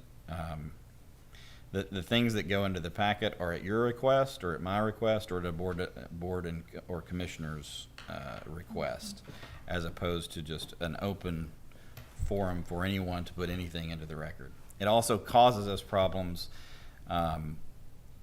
if staff is tied up or having to get ready for a meeting and somebody sends something in, right before that 2 hour deadline, and then it doesn't make it into the packet. It certainly was not any malicious intent by staff, but sometimes those fall through the cracks if they are away from their computer or not checking their emails in time. It doesn't make it into the packet, and then it gets into an open records issue. Well, when did you get it? And well, it was done 2 hours ahead of time. It should have been in the pack. So we just need to tighten up that process. Again, tonight's not the night. There's no decision to be made on it, but I just want to sort of raise the issue, put it on your radar, let you know that we're going to kind of think through a little tighter process and a more standardized process for council, for the boards and commissions, so that everybody is treated equally, treated the same, and then there's a definitive expectation for our appointed positions and for our elected positions on what does and doesn't go in packets, and what that timeline is that people can submit those sorts of things to actually go in the packet.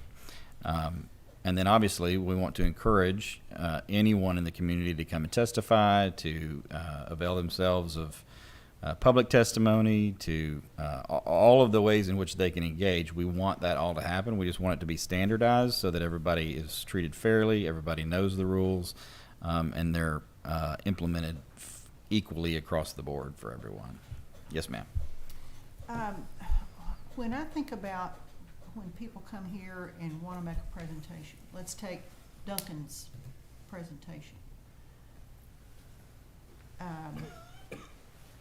It seems to me if he were here if he showed up here, he would have complete right to give to all of us a paper copy of what he's saying.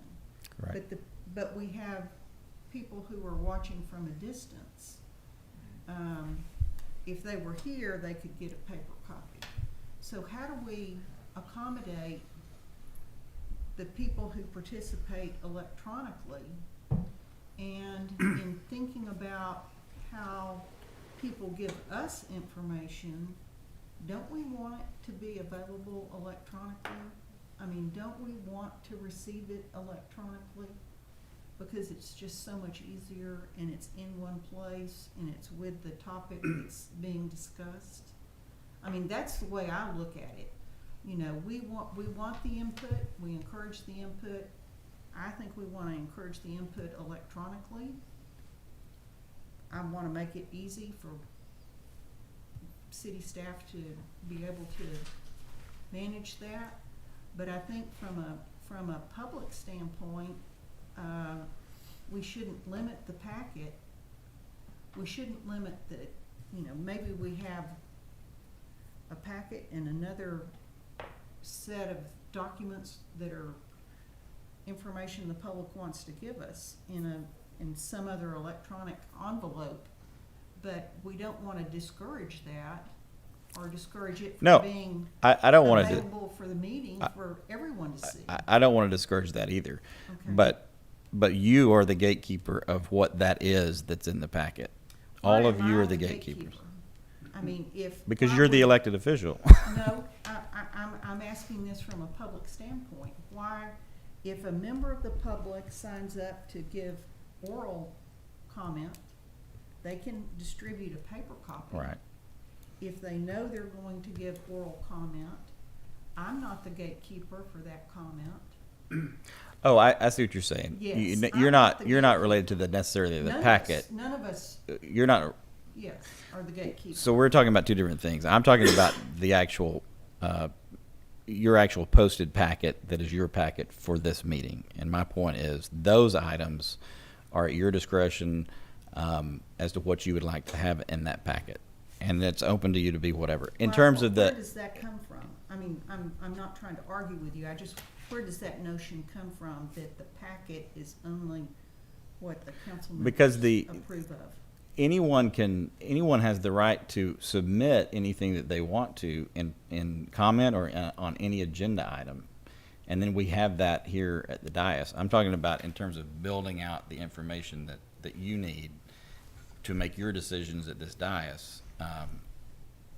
That's whatever you need it to be. Well, I like Duncan's presentation. And he sent it to you, and you sent it to us and said, put this in the packet, Well, which we did. Well, I said, I was surprised. I actually sent me an email and said, would you approve to put this in the packet? And I thought, I'm not the gatekeeper. That citizen wants to address us. They put together an electronic communication that they want us to look at. I think the question or the issue is that we can't have everybody in the city deciding what they want to put in the packet. If 1,000 people sent us a letter and said, put this in the packet, it's not doable. Right. Well, it also makes it very difficult for us to I mean, we get it the weekend before or whatever, the 72 hours, there could be a situation where so much external input is put into the packet that it makes it very difficult. It convolutes the value of the packet. It dilutes it. But to your point, what's anyone who wants to come,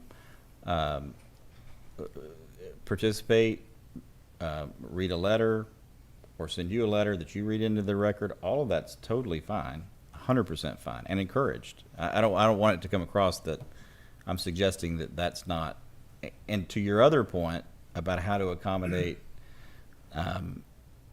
the remote viewers, I've pondered that too. I don't have a great solution because if I'm at home and I'm on a Zoom, I'll use just in my work experience. You have to share to be able to put something up on the screen. You have to be a presenter and be approved. You have to. Whoever's in charge of the Zoom has to give you that right to then be able to share it on the. It's difficult. There's some technical difficulties. Obviously, we've had trouble tonight just being able to hear people talking. So that's a technical difficulty I'm not real sure how to solve, and I'm not very, very good at the technicalities of it. But I'm willing to try. I'm not sure how to.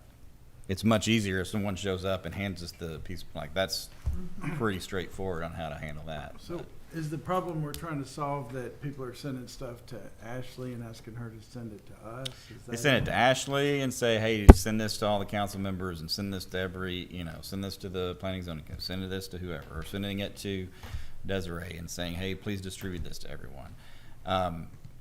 Which usually is okay, but then if we drop the ball or it gets missed or whatever, I don't want anyone to feel like, well, you didn't distribute that on purpose, or I got it in right before the deadline and it didn't get to everybody, and they didn't made their decision and they didn't have what the thing I sent was what was going to change their mind. I don't, because that's certainly not ever our intent ever, but they do have a lot going on, and I don't want to put them in a situation where it looks like they have been disingenuous with one of our constituents. And so that's the main point that I'm trying to address. But. Maybe you mentioned this a minute ago, I can't remember, but why don't we just set up email addresses like Board of Adjustments at Rollingwood, Texas, and put it on the website. Hey, if you want to send an email to everybody from this group, then use that email address. That's kind of what we're thinking. We need to work through the technicalities of that, but I think probably a standardized email like that is probably the right way. That probably a 24-hour sort of deadline so that they have time so that everybody knows it's the same deadline to get things into whoever for consideration. It's probably a 24-hour thing. Or more than that, because I've had this issue for years, is that we get a packet that's posted on the Friday before the meeting and, still working. So it's easiest for me to do the review over the weekend, and then I go back in sometimes and sometimes I don't. And all of a sudden there's more stuff in the packet that comes in and I don't know it's there and I don't have time to review it during the week.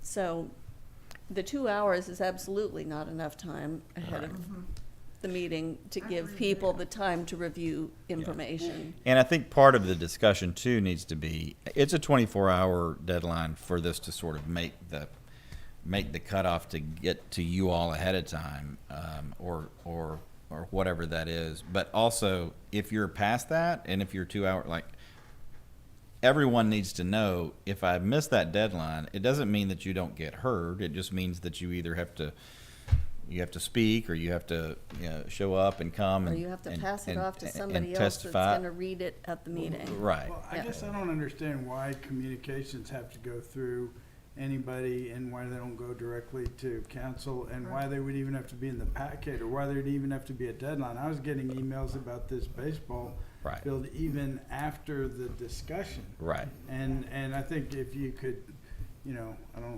know if train the public is the right word, but, you know, have the, how to contact the city section on the website. It's got the emails for the council members, and then you've got your chairs of the various commissions. Right. And you can just tell folks, send it to them directly whenever you want to, however you want to. And that's, you and I are on the same page. And that's really, I thought the best way to start that dialogue was here publicly. Sure. But no, that's the 100%. That's, Okay. that's, I'm in agreement. That's what I would do. Just Yeah. get y'all out of that business and just Yeah. respond, hey, here's the contact. Right. Here's the link to the page. Send it, send it yourself. They're whenever excited you to hear want. from you. Yeah, and I definitely don't, I don't think we can't overcome this, but we generally don't give out board and commission members emails just because they're normally their personal emails. They don't have a city one. So that's just been a practice for us, but that doesn't mean we can't overcome it by saying, you know, a chair standard, or a standardized email that bounces. I mean, here I They am. can set one up for their board or their commission that the chair or whoever they decide is responsible for checking periodically and responding to. Sure. Right. So anyway, enough about that. Again, not really a decision to be made. Just wanted to sort of put it on your radar, let you know that we're looking at how to sort of standardize that, and then help if you all would kind of help us just to make sure that folks know that some of those rules that apply to us don't necessarily apply to them. They always can go directly to the elected officials. And Wendy? Hi, Wendy Hendley, resident at 401 Vale Street. I just wanted to comment on that I agree with you on a lot of this. Having served on city council, it is difficult to kind of keep up with all the communications that come in. I do think, though, that I would encourage us to think about more complicated issues, specifically if we're going to start talking about residential zoning, or, you know, like I'll say milk and cookies for a good example. During that conversation, there were a lot of different opinions coming in. There were a lot of different emails. We were referring to emails. And so in order to be transparent to the public and to provide everyone with the same information, we did have our wonderful staff start to collect all of those emails in one place and then include it with the agenda item. And so, like for me recently, I've heard, I think it was at the planning and zoning meeting, they were talking about some letters that they received. And they all had received the letter, and I'm listening to the meeting, and I'm like, well, what letters are these? And I haven't seen the letters. And so I think it happened also at the Board of Adjustment meeting, and I hadn't seen the letter. Oh, no, there was a letter in the packet on that one. So I do wonder if, like, there was a park commission member who sent a letter to all of the council members, and the council members were discussing the letter, and it was affecting their opinion of what they were going to do with that item on the agenda. Right. And then I and the public was like, what letter is this? What? And I'm looking in the packet like, I've not seen this letter. Right.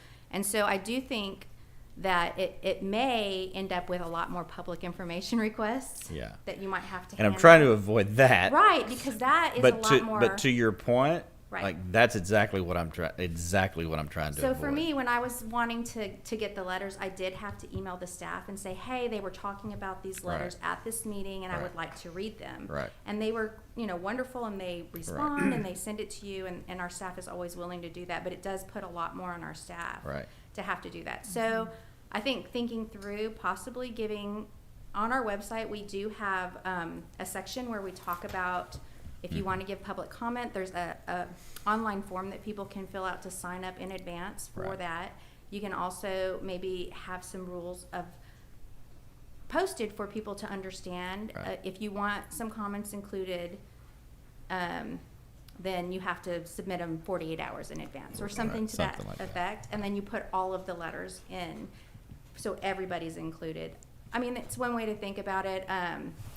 I hate to see the staff start getting, on these complicated issues, tons of public information requests that they have to like deal with in a very specific Right. way. And that, to be honest, I mean, I've said it, but that's really, I'm trying to be protective of our staff. They Right. do a great job.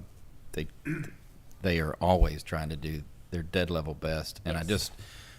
they feel terrible about it if something falls through the cracks. Then like, oh, we didn't make it into the pack. You know, I'm being protective of their good work. And I think again, I don't have the answers tonight, but I just want to let you all know we're going to look at it and try to come up with something that's standardized, Right. and open, and gets everybody taken care of, but in a way that's transparent, but also kind of methodical. So I don't know what it is, I but appreciate the agenda item, and thank you for letting me comment on it. And, Yeah, and I would thank you. consider maybe having a designated email for everybody on council that is an official city email address. right. We have That- those. Okay, well, then that solves a lot of those. New guy hasn't gotten his yet. Okay. We have your I got- instructions ready. I got swamped with emails. It's in my full. personal- We gave it to you Oh, yeah, 2 your hours inbox ago, is and full it's totally full now, already. so. Sorry. Okay. Well, I mean, that But no. open records point is a good one, I Yeah. think, and that Yeah. addresses it, so. Yeah. That was Great. what I was gonna suggest, but. No, that's great. No, I totally agree. Shanti? Yeah, sure.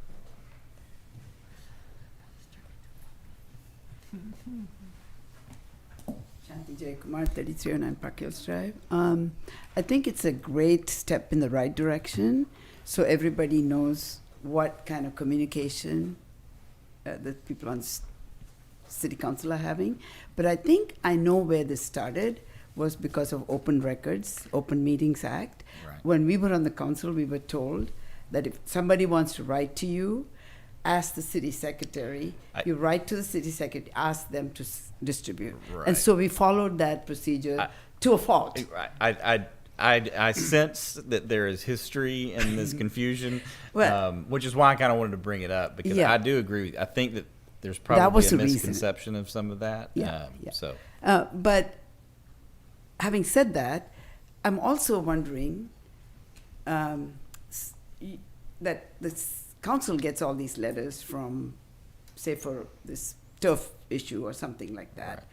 But the public doesn't know who among the public has written and what they have written. Okay? Is there a way for, like during the milk and cookies thing, we got to see all the letters that were sent. And that was a good thing that they were collected and put together. It goes down in history, in the history book. But that's not happening right now. So, as a member of the public, I don't know. Right. If that's public information, then perhaps it's nice to have it in the packet or wherever, you know. Right. And 48, whatever the 72 hours, whatever, right? You can do that. But have it there so we know. For instance, today on the Ashworth thing, those letters were there. So I knew who among the neighbors supported it, or with caveat about whatever, right? And that's kind of to my point too. Uh-huh. If I write my elected official, it's not my neighbor's business what my communication is Right. with that elected official, Right. unless that elected official wants to share it with the world. At Right. which point, that is what Yeah. it is. If It's a it's public information request. Correct. Yeah. Because Right. it is I mean, public It is. information. in a small Yeah. community Unless like it's not ours, Gavin, we shouldn't have to go ask for, what do you call it, public information or freedom of information or something like that. Within reason, I mean, we're talking about our park, which is so precious to all of us. I would like to know what's the trend here, you know? Who's getting advanced information, who's not getting. I mean, I don't mean it in I a bad understand. way, No, I but get just for discussion's sake. Right. Okay, and another point that I wanted to make while we are at it, it's taking off of a comment that was made earlier today about boards and commissions.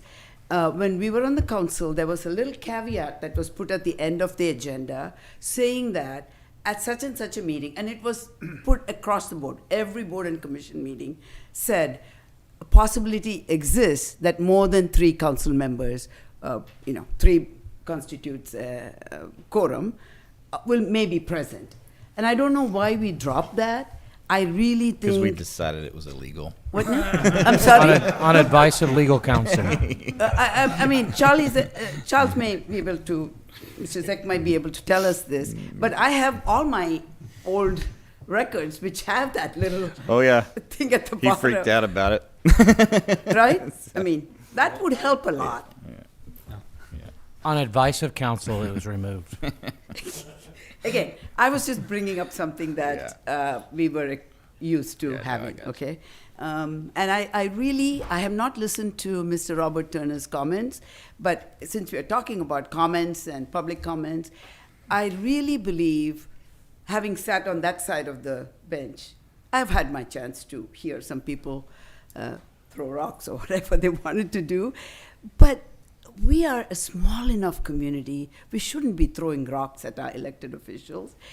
Write to them, talk to them privately, go over on coffee, but do not denigrate the status or the dignity of your elected official. And again, I'm have not listened to it, but I have heard enough from a bunch of people who've heard it, and I'm just ashamed of it, really.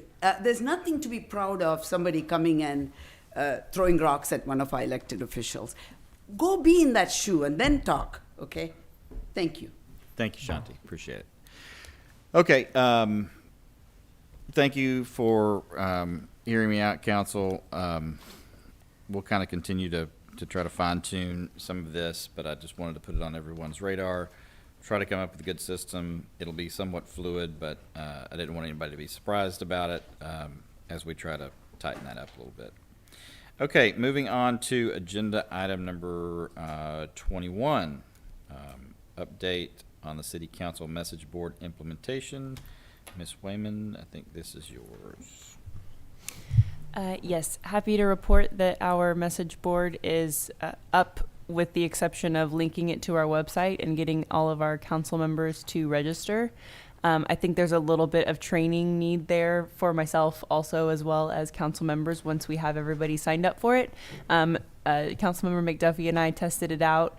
We're able to kind of see what permissions needed to be set for council members as well as staff. And so there's a couple screenshots in the packet, but I think in the next probably couple weeks, we can have everybody log in and set up their accounts, and then we can make sure everybody has the correct permissions. And then from there, we should just be hopefully a training session away from how to use it and how to let the public know that it's an option for them to see council communications. Great. Any questions for Ms. Wayman? I would just like to thank Ashley for all of her diligent work of getting this done and finding the solution for it. So It's nice. I mean, and it looks great. Well, we better keep her around, because if you're one, We better. Because don't ever expect the mayor to know how to do this. Yeah. Okay. Anything else? Great. Moving on to item number 22. See, this is mine.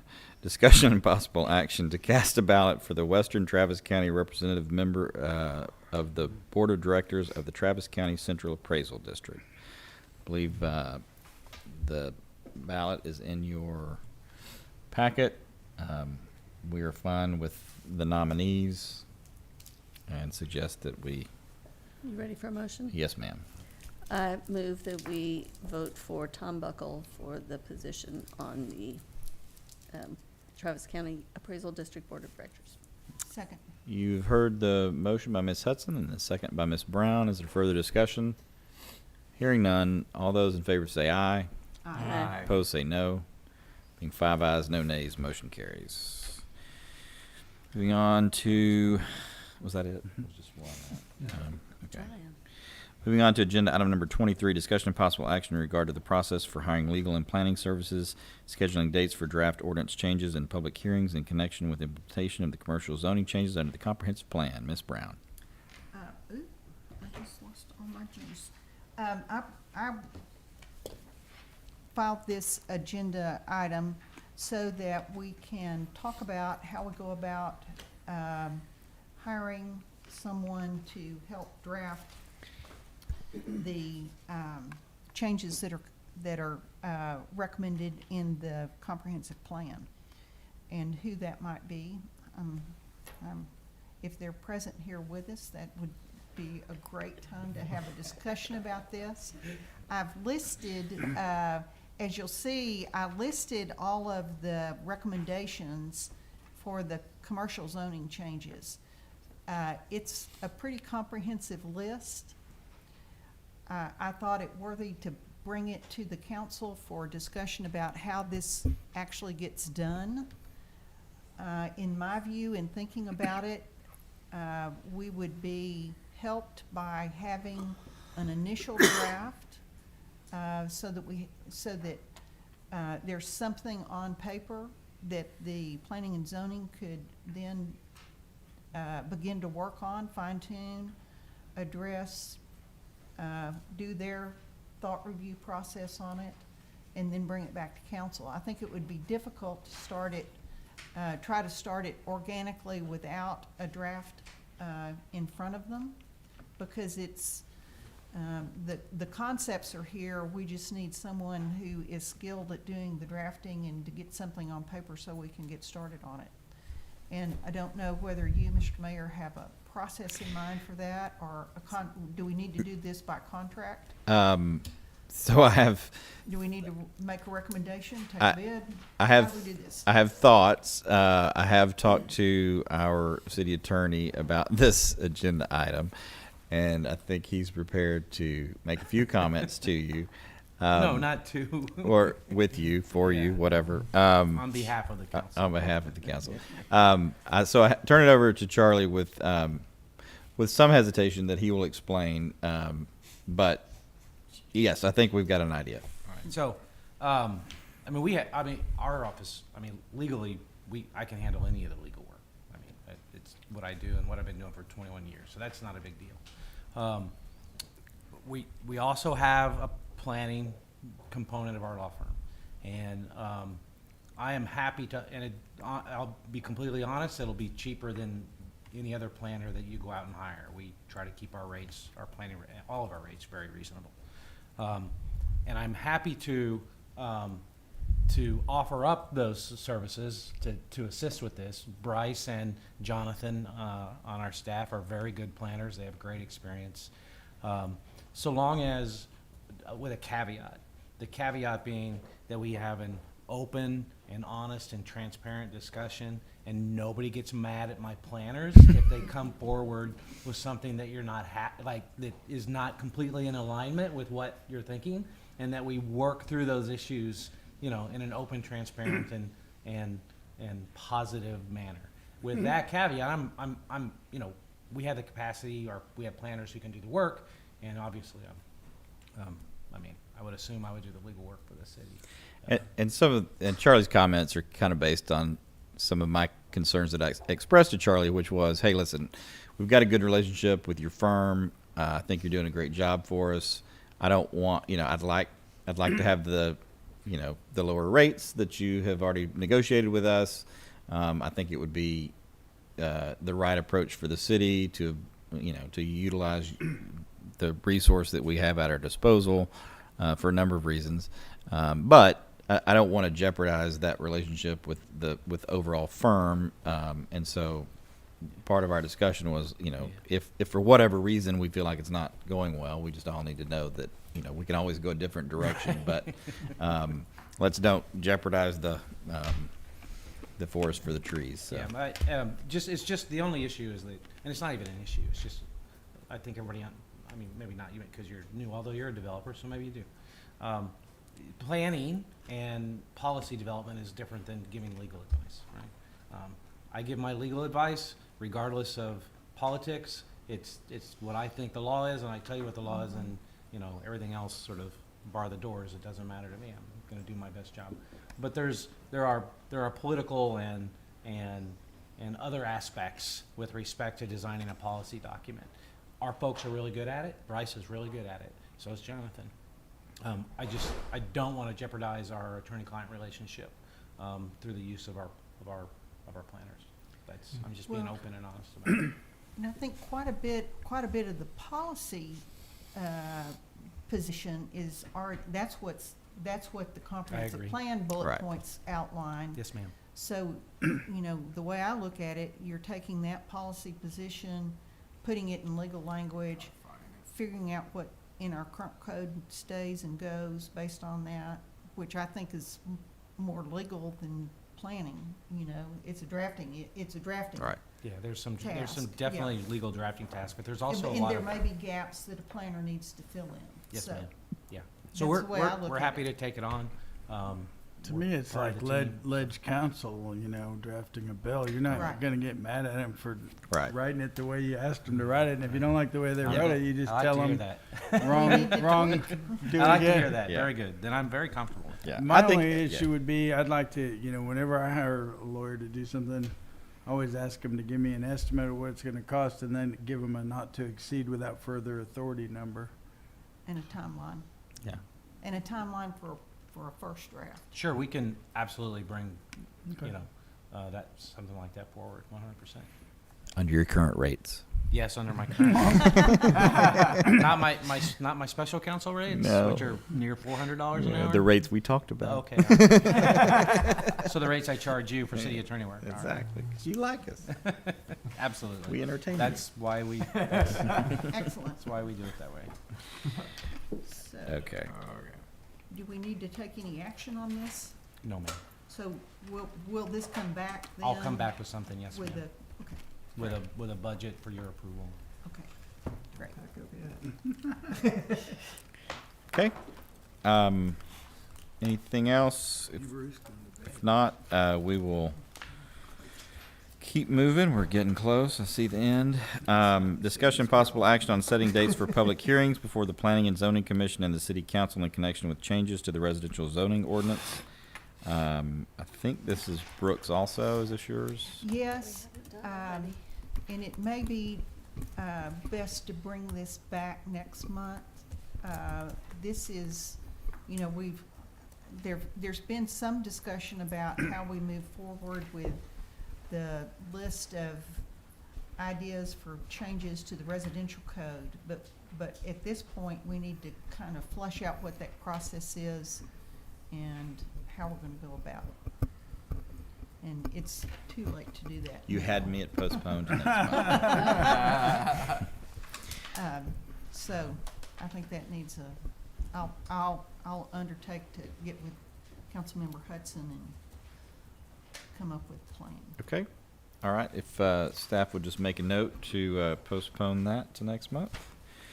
And with that, we will move to agenda item number 25, briefing from the city attorney / outside counsel in connection with pending litigation and discussion and possible action in connection with such litigation. I'm going to let our city attorney make a comment. We can go to executive session should we need to. I'll let you make a comment. I'll make a quick comment, and then you can decide what you want to do.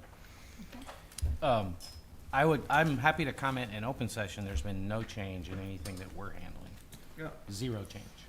But I'm happy to go to closed session and answer any questions. And then I will add. That's the WAC lawsuit. Yeah. Well, and we also have the Hubbard Circle. So I'll address that. So there's also been no formal change in that, other than I alluded to earlier that we have we're in the process of finding a time to share our current drainage plan with one of the stakeholders that would also be involved in that lawsuit. We're moving forward with. Well, I guess I don't have very many questions, but Okay. I think I do have questions. That's fine. that We are can better addressed. go. I won't be able to answer any questions on that lawsuit I- because I I understand. don't know anything But about it it. sounds like the mayor can. I probably can. Okay. And is that one being covered by insurance defense? It is. And then this one on WAC is not? It's a direct hire. yes. Okay. Right. Plug your ears, Shanti. Just Now we have to go into executive session. It's still live. This is the last Thank agenda y'all. item anyway. Yeah. Good night. I can tell you, Thank you're not going to miss much. So, thank y'all. Good night, Kevin. Yeah. You gotta kick people off the Zoom call. Yeah, you gotta. Holly, you've got to go. I love you, honey. You got spousal privilege there. Yes, exactly. Okay. This is the last We one, hon. Off the screen? Yeah. Yeah. Not quite. I was we'll close it. announce the time and everything. Yeah, I will, and I'm going to tell Holly that I'm nearly home. I love you. Okay, with that, we will go into executive session at 12:16 a.m. Is it still on YouTube?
Okay, the city council comes back into regular session out of executive session at 12:29 a.m. No action was taken in executive session, and we're back on agenda item number 25. I believe there's no action to be taken on 25, so we will move off of this item, and I will accept a motion to adjourn. Motion to adjourn.